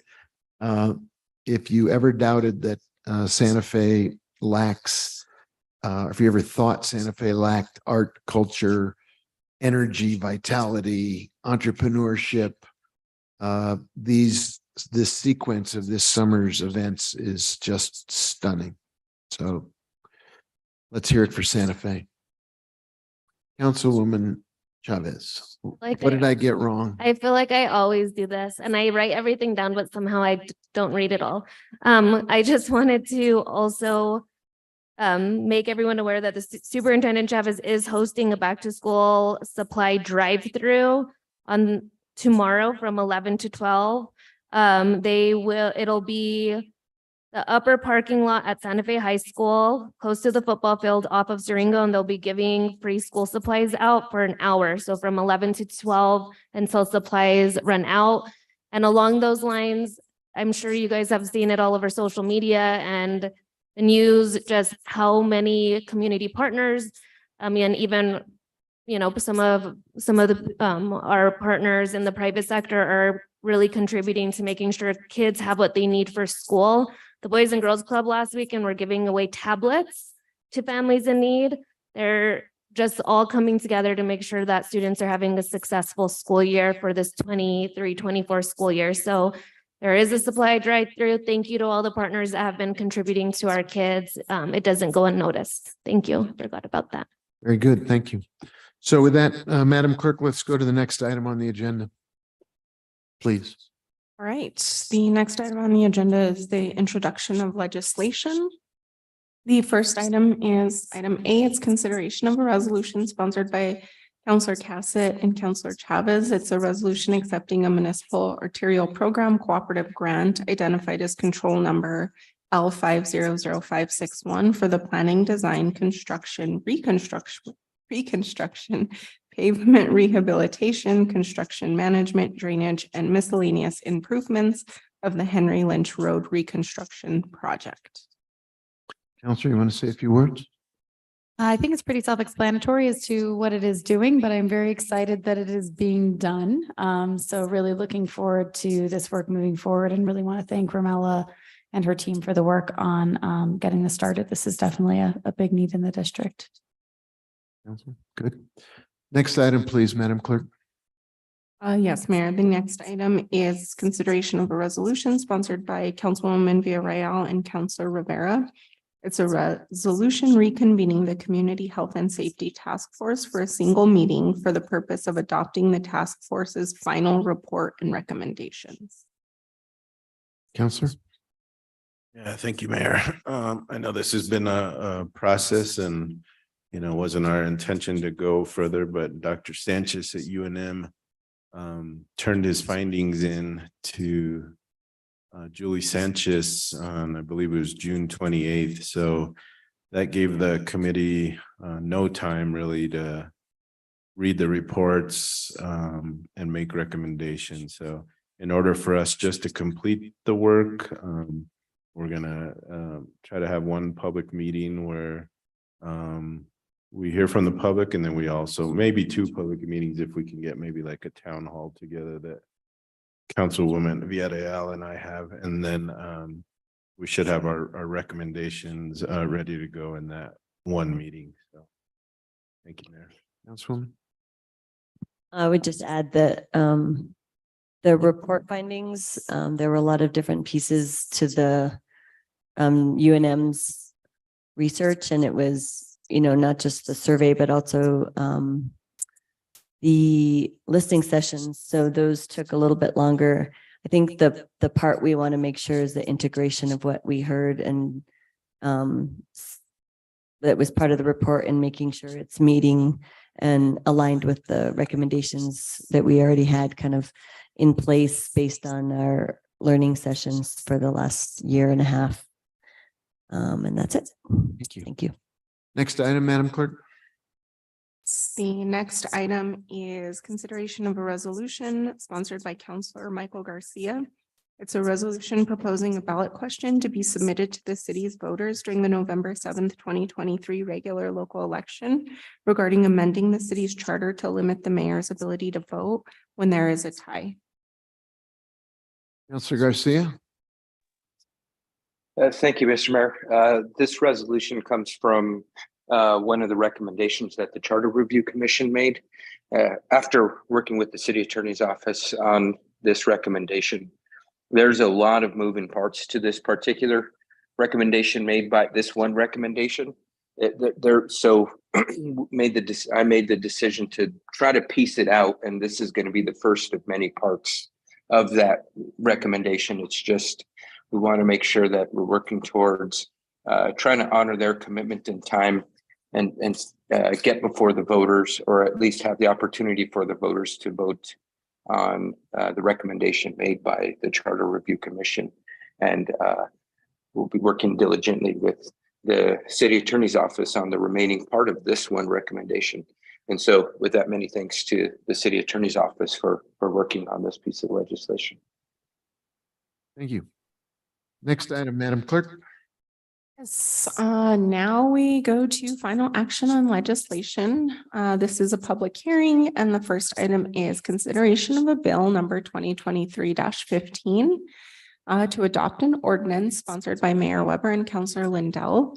It is a bill amending SFCC 1987 section 2-4.6 to increase the city manager's non-pandemic contract approval authority to $150,000 and to $200,000 beginning July 1st, 2024, and to require the city manager on a monthly basis to publish a list of all contracts the city manager approved, amending section 11-13 to strike language regarding contract authority, and amending section 20-1.4 by removing the city manager's pandemic specific authority.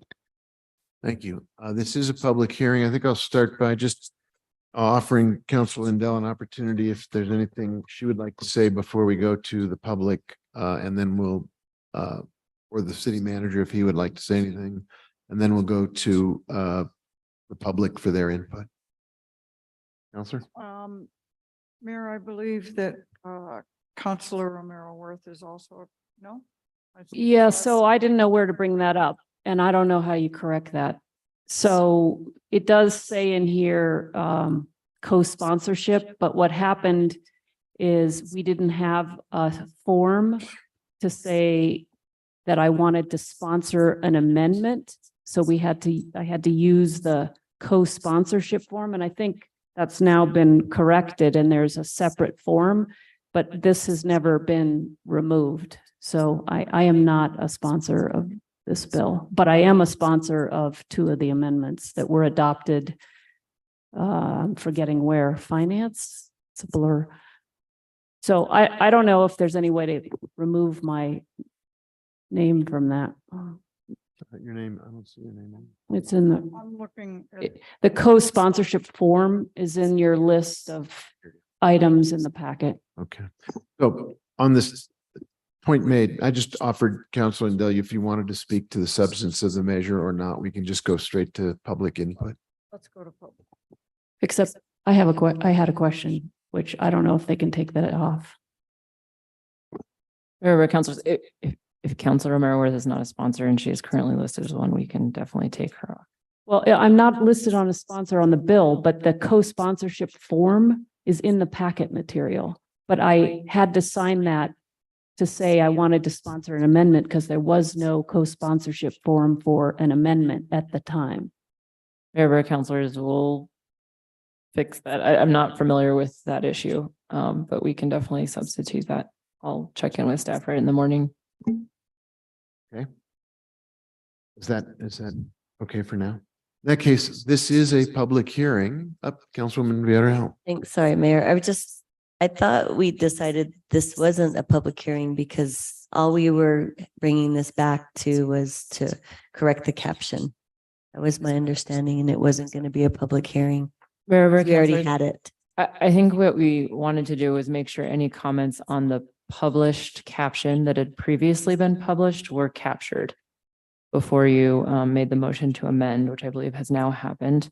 So then we published the updated caption. So I do recommend you take any testimony that it's available on that updated caption, because that one has now been given the appropriate amount of time. So the whole point of republishing the caption was to give the public notice about the change to the caption. The public didn't have a published caption as it is now published previously. Well, a point of Go ahead. information. So the caption now reflects the amendments which phase in this authority. And so that is now why there had to be a new caption and why it's taken so long for this to get here. Right. And I think we adopted the amendments at the last governing body meeting, which is why we couldn't remember them in committee. So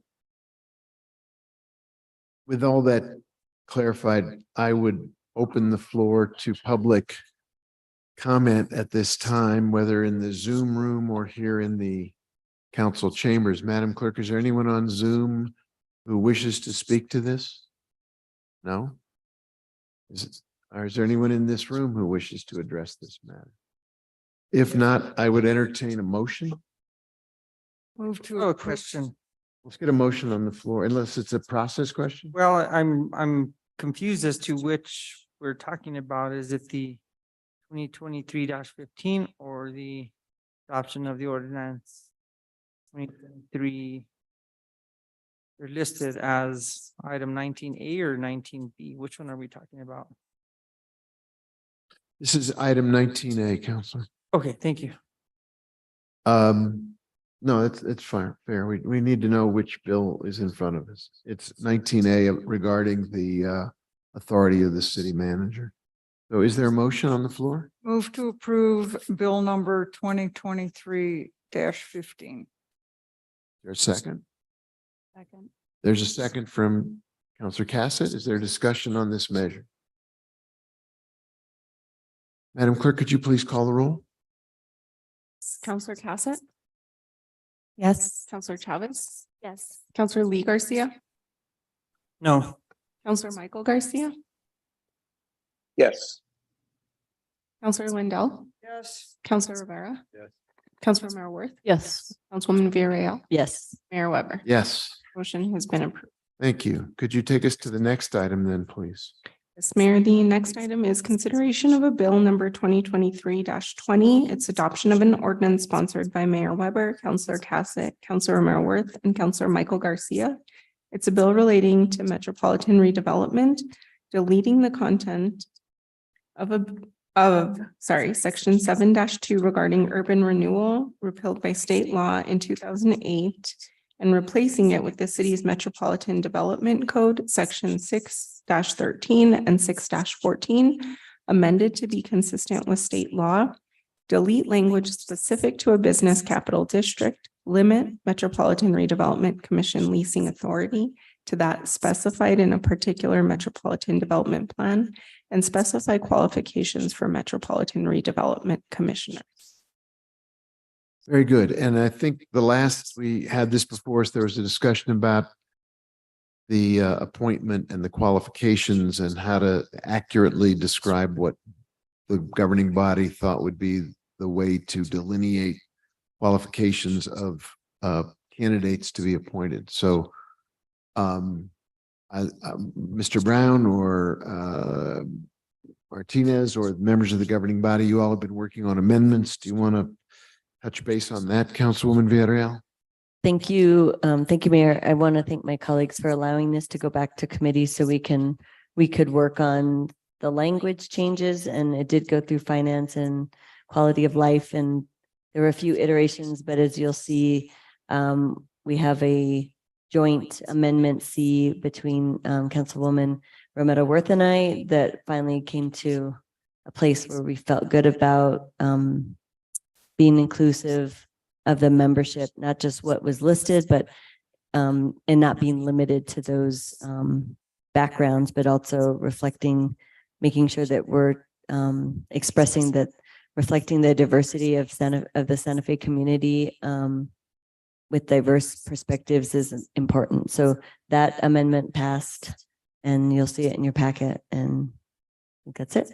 Yeah, it passed at quality of life, so it's now part of the bill unless somebody makes a change here tonight. The bill as presented contains this amendment. Is there, why don't we, I think that was the one thing that was particularly hanging fire. There may be other things. Why don't we begin with a motion just to get things going? Is it a public hearing? Yeah, it is a public hearing. Good point. In that case, you're right. So I was sitting on my hands for the motion. I apologize. Let's go to the public. Is there anyone in the Zoom room who wants to speak to this? It's a public hearing. Madam Clerk. There's no one in the on Zoom, Mayor. And I don't see anyone in the council chambers. So with that, Move to approve. Second. there's a motion to approve and there's a second. I will entertain other comments at this time from members of the governing body, if there are any. If not, Madam Clerk, do you want to call the roll on the motion? Sure. Counselor Chavez? Yes. Counselor Lee Garcia? Yes. Counselor Michael Garcia? Yes. Counselor Lindell? Yes. Counselor Rivera? Yes. Counselor Marwood? Yes. Councilwoman Villarreal? Yes. Counselor Cassett? Yes. Mayor Weber? Yes, Motion has been approved. thank you. Could you take us to the next item, please? Yes, the next item on the agenda is appointments. We do have an appointment to our Children and Youth Commission. This is a reappointment of Jennifer Romero, serving in a term that would expire in January of 2025. Is Move there, to approve. there's a motion and a second. Is there discussion? Madam Clerk, can you call the roll? Yes, Counselor Lee Garcia, Yes. Counselor Michael Garcia, Yes. Counselor Lindell, Counselor Rivera, Yes. Counselor Marworth, Councilwoman Villarreal, Yes. Counselor Cassett, Yes. Counselor Chavez, Yes. Mayor Weber. Yes. Motion has been approved. Could you take us to 21B then? Thank you. Yes, Mayor. The next is an appointment for Sister Cities Committee of John I'm going to butcher his last name. DeRugio with an what? And it's an appointment with a term expiring in October of 2025. Is there a motion? Move to approve. Thank you. Is there a second? Second. We have a motion and we have a second. Is there discussion? Madam Clerk, could you please call the roll? Yes, Counselor Michael Garcia, Yes. Counselor Lindell, Counselor Rivera, Yes. Counselor Marworth, Yes. Councilwoman Villarreal, Yes. Counselor Cassett, Yes. Counselor Chavez, Yes. Counselor Lee Garcia, Yes. Mayor Weber. Yes. Motion has been approved. Thank you. And with that, we have completed tonight's agenda. Thank you, everybody, for your good work and patience. We're adjourned.